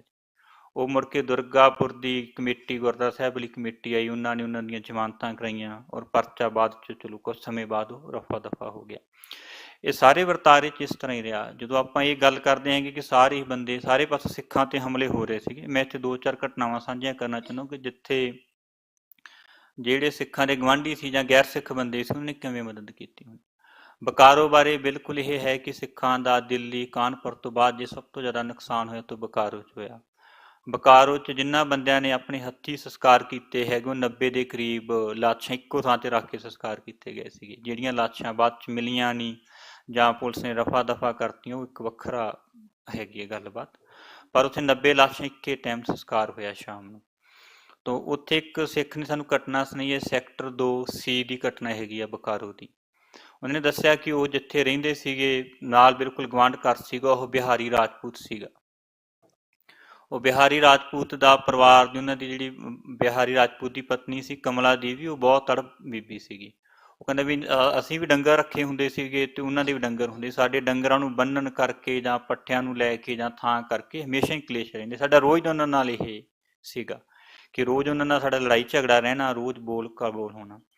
ਤੇ ਉਹ ਕਹਿੰਦਾ ਵੀ ਜਦੋਂ ਨਵੰਬਰ 84 'ਚ ਸਾਨੂੰ ਇਹ ਪਤਾ ਲੱਗਾ ਕਿ ਸਿੱਖਾਂ ਤੇ ਹਮਲੇ ਹੋ ਰਹੇ ਆ ਤੇ ਇਸ ਤਰ੍ਹਾਂ ਬਕਾਰੋ ਤਾਂ ਬਹੁਤ ਵੱਡੇ ਪੈਮਾਨੇ ਤੇ ਹੋਇਆ, ਜੇ ਕਰਕੇ ਸਾਨੂੰ ਪਤਾ ਹੀ ਸੀ ਕੀ ਹੋ ਰਿਹਾ। ਤਾਂ ਉੱਥੇ ਕੀਤਾ ਗਿਆ ਕਿ ਆਪਦੇ ਬਚਾਅ ਵਾਸਤੇ ਕੀ ਕੀਤਾ ਜਾਵੇ। ਤਾਂ ਸਭ ਤੋਂ ਪਹਿਲਾਂ ਵਿਉਂਤੀ ਕਿ ਆਪਾਂ ਨੂੰ ਕਮਲਾ ਦੇਵੀ ਕੇ ਘਰੇ ਨਹੀਂ ਜਾਣਾ ਚਾਹੀਦਾ, ਕਿਉਂਕਿ ਇਹ ਆਪਣੇ ਨਾਲ ਬਹੁਤ ਔਖਸ਼ ਹੈਗੀ ਆ, ਇਹਨੇ ਆਪਣਾ ਬਹੁਤ ਜ਼ਿਆਦਾ ਨੁਕਸਾਨ ਕਰਨਾ। ਪਰ ਜਦੋਂ ਉਹ ਬੀਬੀ ਉੱਥੇ ਪਹੁੰਚੀ, ਉਹ ਆਪ ਉਹਨਾਂ ਦੇ ਸਿੱਖਾਂ ਦੇ ਘਰੇ ਉਹਨੇ ਸਿੱਖਾਂ ਨੂੰ ਦੱਸਿਆ ਆਣ ਕੇ ਕਿ ਵੀ ਐਂ ਕਿਤੇ ਹਮਲਾ ਹੋ ਰਿਹਾ, ਤੁਸੀਂ ਸਾਡੇ ਘਰੇ ਚੱਲੋ। ਉਹ ਬਿਲਕੁਲ ਹੈਰਾਨ ਹੋਏ, ਉਹ ਪੂਰਾ ਪਰਿਵਾਰ, ਪਰ ਉਹ ਆਪਣੇ ਪਰਿਵਾਰ ਨੂੰ ਲੈ ਕੇ ਬੀਬੀ ਕਮਲਾ ਦੇਵੀ ਆਪਣੇ ਘਰੇ ਲੈ ਆਈ ਔਰ ਭੀੜ ਬਿਲਕੁਲ ਭਾਰੂ ਹੋ ਕੇ ਉੱਥੇ ਪਹੁੰਚ ਗਈ। ਉਸਨੇ ਬਹੁਤ ਜ਼ੋਰ ਲਾਇਆ ਬੀਬੀ ਅੱਗੇ ਕਿ ਭਾਈ ਵੀ ਤੁਸੀਂ ਇਹ ਬੰਦਿਆਂ ਨੂੰ ਬਾਹਰ ਕੱਢ ਦਿਓ, ਅਸੀਂ ਇਹਨਾਂ ਨੂੰ ਜੋ ਬਣਦਾ ਵਿਹਾਰ ਆਪਦਾ ਕਰਾਂਗੇ। ਪਰ ਉਹ ਬੀਬੀ ਇਕੱਲੀ ਬੀਬੀ ਹੋਣ ਦੇ ਬਾਵਜੂਦ ਜ਼ੁਰਤ ਨਾਲ ਬੂਹੇ ਦੇ ਅੱਗੇ ਖੜੀ ਰਹੀ। ਉਹਦਾ ਇਹੀ ਸੀ ਕਿ ਪਹਿਲਾਂ ਤੁਸੀਂ ਮੈਨੂੰ ਮਾਰੋ, ਫਿਰ ਇਹਨਾਂ ਨੂੰ ਤੁਸੀਂ ਕੁਝ ਕਰਨਾ ਹੈਗਾ। ਤੋ ਵਾਹਿਗੁਰੂ ਦੀ ਐਸੀ ਕਲਾ ਵਰਤੀ ਕਿ ਕਿਸੇ ਦਾ ਕੋਈ ਨੁਕਸਾਨ ਨਹੀਂ ਹੋਇਆ। ਪਰ ਸ਼ਾਮ ਤੱਕ ਕਿਉਂਕਿ ਬਕਾਰੋ ਦੇ ਹਾਲਾਤ ਬਹੁਤ ਜ਼ਿਆਦਾ ਬਦਲ ਚੁੱਕੇ ਸੀਗੇ, ਤਾਂ ਬੀਬੀ ਨੇ ਪਰਿਵਾਰ ਵਾਲਿਆਂ ਨੂੰ ਆਖਿਆ ਕਿ ਹੁਣ ਮੈਨੂੰ ਤੁਹਾਨੂੰ ਬਚਾਉਣਾ ਬਹੁਤ ਔਖਾ ਹੈ, ਕਿਉਂਕਿ ਮੈਂ ਇਕੱਲੀ ਹੈ, ਤਾਂ ਤੁਹਾਨੂੰ ਕੋਈ ਹੋਰ ਪ੍ਰਬੰਧ ਕਰਨਾ ਚਾਹੀਦਾ। ਤੋ ਪ੍ਰਬੰਧ ਦੇ ਨਾਂ 'ਤੇ ਤਾਂ ਹੁਣ ਖੈਰ ਉੱਥੇ ਕੁਛ ਵੀ ਨਹੀਂ ਹੈਗਾ ਸੀਗਾ, ਕਿਉਂਕਿ ਸਰਕਾਰੀ ਤੰਤਰ ਜੋ ਵੀ ਸੀਗਾ, ਪੁਲਿਸ ਫੌਜ, ਉਹ ਸਭ ਕੁਛ ਭੀੜ ਦੇ ਨਾਲ ਹੀ ਸੀਗੀ। ਪਰ ਉੱਥੇ ਉਹਨਾਂ ਦਾ ਇੱਕ ਬੰਗਾਲੀ ਸੀ ਡਾਕਟਰ ਮਾਧੋ ਕਰਕੇ, ਉਹ ਉਹਨਾਂ ਨੂੰ ਸਿੱਖ ਪਰਿਵਾਰਾਂ ਦੇ ਬੱਚਿਆਂ ਨੂੰ ਆਪਦੇ ਨਾਲ ਆਪਦੇ ਘਰੇ ਲੈ ਗਏ। ਹੁਣ ਇਹ ਜ਼ਿੰਮੇਵਾਰੀ ਚੱਕੀ ਕਿ ਬੱਚਿਆਂ ਦਾ ਜ਼ਿੰਮੇਵਾਰ ਮੈਂ ਹੋਊਗਾ, ਤੁਸੀਂ ਆਪਣਾ ਜਿਹੜੇ ਵੱਡੇ ਹੈਗੇ ਉਮਰ 'ਚ, ਉਹ ਤੁਸੀਂ ਆਪਣੇ ਦੇਖੋ ਕੀ ਕਰ ਸਕਦੇ ਹੋ। ਉਹ ਡਾਕਟਰ ਮਾਧੋ ਉਹਨਾਂ ਬੱਚਿਆਂ ਨੂੰ ਆਪਦੇ ਨਾਲ ਆਪਣੇ ਘਰੇ ਲੈ ਗਿਆ ਔਰ ਜਿਹੜਾ ਆਪਣਾ ਬਾਕੀ ਸਿੱਖ ਪਰਿਵਾਰ ਸੀ ਉਹ ਕਿਸੇ ਤਰ੍ਹਾਂ ਸਿੱਖਾਂ ਦੇ ਮਹੱਲੇ ਵਾਲੇ ਪਾਸੇ ਪਹੁੰਚ ਗਿਆ ਸੀਗਾ। ਬਿਲਕੁਲ ਔਖੜੇ ਸਮੇਂ 'ਚ ਵੀ ਕੁਛ ਨੇਕ ਰੂਹਾਂ ਸੀਗੀਆਂ ਜਿਨ੍ਹਾਂ ਨੇ ਸਿੱਖਾਂ ਦੀ ਬਹੁਤ ਮਦਦ ਕੀਤੀ ਆ। ਮੈਂ ਵੀ ਇੱਕ ਘਟਨਾ ਸੁਣਾਉਣਾ ਹੈਗਾ। ਅਲਿਊਰ ਆਪਣੇ ਆਂਧਰਾ ਦੀ ਇੱਕ ਜਗ੍ਹਾ ਹੈਗੀ ਆ, ਉੱਥੇ ਸਰਦਾਰ ਭਜਨ ਸਿੰਘ ਹੋਣੀ ਸੀ, ਉੱਥੇ ਲੋਕਲ ਸੀਗੇ ਜੋ ਫੌਜ 'ਚ ਨੇਵੀ 'ਚ ਕੰਮ ਕਰਦੇ ਸੀ। ਉਹ ਗੈਰ ਸਿੱਖ ਬੰਦੇ ਸੀ ਪਹਿਲਾਂ, ਉਹ 7 ਭਾਸ਼ਾਵਾਂ ਉਹ ਜਾਣਦੇ ਸੀਗੇ, ਬਹੁਤ ਨੇਕਰੂ ਸੀਗੇ। ਉਹ ਗੁਰਦੁਆਰਾ ਸਾਹਿਬ ਬਹੁਤ ਸੇਵਾ ਸੰਭਾਲ ਕਰਦੇ ਸੀਗੇ। ਤੋਂ ਜਦੋਂ ਨੇਵੀ 'ਚ ਉਹ ਕੰਮ ਕਰਦੇ ਸੀਗੇ, ਉੱਥੇ ਕਿਤੇ ਸਿੱਖ ਨੇ ਉਹਨੇ ਸੇਵਾ ਤੋਂ ਖੁਸ਼ ਉਹਨੇ ਇੱਕ ਸਰੂਪ ਭੇਟ ਕਰਤਾ ਜੀ। ਉਹ ਸਰੂਪ ਨੇ ਪੰਜਾਬੀ ਸਿੱਖੀ, ਉਹਨਾਂ ਨੇ ਕੇਸ ਰੱਖੇ। ਜਦੋਂ ਫੌਜ 'ਚ ਤਰੱਕੀ ਦੀ ਵਾਰੀ ਆਈ ਤਾਂ ਉਹਨੇ ਰੱਖਿਆ ਗਿਆ ਕਿ ਜਾਂ ਤੁਸੀਂ ਕੇਸ ਕਤਲ ਕਰਵਾ ਲਓ ਅਤੇ ਜਾਂ ਤੁਹਾਡੀ ਤਰੱਕੀ ਨਹੀਂ ਹੋਊਗੀ, ਤੁਸੀਂ ਆਪਦੀ ਸੇਵਾ ਮੁਕਤੀ ਕਰ ਲਓ। ਉਹਨੇ ਕਿਹਾ ਕਿ ਠੀਕ ਹੈ ਜੀ, ਮੈਂ ਤਰੱਕੀ ਨਹੀਂ ਲੈਣਾ ਚਾਹੁੰਦਾ, ਵੀ ਮੈਨੂੰ ਤੁਸੀਂ ਸੇਵਾ ਮੁਕਤ ਕਰਕੇ ਭੇਜ ਦਿਓ। ਉਹਨਾਂ ਨੇ ਉੱਥੇ ਹੀ ਜਿਹੜੀ ਉੱਥੋਂ ਦੀ ਸਥਾਨਕ ਬੀਬੀ ਸੀ ਉਹਦੇ ਨਾਲ ਹੀ ਵਿਆਹ ਕਰਵਾਇਆ ਸੀਗਾ। ਉਹ ਜਦੋਂ ਆਪਣੇ ਪਿੰਡ ਵਾਪਸ ਗਏ ਤਾਂ ਪਿੰਡ ਦੇ ਪਰਿਵਾਰ ਨੇ ਵੀ ਉਹਨਾਂ ਨੂੰ ਅਪਣਾਉਣ ਤੋਂ ਮਨਾ ਕਰ ਦਿੱਤਾ। ਵੀ ਉਹਨਾਂ ਨੂੰ ਕਿਹਾ ਵੀ ਤੁਸੀਂ ਬਿਲਕੁਲ ਸਿੱਖ ਨਹੀਂ ਰਹੇ ਹੈਗੇ ਜਾਂ ਤੁਸੀਂ ਸਾਡੇ ਵਰਗੇ ਨਹੀਂ ਰਹੇ ਹੈਗੇ, ਤਾਂ ਤੁਸੀਂ ਇੱਥੋਂ ਚਲੇ ਜਾਓ। ਉਹ ਆਪਣੇ ਪਰਿਵਾਰ ਨੂੰ ਨਾਲ ਲੈ ਕੇ, ਆਪਣੇ ਨਾ ਮਹਾਰਾਜ ਦਾ ਸਰੂਪ ਨਾਲ ਲੈ ਕੇ ਆਪਣੀ ਸਾਲੀਏ ਦੇ ਘਰ ਵੱਲ ਨੂੰ ਚੱਲ ਪਏ। ਉਹ ਅਲਿਊਰ ਤੋਂ ਕੁਛ 15-20 ਕਿਲੋਮੀਟਰ ਦੂਰ ਹੈਗਾ ਪਿੰਡ।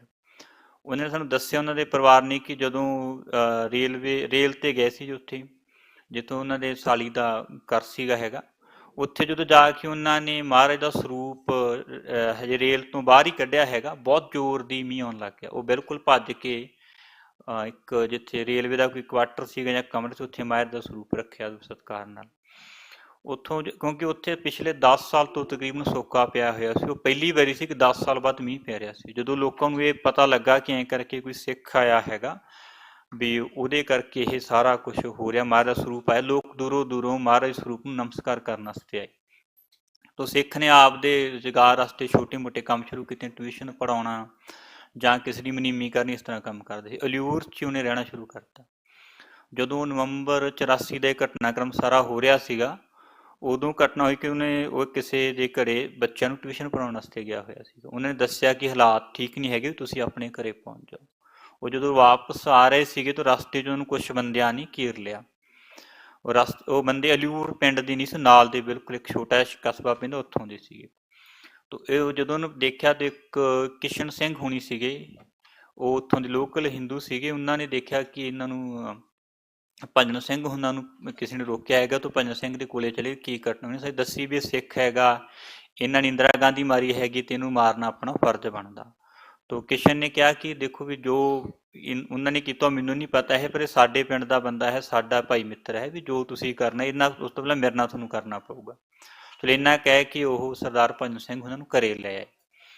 ਤਾਂ ਪਰ ਆਸੇ ਪਾਸੇ ਦੇ ਜਿਹੜੇ ਲੋਕ ਸੀਗੇ ਸਾਰੇ, ਤੇ ਉਹਨਾਂ ਨੇ ਬਿਲਕੁਲ ਇਕੱਠੇ ਹੋ ਕੇ ਭਜਨ ਸਿੰਘ 'ਤੇ ਹਮਲਾ ਕਰਨ ਦੀ ਸੋਚੀ। ਇਹ ਜਿਹੜੀ ਸਾਰੀ ਘਟਨਾਕ੍ਰਮ ਸੀ, ਪਿੰਡ ਅਲਿਊਰ ਦੇ ਲੋਕਾਂ ਨੂੰ ਜਦੋਂ ਪਤਾ ਲੱਗਾ ਕਿ ਐਂ ਕਰਕੇ ਭਜਨ ਸਿੰਘ 'ਤੇ ਹਮਲਾ ਹੋ ਰਿਹਾ, ਤਾਂ ਬਹੁਤ ਨੇਕਰੂ ਸੀ ਭਜਨ ਸਿੰਘ ਹੁਣੀ, ਸਾਰੇ ਜਾਣਦੇ ਸੀ ਕਿ ਬਹੁਤ ਵਧੀਆ ਕਿਰਦਾਰ ਵਾਲੇ ਬੰਦੇ ਹੈਗੇ। ਸਾਰੇ ਪਿੰਡ ਨੇ ਗੁਰਮਤਾ ਕਰਕੇ, ਅਗਰ ਤੁਸੀਂ ਅਲਿਊਰ ਹੁਣ ਵੀ ਜਾਓ ਤਾਂ ਉੱਥੋਂ 2 ਰਸਤੇ ਜਾਂਦੇ ਆ ਜੀ। ਨਹਿਰ ਆ ਜੀ, ਨਹਿਰ ਤੋਂ 2 ਰਸਤੇ ਪਿੰਡ ਨੂੰ ਜਾਂਦੇ, ਉਹਨਾਂ ਦੋਨਾਂ ਰਸਤਿਆਂ ਤੇ ਪੱਕਾ ਪਹਿਰਾ ਲਾਇਆ ਔਰ 10 ਦਿਨ ਉਸ ਪੂਰੇ ਪਿੰਡ ਨੇ ਉਹਨਾਂ ਦੀ ਪਹਿਰੇਦਾਰੀ ਕੀਤੀ ਔਰ ਉਹਨਾਂ ਦਾ ਖਾਣ ਪੀਣ ਉਹਨਾਂ ਦੇ ਘਰੇ ਪਹੁੰਚਦੇ ਤੱਕ ਕਰਦੇ ਸੀਗੇ।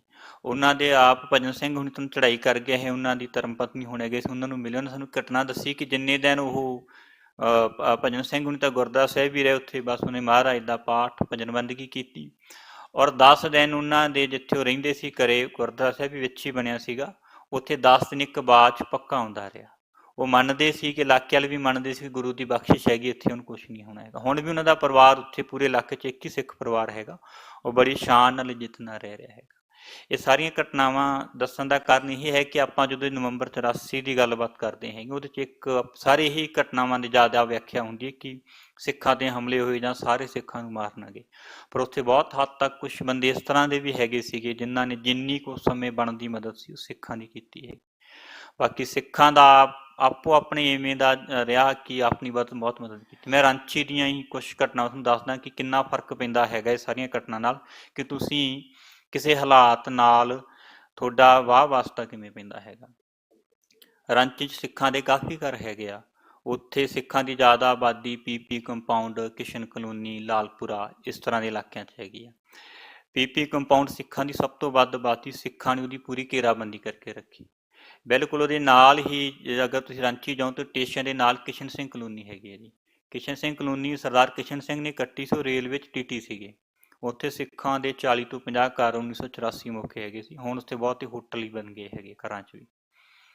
ਤਾਂ ਜਦੋਂ ਸਿੱਖਾਂ ਨੂੰ ਇਹ ਪਤਾ ਲੱਗਾ ਕਿ ਨਵੰਬਰ 84 ਮੌਕੇ ਇੰਨੀ ਵੱਡੀ ਭੀੜ ਚੜ੍ਹ ਕੇ ਆ ਰਹੀ ਹੈਗੀ ਆ, ਕਤਲੇਆਮ ਹੋ ਰਿਹਾ, ਉਹਨਾਂ ਨੇ ਉਹ ਹੋਟਲ ਦੀ ਬਿਲਕੁਲ ਦੋਨੇ ਪਾਸੇ ਆਪਣੀ ਕਿਸ਼ਨ ਸਿੰਘ ਕਲੋਨੀ ਦੇ ਦੋਨੇ ਪਾਸੇ ਰਸਤੇ ਬੰਦ ਕਰ ਦਿੱਤੇ। ਉਹਨਾਂ 'ਚ ਇਹ ਫੈਸਲਾ ਕਿ ਜਿਹੜੇ ਬਜ਼ੁਰਗ, ਬੱਚੇ ਤੇ ਬੀਬੀਆਂ ਉਹ ਗੁਰਦੁਆਰਾ ਸਾਹਿਬ ਬੈਠ ਕੇ ਪ੍ਰਸ਼ਾਦੇ ਪਾਣੀ ਦਾ ਪ੍ਰਬੰਧ ਕਰਨਗੇ। ਜਿਹੜੇ ਬੰਦੇ ਲੜ ਸਕਦੇ ਹੈਗੇ ਆ ਉਹ ਬਿਲਕੁਲ ਗਲੀਆਂ ਦੇ ਵਿੱਚ ਰਹਿਣਗੇ। ਜਿਹੜੇ ਜ਼ਿਆਦਾ ਬਜ਼ੁਰਗ ਹੈ ਜਿਨ੍ਹਾਂ ਤੋਂ ਬਹੁਤੀ ਐਕਟੀਵਿਟੀ ਨਹੀਂ ਹੋਣੀ ਹੈਗੀ, ਉਹ ਘਰਾਂ ਦੀਆਂ ਛੱਤਾਂ ਉੱਪਰ ਬੋਤਲਾਂ 'ਚ ਪੈਟਰੋਲ, ਇੱਟਾਂ ਲੈ ਕੇ, ਬੰਦੂਕ ਲੈ ਕੇ ਉੱਪਰ ਪਹਿਰੇਦਾਰੀ ਕਰਨਗੇ ਔਰ ਉਹ 3 ਦਿਨ ਤੱਕ ਉਹਨਾਂ ਨੇ ਪਹਿਰੇਦਾਰੀ ਕੀਤੀ। ਭੀੜ ਜਿੰਨੀ ਵਾਰੀ ਵੀ ਆਈ ਉਹ ਸਿੱਖਾਂ ਨੇ ਵਾਪਸ ਮੋੜੀ ਹੈਗੀ।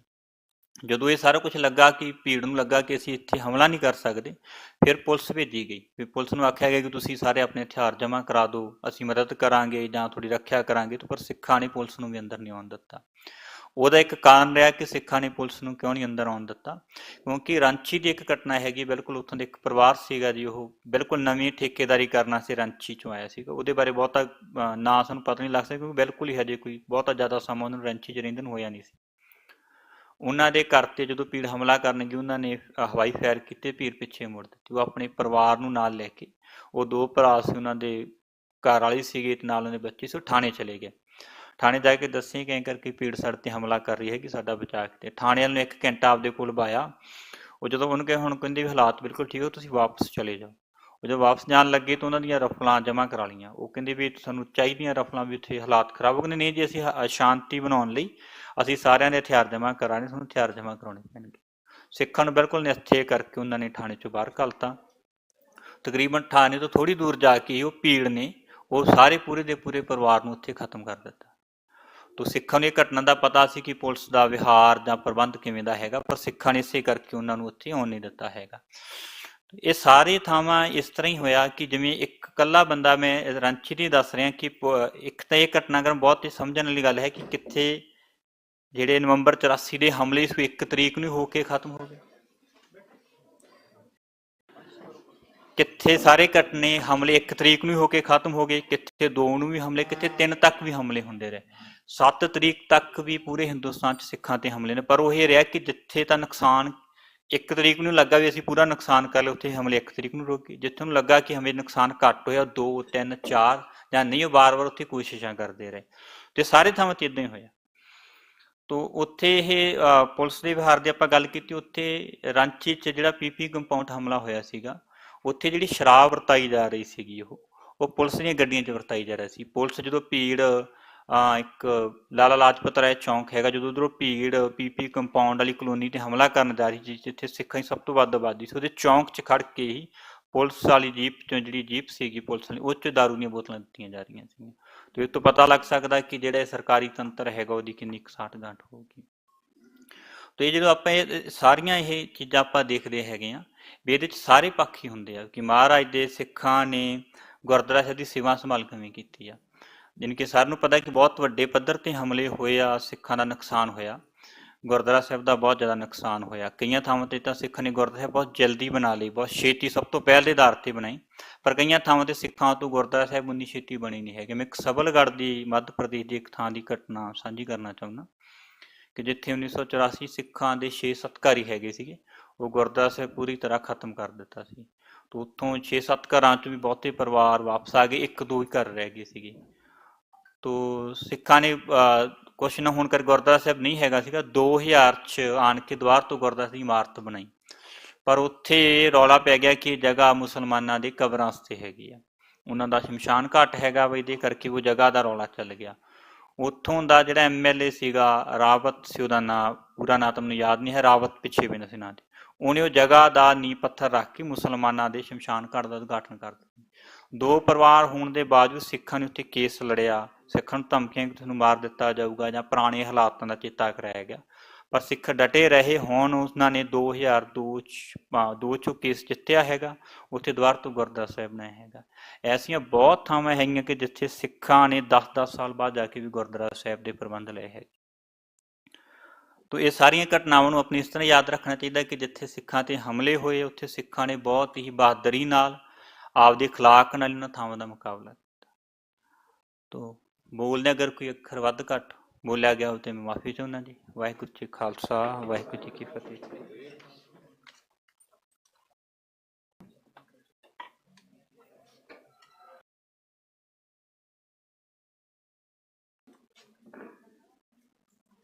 ਸਰਦਾਰ ਗੁਰਜੰਟ ਸਿੰਘ ਬੱਲ, ਜਿਨ੍ਹਾਂ ਨੇ ਪਿਛਲੇ ਕਰੀਬ 4-5 ਸਾਲ ਦੌਰਾਨ ਸਾਰੇ ਇੰਡੀਆ ਵਿੱਚ ਵਿਚਰ ਕੇ ਨਵੰਬਰ 1984 ਵਿੱਚ ਜੋ ਸਿੱਖਾਂ ਉੱਤੇ ਹਮਲੇ ਹੋਏ ਅਤੇ ਜੋ ਸਾਡੇ 84 ਦੇ ਵਿੱਚ ਸਿੱਖ ਨਸਲਕੁਸ਼ੀ ਹੋਈ, ਉਸ ਦੇ ਬਾਬਤ ਵੇਰਵੇ ਇਕੱਤਰ ਕੀਤੇ ਹਨ। ਇਸ ਕਾਰਜ ਦੇ 2 ਭਾਗ, ਸਿੱਖ ਨਸਲਕੁਸ਼ੀ ਦਾ ਖੁਰਾ ਖੋਜ ਭਾਗ 1 ਅਤੇ ਭਾਗ 2, ਤੁਸੀਂ ਸੈਮੀਨਾਰ ਹਾਲ ਦੇ ਬਾਹਰੋਂ ਵਿਵੇਕਗੜ੍ਹ ਪ੍ਰਕਾਸ਼ਨ ਦੇ ਵੱਲੋਂ ਲੈ ਸਕਦੇ ਹੋ, ਅਤੇ ਹਜੇ 2 ਭਾਗ ਇਸ ਦੇ ਹੋਰ ਆਉਣੇ ਹਨ। ਅਤੇ ਹੁਣ ਮੈਂ ਸ਼੍ਰੀ ਗੁਰੂ ਗ੍ਰੰਥ ਸਾਹਿਬ ਵਰਲਡ ਯੂਨੀਵਰਸਿਟੀ ਦੇ ਵਾਈਸ ਚਾਂਸਲਰ ਉਹਨਾਂ ਨੂੰ ਸੱਦਾ ਦੂੰਗਾ ਕਿਉਂਕਿ ਆਉਣ ਕਿ ਅੱਜ ਦੇ ਵਿਸ਼ੇਸ਼ ਸੈਮੀਨਾਰ ਬਾਰੇ ਆਪਣੇ ਵਿਚਾਰ ਪੇਸ਼ ਕਰਨ।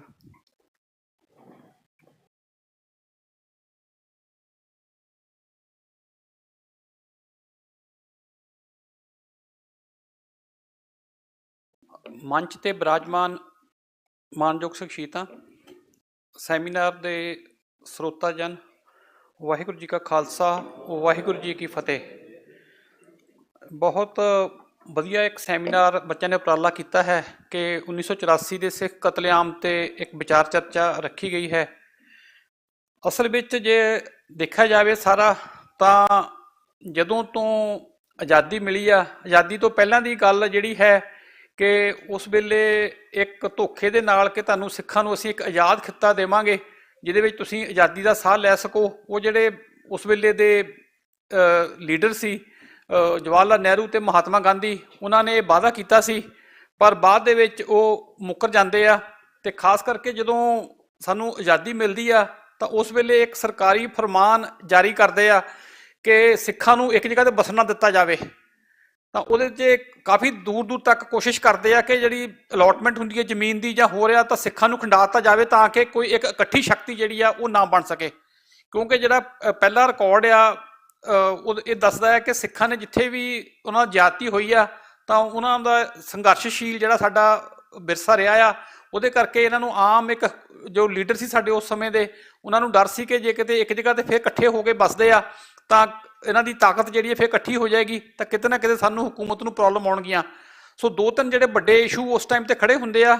ਇੱਕ ਤਾਂ ਇਹ ਕਹਿੰਦੇ ਆ ਕਿ ਸਿੱਖ ਜਰਾਇਮ ਪੇਸ਼ਾ ਕੌਮ ਹੈ, ਜਦ ਕਿ ਇੱਕ ਪਾਸੇ ਜਦੋਂ ਚਾਬੀਆਂ ਦਾ ਮੋਰਚਾ ਜਿੱਤਦੇ ਆ ਤਾਂ ਉਸ ਵੇਲੇ ਮਹਾਤਮਾ ਗਾਂਧੀ ਕਹਿੰਦੇ ਆ ਕਿ ਆਜ਼ਾਦੀ ਦੀ ਪਹਿਲੀ ਲੜਾਈ ਜਿੱਤੀ ਗਈ ਆ। ਸੋ ਜਿਹੜਾ ਡਬਲ ਸਟੈਂਡਰਡ ਹੈ ਸਾਡੀ ਹਕੂਮਤ ਦਾ ਇੱਥੇ ਜਾਂ ਉਸ ਸਮੇਂ ਦੇ ਲੀਡਰਸ ਦਾ, ਉਹ ਸਾਰਾ ਇਸ ਸਾਰੇ ਘਟਨਾਕ੍ਰਮ ਦਾ ਕਾਰਨ ਬਣਦਾ ਆ। ਅਤੇ ਉਸ ਘਟਨਾਕ੍ਰਮ ਦੇ ਵਿੱਚੋਂ ਹੀ ਇਹਨਾਂ ਨੇ ਪਹਿਲਾਂ ਸਿੱਖਾਂ ਨੂੰ ਡਿਸਪਰਸ ਕਰਨ ਦੀ ਕੋਸ਼ਿਸ਼ ਕੀਤੀ, ਅਤੇ ਕੁਝ ਸਿੱਖ ਜਿਹੜੀ ਬਸੋਂ ਸੀ ਉਹ ਦੂਜੇ ਰਾਜਾਂ ਵਿੱਚ ਜਾ ਕੇ ਬਸ ਗਈ, ਆਪਣੇ ਰੁਜ਼ਗਾਰ ਕਰਕੇ ਜਾਂ ਆਪਣੇ ਕਾਰੋਬਾਰ ਸੈਟਅਪ ਕੀਤੇ। ਤਾਂ 84 ਦੇ ਵਿੱਚ ਜਿਹੜਾ ਦੁਖਾਂਤ ਵਾਪਰਦਾ ਆ, ਉਹ ਜਾਣ ਬੁੱਝ ਕੇ ਇੱਕ ਇਸ ਤਰ੍ਹਾਂ ਦਾ ਬਿਰਤਾਂਤ ਸਿਰਜਿਆ ਜਾਂਦਾ ਹੈ ਸਰਕਾਰੀ ਤੰਤਰ ਵੱਲੋਂ, ਕਿਉਂਕਿ ਜਿਹੜਾ ਐਡਾ ਵੱਡੇ ਪੱਧਰ ਤੇ ਕੰਮ ਹੋਇਆ ਤਾਂ ਉਹ ਸਰਕਾਰੀ ਸ਼ੈ ਤੋਂ ਬਿਨਾਂ ਨਹੀਂ ਹੋ ਸਕਦਾ ਸੀ। ਜਿੱਥੇ ਸਿੱਖਾਂ ਕੋਲ ਹਥਿਆਰ ਵੀ ਸਨ ਤਾਂ ਉਹ ਆਮ ਜਦੋਂ ਅਸੀਂ ਪੜ੍ਹਦੇ ਹਾਂ ਤਾਂ ਉਹ ਹਥਿਆਰ ਜਿਹੜੇ ਆ ਉਹ ਸਿੱਖਾਂ ਤੋਂ ਜਮ੍ਹਾਂ ਕਰਾ ਲਏ ਜਾਂਦੇ ਆ ਉਸ ਦਿਨ 1 ਨਵੰਬਰ ਨੂੰ। ਤੇ ਉਸ ਤੋਂ ਬਾਅਦ ਜਿਹੜਾ ਆ ਦਿੱਲੀ ਦੇ ਵਿੱਚ ਖਾਸ ਕਰਕੇ ਜਿਹੜਾ ਸਭ ਤੋਂ ਵੱਧ ਕਤਲੇਆਮ ਹੋਇਆ ਹੈ, ਤਾਂ ਦਿੱਲੀ ਦੇ ਵਿੱਚ ਇਹ ਇੱਕ ਪ੍ਰੈਕਟਿਸ ਰਹੀ ਉਹਨਾਂ ਦੀ ਕਿ ਜਿੰਨੇ ਵੀ ਹਥਿਆਰ ਲਾਇਸੈਂਸੀ ਸੀਗੇ ਤਾਂ ਉਹ ਜਮ੍ਹਾਂ ਕਰਵਾ ਲਏ ਗਏ। ਤੇ ਖਾਸ ਕਰਕੇ ਸਿੱਖਾਂ ਦੇ ਐਡਰੈਸ ਜਿਹੜੇ ਆ ਉਹ ਵੋਟਰ ਸੂਚੀਆਂ ਤੋਂ ਲਏ ਗਏ।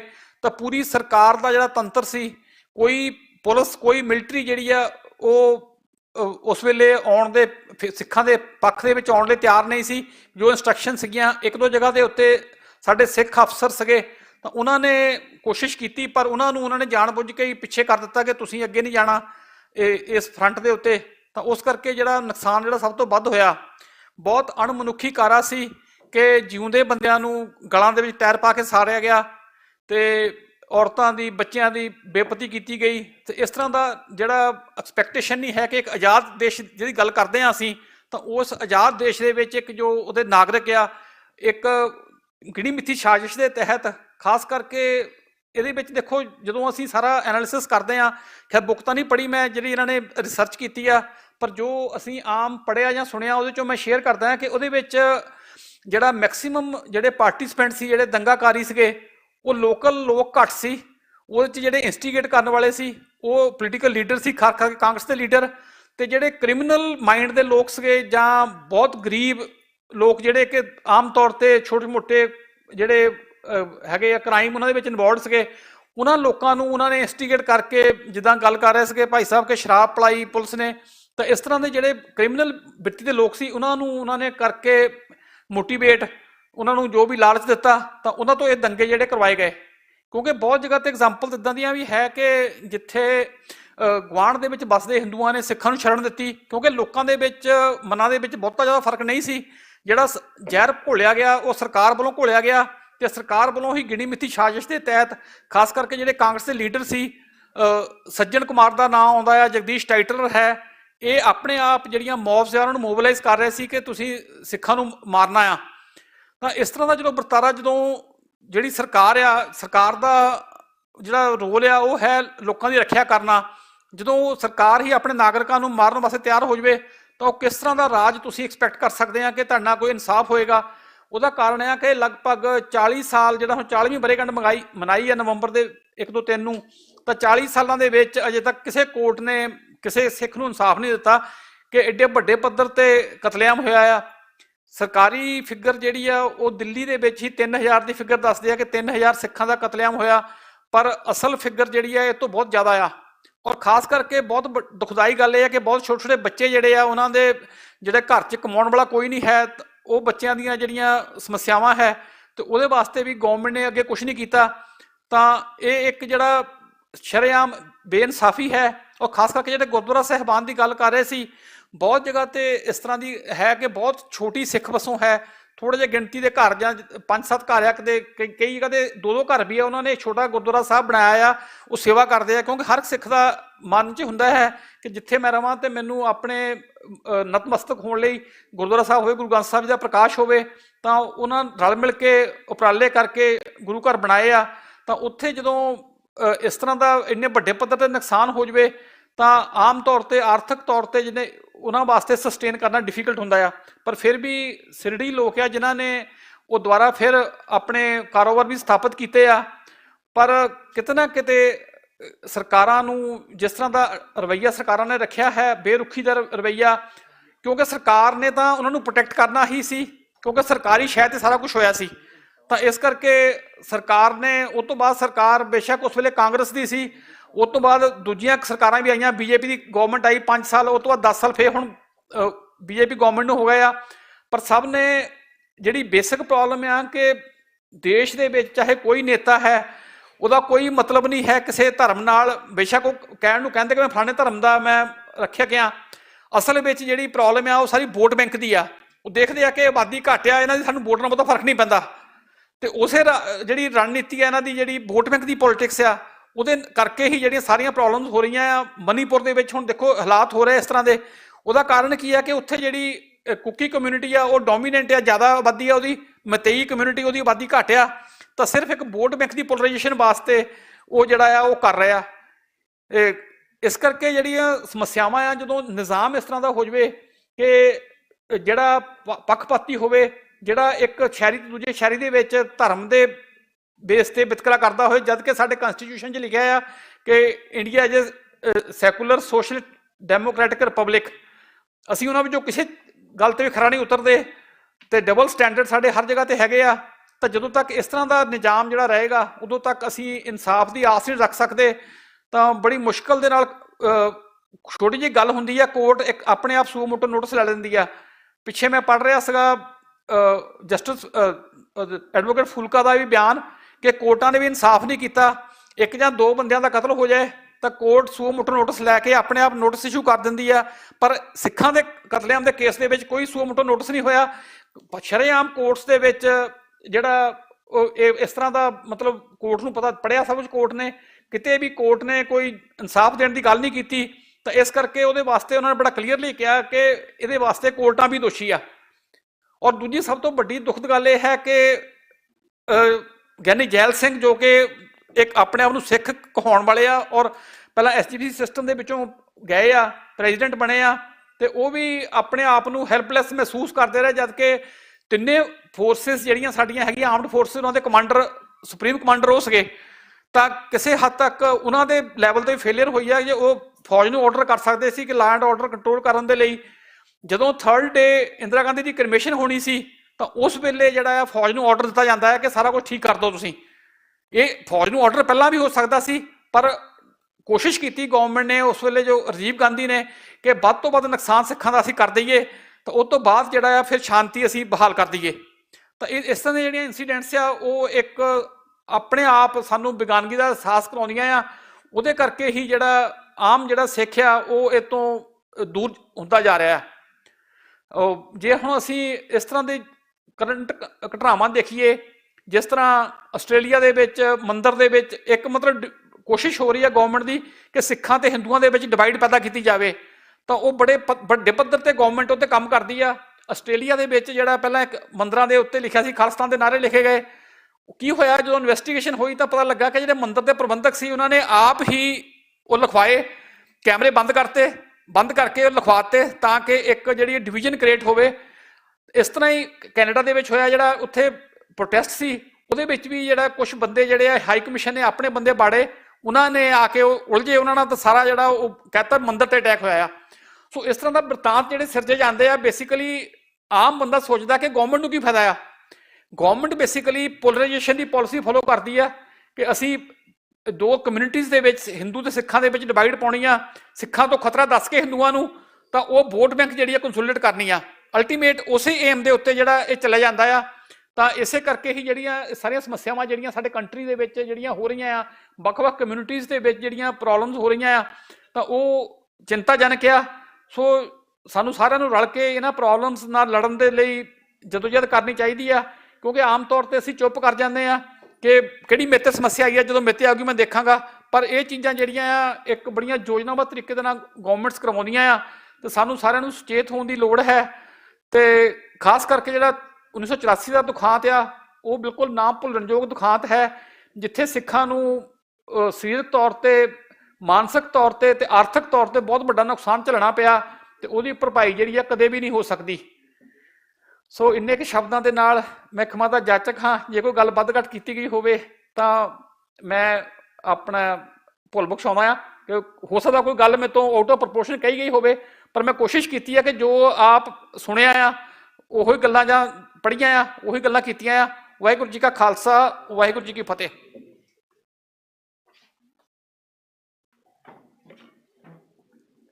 ਬਹੁਤ ਬਹੁਤ ਧੰਨਵਾਦ ਵਾਈਸ ਚਾਂਸਲਰ ਸਰ। ਹੁਣ ਮੈਂ ਸ਼੍ਰੀ ਗੁਰੂ ਗ੍ਰੰਥ ਸਾਹਿਬ ਵਰਲਡ ਯੂਨੀਵਰਸਿਟੀ ਦੇ ਯੂਨਿਟ ਦੇ ਪ੍ਰਧਾਨ ਬੂਟਾ ਸਿੰਘ ਜੀ ਨੂੰ ਸਟੇਜ ਤੇ ਬੁਲਾਉਂਦੀ ਹਾਂ ਤਾਂ ਕਿ ਉਹ ਆਪਣੇ ਵਿਚਾਰ ਸਾਂਝੇ ਕਰਨ।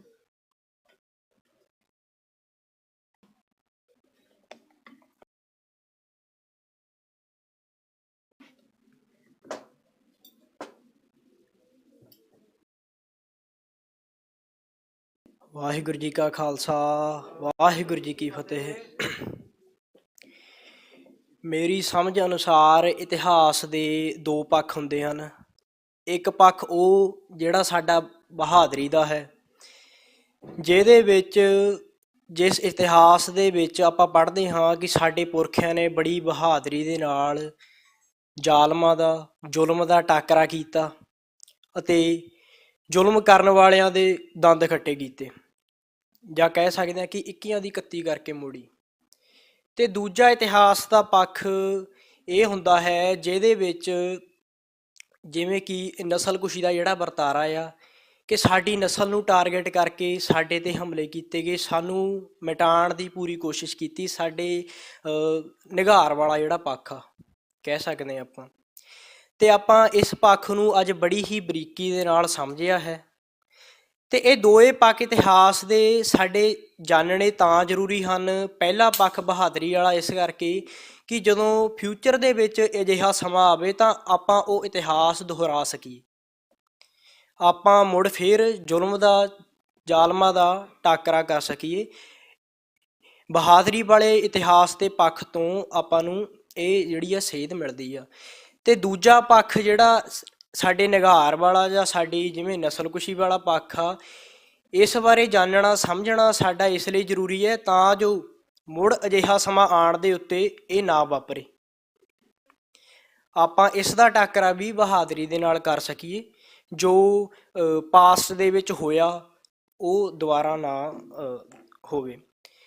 ਤੇ ਆਪ ਸਭ ਵਿਦਿਆਰਥੀਆਂ ਦਾ ਬਹੁਤ ਧੰਨਵਾਦ ਕਿ ਆਪ ਸਭ ਨੇ ਬੜੇ ਹੀ ਚਤੰਨ ਹੋ ਕੇ ਇਹ ਸਾਰਾ ਸੈਮੀਨਾਰ ਸੁਣਿਆ, ਸਮਝਿਆ ਅਤੇ ਜੋ ਬਰੀਕੀਆਂ ਸਾਡੇ ਆਏ ਹੋਏ ਵਿਦਵਾਨਾਂ ਨੇ ਸਾਨੂੰ ਸਮਝਾਈਆਂ ਨੇ ਅਸੀਂ ਉਹ ਸਮਝਣ ਦੀ ਕੋਸ਼ਿਸ਼ ਕੀਤੀ ਹੈ। ਅਤੇ ਮੈਨੂੰ ਉਮੀਦ ਹੈ ਕਿ ਤੁਸੀਂ ਸਾਰੇ ਇਸ ਸੈਮੀਨਾਰ ਦੇ ਵਿੱਚੋਂ ਬਹੁਤ ਕੁਝ ਜਾਣ ਕੇ ਸਿੱਖ ਕੇ ਅਤੇ ਤੁਹਾਨੂੰ ਸੇਧ ਮਿਲੀ ਹੋਵੇਗੀ। ਸੋ ਸਭ ਤੋਂ ਪਹਿਲਾਂ ਮੈਂ ਧੰਨਵਾਦ ਕਰਦਾ ਹਾਂ ਜੋ ਸਾਡੇ ਵੀ ਦਿਸ਼ਾ ਨਿਰਦੇਸ਼ਕ ਨੇ। ਸਾਨੂੰ ਮਾਣ ਹੈ ਕਿ ਅਸੀਂ ਇਹਨਾਂ ਦੇ ਵਿਦਿਆਰਥੀ ਹਾਂ। ਡਾਕਟਰ ਸਿਕੰਦਰ ਸਿੰਘ ਜੀ ਮੁਖੀ ਪੰਜਾਬੀ ਵਿਭਾਗ ਅਤੇ ਡੀਨ ਸਟੂਡੈਂਟਸ ਵੈਲਫੇਅਰ, ਅਤੇ ਵਾਈਸ ਚਾਂਸਲਰ ਸਾਹਿਬ ਡਾਕਟਰ ਪ੍ਰਿਤਪਾਲ ਸਿੰਘ, ਬਹੁਤ ਹੀ ਉਹਨਾਂ ਦਾ ਧੰਨਵਾਦ ਹੈ। ਅਤੇ ਜੋ ਸਾਨੂੰ ਹਮੇਸ਼ਾ ਹੀ ਸੇਧ ਦਿੰਦੇ ਰਹਿੰਦੇ ਹਨ ਅਤੇ ਉਹਨਾਂ ਦੀ ਹੱਲਾਸ਼ੇਰੀ ਦੇ ਨਾਲ ਹੀ ਆਪਾਂ ਅਜਿਹੇ ਜਿਹੜੇ ਪੰਥਕ ਕੰਮ ਯੂਨੀਵਰਸਿਟੀ ਦੇ ਵਿੱਚ ਕਰ ਪਾਉਂਦੇ ਹਾਂ। ਕਈ ਵਾਰੀ ਸਾਡੇ ਕੋਲੋਂ ਗਲਤੀਆਂ ਵੀ ਹੋ ਜਾਂਦੀਆਂ ਨੇ, ਪਰ ਫਿਰ ਵੀ ਆਪਣੇ ਬੱਚੇ ਸਮਝ ਕੇ ਸਾਨੂੰ ਮਾਫ਼ ਕਰ ਦਿੰਦੇ ਨੇ। ਤੋ ਆਏ ਹੋਏ ਮੁੱਖ ਵਿਦਵਾਨਾਂ ਦਾ ਬਹੁਤ ਬਹੁਤ ਜ਼ਿਆਦਾ ਧੰਨਵਾਦ। ਸੋ ਅਤੇ ਮੀਡੀਆ ਦੇ ਵਿੱਚੋਂ ਸਾਡੇ ਮੇਰੇ ਵੱਡੇ ਵੀਰ ਇੰਦਰਪਾਲ ਸਿੰਘ ਪਮਾਲੀ, ਅਤੇ ਉਹ ਪਹੁੰਚੇ ਨੇ ਜਿਨ੍ਹਾਂ ਦਾ ਚੈਨਲ ਵੀ ਪੋਜ਼ਟਿਵ ਪੰਜਾਬੀ ਚੱਲਦਾ ਹੈ, ਅਤੇ ਜਸਵੀਰ ਸਿੰਘ, ਰਜਿੰਦਰ ਸਿੰਘ ਵਿਸ਼ੇਸ਼ ਤੌਰ 'ਤੇ ਜਿਹੜੇ ਪਹੁੰਚੇ ਨੇ TV 84 ਚੈਨਲ ਦੇ ਉੱਤੋਂ, ਉਹਨਾਂ ਦਾ ਬਹੁਤ ਬਹੁਤ ਜ਼ਿਆਦਾ ਧੰਨਵਾਦ ਕਿ ਉਹਨਾਂ ਨੇ ਸਾਰਾ ਹੀ ਜਿਹੜਾ ਸਾਡਾ ਸੈਮੀਨਾਰ ਹੈ ਇਹ ਕਵਰ ਕੀਤਾ ਤਾਂ ਜੋ ਅਸੀਂ ਮੁੜ ਫੇਰ ਇਸ ਨੂੰ YouTube ਦੇ ਉੱਤੇ ਸੁਣ ਸਕੀਏ। ਅਤੇ ਬਿਕਰਮ ਸਿੰਘ ਜੀ, ਸਾਰੇ ਹੀ ਮੀਡੀਆ ਵਾਲੇ ਜਿਹੜੇ ਸਾਡੇ ਵੱਡੇ ਵੀਰ ਆਏ ਨੇ ਇਹਨਾਂ ਦਾ ਬਹੁਤ ਬਹੁਤ ਧੰਨਵਾਦ। ਅਤੇ ਆਪ ਸਭ ਵਿਦਿਆਰਥੀਆਂ ਦਾ ਵਿਸ਼ੇਸ਼ ਤੌਰ 'ਤੇ ਧੰਨਵਾਦ, ਕਿਉਂਕਿ ਮੈਂ ਦੇਖਦਾ ਕਿ ਸੈਮੀਨਾਰਾਂ ਦੇ ਵਿੱਚ ਜ਼ਿਆਦਾਤਰ ਜਿਹੜੇ ਸਟੂਡੈਂਟਸ ਹੁੰਦੇ ਨੇ ਬਹੁਤ ਘੱਟ ਦੇਖੇ ਨੇ ਮੈਂ, ਅਤੇ ਅੱਜ ਆਪ ਮੁਹਾਰੇ ਹੀ ਸਾਰੇ ਚੱਲ ਕੇ ਆਏ ਨੇ ਅਤੇ ਬੜੀ ਹੀ ਚਤੰਨ ਹੋ ਕੇ ਸਾਰਾ ਲੈਕਚਰ ਸੁਣਿਆ ਹੈ। ਸੋ ਹੁਣ ਮੈਂ ਸੱਦਾ ਦਿੰਦਾ ਹਾਂ ਡਾਕਟਰ ਸਿਕੰਦਰ ਸਿੰਘ ਜੀ ਨੂੰ ਕਿ ਉਹ ਆਏ ਹੋਏ ਵਿਦਵਾਨਾਂ ਦਾ, ਮੁੱਖ ਮਹਿਮਾਨਾਂ ਦਾ, ਸਾਰਿਆਂ ਦਾ ਧੰਨਵਾਦ ਕਰਨ ਜੀ। ਵਾਹਿਗੁਰੂ ਜੀ ਕਾ ਖਾਲਸਾ ਵਾਹਿਗੁਰੂ ਜੀ ਕੀ ਫਤਿਹ।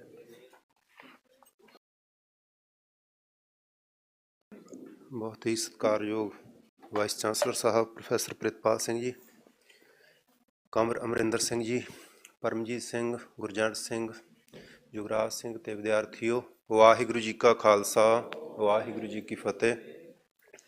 ਇਹ ਸੋਹਣਾ ਉਪਰਾਲਾ ਕਰਿਆ ਤੁਸੀਂ ਕਿ ਤੁਸੀਂ ਇਸ ਵੱਡੇ ਸਮਾਗਮ ਉਲੀਕਿਆ। ਵਿਦਿਆਰਥੀਆਂ ਵੱਲੋਂ ਇਸ ਤਰ੍ਹਾਂ ਦੇ ਸਮਾਗਮ ਉਲੀਕਣੇ ਆਪਣੇ ਆਪ ਦੇ ਵਿੱਚ ਸ਼ੁਭ ਸ਼ਗਨ ਆ। ਇਹਦੇ ਦੋ ਤਿੰਨ ਕਾਰਨ ਨੇ। ਇੱਕ ਤਾਂ ਇਹ ਆ ਕਿ ਸਾਨੂੰ ਇਹ ਜਾਂਚ ਆ ਜਾਂਦੀ ਹੈ ਕਿ ਅਸੀਂ ਆਉਣ ਵਾਲੇ ਸਮੇਂ ਵਿੱਚ ਕੀ ਕਰਨਾ। ਦੂਸਰੀ ਗੱਲ ਇਹ ਕਿ ਅਸੀਂ ਬਹੁਤ ਕੁਝ ਸਿੱਖ ਜਾਂਦੇ ਹਾਂ ਜਦੋਂ ਇਸ ਪੜਾਅ ਦੇ ਉੱਤੇ ਕਰਦੇ ਹਾਂ। ਤੀਸਰੀ ਗੱਲ, ਜਿਸ ਨੁਕਤੇ 'ਤੇ ਜਿਸ ਵਿਸ਼ੇ 'ਤੇ ਤੁਸੀਂ ਇਹ ਸਮਾਗਮ ਉਲੀਕਿਆ ਉਸ ਦੇ 40 ਸਾਲਾਂ ਨੂੰ ਕਿਸੇ ਨਾ ਕਿਸੇ ਰੂਪ ਦੇ ਵਿੱਚ ਸਾਨੂੰ ਆਂਕਣ ਦੀ ਲੋੜ ਹੈ, ਕਿਉਂਕਿ ਇੱਕ ਵੇਲੇ ਤਾਂ ਅਸੀਂ ਉਸ ਦਾ ਰੁਦਨ ਕੀਤਾ, ਅਸੀਂ ਇਹ ਵੇਖਿਆ ਕਿ ਸਾਡੀ ਜਾਨ ਮਾਲ ਦਾ ਬਹੁਤ ਨੁਕਸਾਨ ਹੋਇਆ, ਪਰ ਫਿਰ ਅਸੀਂ ਇੱਕ ਲੰਮੇ ਸਮੇਂ ਦੇ ਵਿੱਚ ਜਿਹੜੀ ਲਗਭਗ ਪਿਛਲੇ 15-16 ਸਾਲ ਪਹਿਲਾਂ ਗੱਲ ਤੋਰੀ ਤੇ ਉਸ ਨੂੰ ਨਸਲਕੁਸ਼ੀ ਵਜੋਂ ਪਰਿਭਾਸ਼ਿਤ ਕਰਨ ਦਾ ਉਪਰਾਲਾ ਕਰਦੇ ਰਹੇ ਜੀ ਪਰਮਜੀਤ ਸਿੰਘ ਹੋਰਾਂ ਦਾ ਕਾਫੀ ਉਦਮ ਹੈ।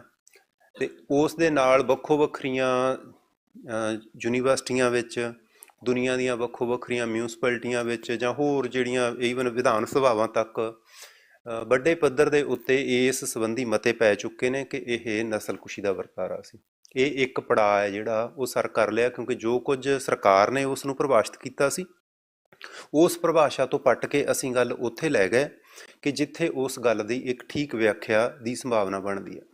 ਹੁਣ ਇਸ ਤੋਂ ਅੱਗੇ ਗੁਰਜੰਟ ਸਿੰਘ ਹੋਰਾਂ ਨੇ ਜਿਹੜੀ ਸਾਰੀ ਖੋਜ ਕੀਤੀ ਆ, ਮੈਂ ਉਹ ਖੋਜ ਸਾਰੀ ਵੇਖੀ ਆ।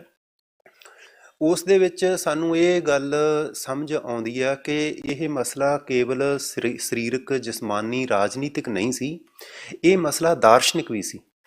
ਇਹ ਜਿਹੜਾ ਤੁਹਾਡੇ ਤੇ ਹਮਲਾ ਹੋਇਆ, ਸਿੱਖਾਂ ਤੇ ਹਮਲਾ ਹੋਇਆ, ਇਹ ਦਾਰਸ਼ਨਿਕ ਵੀ ਹਮਲਾ ਸੀ। ਇਸ ਨੂੰ ਤੁਸੀਂ ਅਧਿਆਤਮ ਦਾ ਹਮਲਾ ਵੀ ਆਖ ਸਕਦੇ ਹੋ।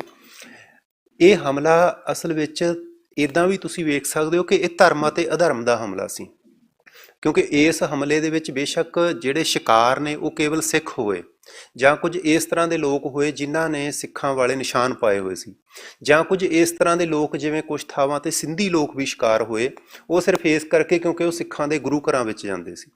ਤਾਂ ਇਸ ਲਈ ਇਸ ਹਮਲੇ ਨੂੰ ਜਦੋਂ ਤੁਸੀਂ ਸਮਝੋਗੇ ਤਾਂ ਅਗਾਂਹ ਸਾਨੂੰ, ਜਦੋਂ ਅਸੀਂ ਹੁਣ ਨਵੇਂ ਪੜਾਅ ਦੇ ਉੱਤੇ ਤੁਰਨਾ, ਤਾਂ 2 ਪੜਾਅ ਅਸੀਂ ਉਲੰਘ ਲਏ ਤੇ ਤੀਸਰੇ ਪੜਾਅ ਦੇ ਉੱਤੇ ਜਾ ਕੇ ਤੇ ਚੌਥੇ ਪੜਾਅ ਤੇ ਸਾਨੂੰ ਇਹ ਸਮਝਣ ਦੀ ਲੋੜ ਆ ਕਿ ਇਹ ਹਮਲਾ ਫਿਲਾਸਫੀਕਲ ਕਿਵੇਂ ਸੀ, ਦਾਰਸ਼ਨਿਕ ਕਿਵੇਂ ਸੀ।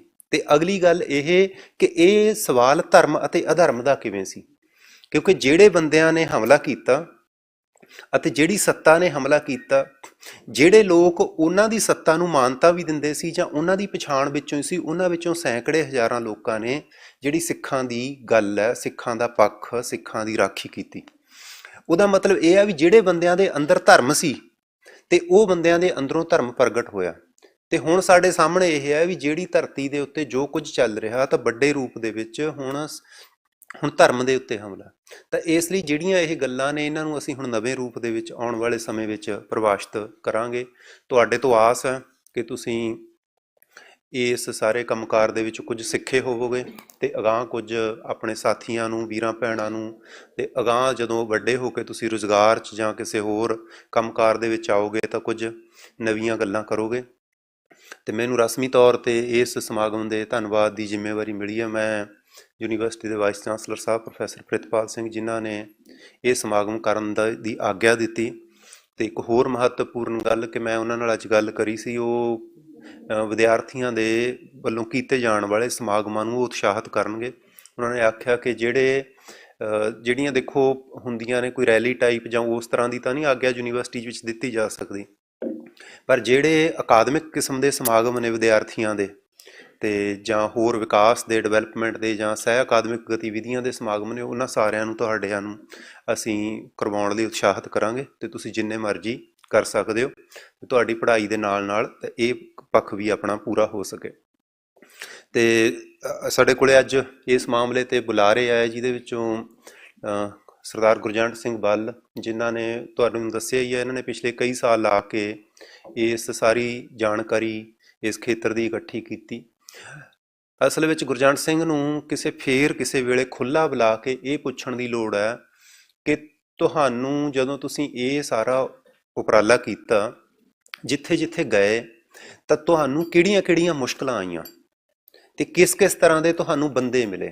ਤੇ ਉਸ ਗੱਲ ਦੇ ਵਿੱਚੋਂ ਤੁਹਾਨੂੰ ਬਹੁਤ ਕੁਝ ਜਾਣਨਾ ਹੋਵੇਗਾ। ਇਹ ਨਹੀਂ ਕੇਵਲ ਨਵੰਬਰ 1984 ਬਾਰੇ, ਬਲਕਿ ਇਸ ਬਾਰੇ ਵੀ ਕਿ ਹੁਣ ਉਹ ਸੱਭਿਆਚਾਰ ਨੇ ਜਿਹੜੇ ਉਹ ਕਿਵੇਂ ਸੋਚ ਰਹੇ ਨੇ, ਤੇ ਕਿੰਨੀਆਂ ਥਾਵਾਂ ਤੇ ਲੋਕ ਨੇ ਜਿਹੜੇ ਉਹ ਸਿੱਖਾਂ ਨੂੰ ਆਗੂ ਮੰਨਦੇ ਨੇ ਤੇ ਸਿੱਖਾਂ ਦੇ ਹਮਦਰਦ ਨੇ ਉਹ, ਬਲਕਿ ਕਿੰਨੀਆਂ ਥਾਵਾਂ ਤੇ ਜਿਹੜੇ ਸਿੱਖ ਨੇ ਅਜੇ ਵੀ ਚੰਗੇ ਰੂਪ ਦੇ ਵਿੱਚ ਹਨ, ਤੇ ਕਈ ਥਾਵਾਂ ਤੇ ਬਹੁਤ ਜ਼ਿਆਦਾ ਹਕਾਰਤ ਵੀ ਕੀਤੀ ਜਾਂਦੀ ਹੈ ਸਿੱਖਾਂ ਨੂੰ। ਤਾਂ ਜਿਹੜਾ ਇਹਨਾਂ ਨੇ ਉਪਰਾਲਾ ਕੀਤਾ, ਤੇ ਇਸ ਗੱਲ ਨੇ, ਵੱਡੀ ਗੱਲ ਇਹ ਹੁੰਦੀ ਆ ਕਿ ਇਸ ਗੱਲ ਨੇ ਸਾਰੇ ਇਸ ਘਟਨਾਕ੍ਰਮ ਦੀ ਵਿਆਖਿਆ ਬਦਲ ਦਿੱਤੀ। ਮਤਲਬ ਕੋਈ ਬੰਦਾ ਕੁਝ ਦਸਤਾਵੇਜ਼ ਲੈ ਕੇ ਆਵੇ, ਕੁਝ ਕਿਤਾਬਾਂ ਲਿਖੇ, ਉਹ ਕਿਤਾਬਾਂ ਇੱਕ ਐਡੇ ਵੱਡੇ ਵਰਤਾਰੇ ਦੀਆਂ ਜਿਹਦੇ ਵਿੱਚ ਸਰਕਾਰ ਦਾ ਦੂਜੇ ਪਾਸੇ ਜ਼ੋਰ ਲੱਗਿਆ ਹੋਵੇ, ਉਹਨੇ ਵਿਆਖਿਆ ਬਦਲ ਦਿੱਤੀ। ਤਾਂ ਇਹ ਗੱਲ ਆਪਣੇ ਆਪ 'ਚ ਮਹੱਤਵਪੂਰਨ ਆ। ਗੁਰਜੰਟ ਸਿੰਘ ਹੋਰੀ ਸਾਡੇ ਕੋਲੇ ਆਏ, ਅਸੀਂ ਉਹਨਾਂ ਦੇ ਸ਼ੁਕਰਗੁਜ਼ਾਰ ਹਾਂ। ਡਾਕਟਰ ਕੰਵਰ ਅਮਰਿੰਦਰ ਸਿੰਘ ਅੰਮ੍ਰਿਤਸਰ ਤੋਂ ਆਏ ਨੇ, ਜਿਹੜੇ ਵਿਦਵਾਨ ਬੰਦੇ ਨੇ, ਪੜ੍ਹਨ ਲਿਖਣ ਵਾਲੇ ਨੇ, ਤੇ ਉਹਨਾਂ ਨੇ ਆਪਣੇ ਵਿਚਾਰ ਸਾਂਝੇ ਕੀਤੇ, ਉਹਨਾਂ ਦੇ ਵੀ ਸ਼ੁਕਰਗੁਜ਼ਾਰ। ਸਰਦਾਰ ਪਰਮਜੀਤ ਸਿੰਘ ਗਾਜੀ ਸਿੱਖ ਸਿਆਸਤ ਦੇ ਸੰਪਾਦਕ ਵਜੋਂ ਇਹ ਪਿਛਲੇ ਲੰਬੇ ਸਮੇਂ ਤੋਂ ਕੰਮ ਕਰ ਰਹੇ ਨੇ। ਖਾਸ ਕਰ ਨਵੰਬਰ 1984 ਦੀ ਨਸਲਕੁਸ਼ੀ ਆ ਜਿਹੜੀ, ਇਸ ਨੂੰ ਨਸਲਕੁਸ਼ੀ ਵਜੋਂ ਪਰਿਭਾਸ਼ਿਤ ਕੀਤਾ ਜਾਵੇ, ਇਸ ਖਾਤਰ ਜਿੰਨਾ ਇਹਨਾਂ ਨੇ ਤਰੱਦਦ ਕੀਤਾ, ਜਿੱਥੇ ਜਿੱਥੇ ਤੱਕ ਇਹਨਾਂ ਦਾ ਹੱਥ ਪੈਂਦਾ ਸੀ, ਇਹਨਾਂ ਨੇ ਗੱਲ ਸੰਚਾਰ ਕਰਨ ਵਿੱਚ ਤੱਕ ਤੇ ਬੰਦਿਆਂ ਨੂੰ ਨਿੱਜੀ ਤੱਕ ਪੱਧਰ ਤੱਕ ਪਹੁੰਚ ਕਰਨ ਵਿੱਚ ਤੇ ਉਸ ਦਾ ਹੋਰ ਵੱਖੋ ਵੱਖਰੇ ਰੂਪ ਵਿੱਚ ਪ੍ਰਚਾਰ ਕਰਨ ਵਿੱਚ ਇਹਨਾਂ ਨੇ ਉਪਰਾਲਾ ਕੀਤਾ।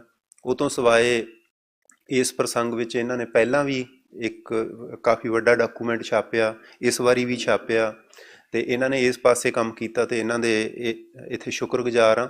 ਹਾਲਾਂਕਿ ਇੱਕ ਹੋਰ ਮਹੱਤਵਪੂਰਨ ਗੱਲ ਕਿ ਨਸਲਕੁਸ਼ੀ ਦੀ ਸਿਧਾਂਤਕ ਪਰਿਭਾਸ਼ਾ ਜਿਹੜੀ ਉਹ ਪਰਮਜੀਤ ਸਿੰਘ ਹੋਰਾਂ ਨੇ ਪਿਛਲੇ 5-7 ਸਾਲਾਂ ਤੋਂ ਸਿੱਖਾਂ ਦੇ ਵਿੱਚ ਰਚਾ ਦਿੱਤੀ, ਤੇ ਹੁਣ ਇਹਨਾਂ ਨੇ ਉਹਨੂੰ 1-2 ਬੋਲੀਆਂ ਦੇ ਵਿੱਚ ਕਿਤਾਬਚੇ ਰੂਪ ਵਿੱਚ ਵੀ ਜਾਰੀ ਕਰ ਦਿੱਤਾ।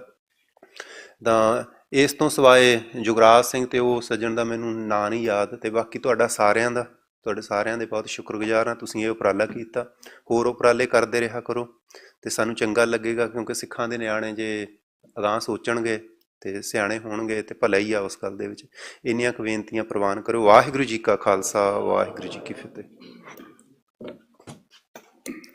ਬਹੁਤ ਬਹੁਤ ਧੰਨਵਾਦ ਡਾਕਟਰ ਸਿਕੰਦਰ ਸਿੰਘ ਜੀ ਦਾ। ਜਿੰਨੀਆਂ ਕੁ ਗੱਲਾਂ ਮੈਂ ਨਸਲਕੁਸ਼ੀ ਬਾਰੇ ਸੁਣੀਆਂ ਨੇ, ਉਹਨਾਂ ਵਿੱਚੋਂ ਮੈਂ ਇੱਕ ਤੁਹਾਨੂੰ ਦੱਸ ਦੇਣਾ ਚਾਹੂੰਗਾ ਕਿ ਜਦੋਂ ਨਵੰਬਰ 1984 ਦੇ ਵਿੱਚ ਜੋ ਕਤਲੇਆਮ ਹੋ ਰਿਹਾ ਸੀ, ਉਦੋਂ ਜਿਹੜੇ ਸਿੱਖ ਜ਼ਿਆਦਾ ਨਾਮਧਾਰੀ ਬਣ ਗਏ, ਜਿਹੜੇ ਜਾਂ ਨਿਰੰਕਾਰੀ ਬਣ ਗਏ, ਜਦੋਂ ਜਿਹੜੀ ਭੀੜ ਆਉਂਦੀ ਸੀਗੀ ਹਮਲਾ ਕਰਨ ਲਈ, ਤਾਂ ਜਦੋਂ ਉਹਨਾਂ ਨੇ ਉਹਨਾਂ ਨਾਮਧਾਰੀਆਂ ਤੇ ਨਿਰੰਕਾਰੀਆਂ 'ਤੇ ਹਮਲਾ ਕੀਤਾ, ਉਦੋਂ ਉਹਨਾਂ ਨੇ ਇਹੀ ਗੱਲ ਕਹੀ ਵੀ ਅਸੀਂ ਸਿੱਖ ਨਹੀਂ ਹਾਂ, ਵੀ ਅਸੀਂ ਨਿਰੰਕਾਰੀਆਂ ਜਾਂ ਨਾਮਧਾਰੀਆਂ। ਤਾਂ ਉਹਨਾਂ ਜਿਹੜੀ ਭੀੜ ਸੀ, ਉਹਨਾਂ ਨੇ ਇੱਕੋ ਹੀ ਗੱਲ ਕਹੀ ਕਿ ਸਾਨੂੰ ਇਹੀ ਆਰਡਰ ਹੋਇਆ ਹੈ ਕਿ ਜਿਹਨਾਂ ਦੇ ਸਿਰ 'ਤੇ ਪੱਗ ਹੈ ਜਾਂ ਜਿਨ੍ਹਾਂ ਦੇ ਮੂੰਹਾਂ 'ਤੇ ਦਾੜੀਆਂ ਨੇ, ਉਹ ਸਾਰੇ ਬੰਦੇ ਮਾਰਨੇ ਨੇ। ਸੋ ਬਾਹਲੀ ਗੱਲ ਕਰਨ ਦੀ ਲੋੜ ਨਹੀਂ ਹੈ, ਸਾਨੂੰ ਇਸ ਤੋਂ ਹੀ ਪਤਾ ਲੱਗ ਜਾਣਾ ਚਾਹੀਦਾ ਹੈ ਕਿ ਸਾਡੀ ਇਹ ਹੋਂਦ ਦੀ ਲੜਾਈ ਹੈ, ਸਾਡੀ ਆਇਡੈਂਟਿਟੀ ਦੀ ਲੜਾਈ ਹੈ, ਜਿਹੜੀ ਕਿ ਚੱਲਦੀ ਰਹਿਣੀ ਚਾਹੀਦੀ ਹੈ, ਜਿਹੜੀ ਅੱਗੇ ਤੱਕ ਚੱਲਦੀ ਰਹੇਗੀ। ਸੋ ਮੈਂ ਸਾਰੇ ਹੀ ਵਿਦਿਆਰਥੀਆਂ ਦਾ ਧੰਨਵਾਦ ਕਰਦਾ ਹਾਂ ਅਤੇ ਸਾਰੇ ਹੀ ਵਿਦਵਾਨ ਸੱਜਣਾਂ ਦਾ ਧੰਨਵਾਦ ਕਰਦਾ ਹਾਂ। ਅਤੇ ਯੂਨਾਈਟਿਡ ਸਿੱਖ ਸਟੂਡੈਂਟ ਫੈਡਰੇਸ਼ਨ ਵੱਲੋਂ ਇਹੋ ਜਿਹੇ ਕਾਰਜ ਅੱਗੇ ਵੀ ਕੀਤੇ ਜਾਣਗੇ, ਅਤੇ ਮੈਂ ਸਾਰੇ ਵਿਦਿਆਰਥੀਆਂ ਨੂੰ ਬੇਨਤੀ ਕਰੂੰਗਾ ਕਿ ਵੱਧ ਤੋਂ ਵੱਧ ਯੂਨਾਈਟਿਡ ਸਿੱਖ ਸਟੂਡੈਂਟ ਫੈਡਰੇਸ਼ਨ ਦੇ ਨਾਲ ਜੁੜਨ। ਜੇ ਤੁਸੀਂ ਪੰਥ ਦੇ ਸੇਵਾ ਕਰਨ ਦੇ ਚਾਹਵਾਨ ਹੋ ਤਾਂ ਤੁਸੀਂ ਸਾਡੀ ਵੈਬਸਾਈਟ www.usspunjab.com 'ਤੇ ਜਾ ਕੇ ਮੈਂਬਰਸ਼ਿਪ ਸਲਿੱਪ ਕਟਵਾ ਸਕਦੇ ਹੋ ਅਤੇ ਇਸ ਸਿੱਖ ਸਟੂਡੈਂਟ ਫੈਡਰੇਸ਼ਨ ਦੇ ਮੈਂਬਰ ਬਣ ਸਕਦੇ ਹੋ। ਅਤੇ ਮੈਂ ਸਾਰੇ ਹੀ ਵਿਦਿਆਰਥੀਆਂ ਦਾ ਧੰਨਵਾਦ ਕਰਦਾ ਹਾਂ। ਸੈਮੀਨਾਰ ਤੋਂ ਬਾਅਦ ਚਾਹ ਪਾਣੀ ਦਾ ਲੰਗਰ ਤਿਆਰ ਹੈ ਜੀ, ਸਭ ਨੇ ਛਕ ਕੇ ਜਾਣਾ ਜੀ। ਵਾਹਿਗੁਰੂ ਜੀ ਕਾ ਖਾਲਸਾ, ਵਾਹਿਗੁਰੂ ਜੀ ਕੀ ਫਤਿਹ। ਬੋਲੇ ਸੋ ਨਿਹਾਲ। ਵਾਹਿਗੁਰੂ ਜੀ ਕਾ ਖਾਲਸਾ, ਵਾਹਿਗੁਰੂ ਜੀ ਕੀ ਫਤਿਹ।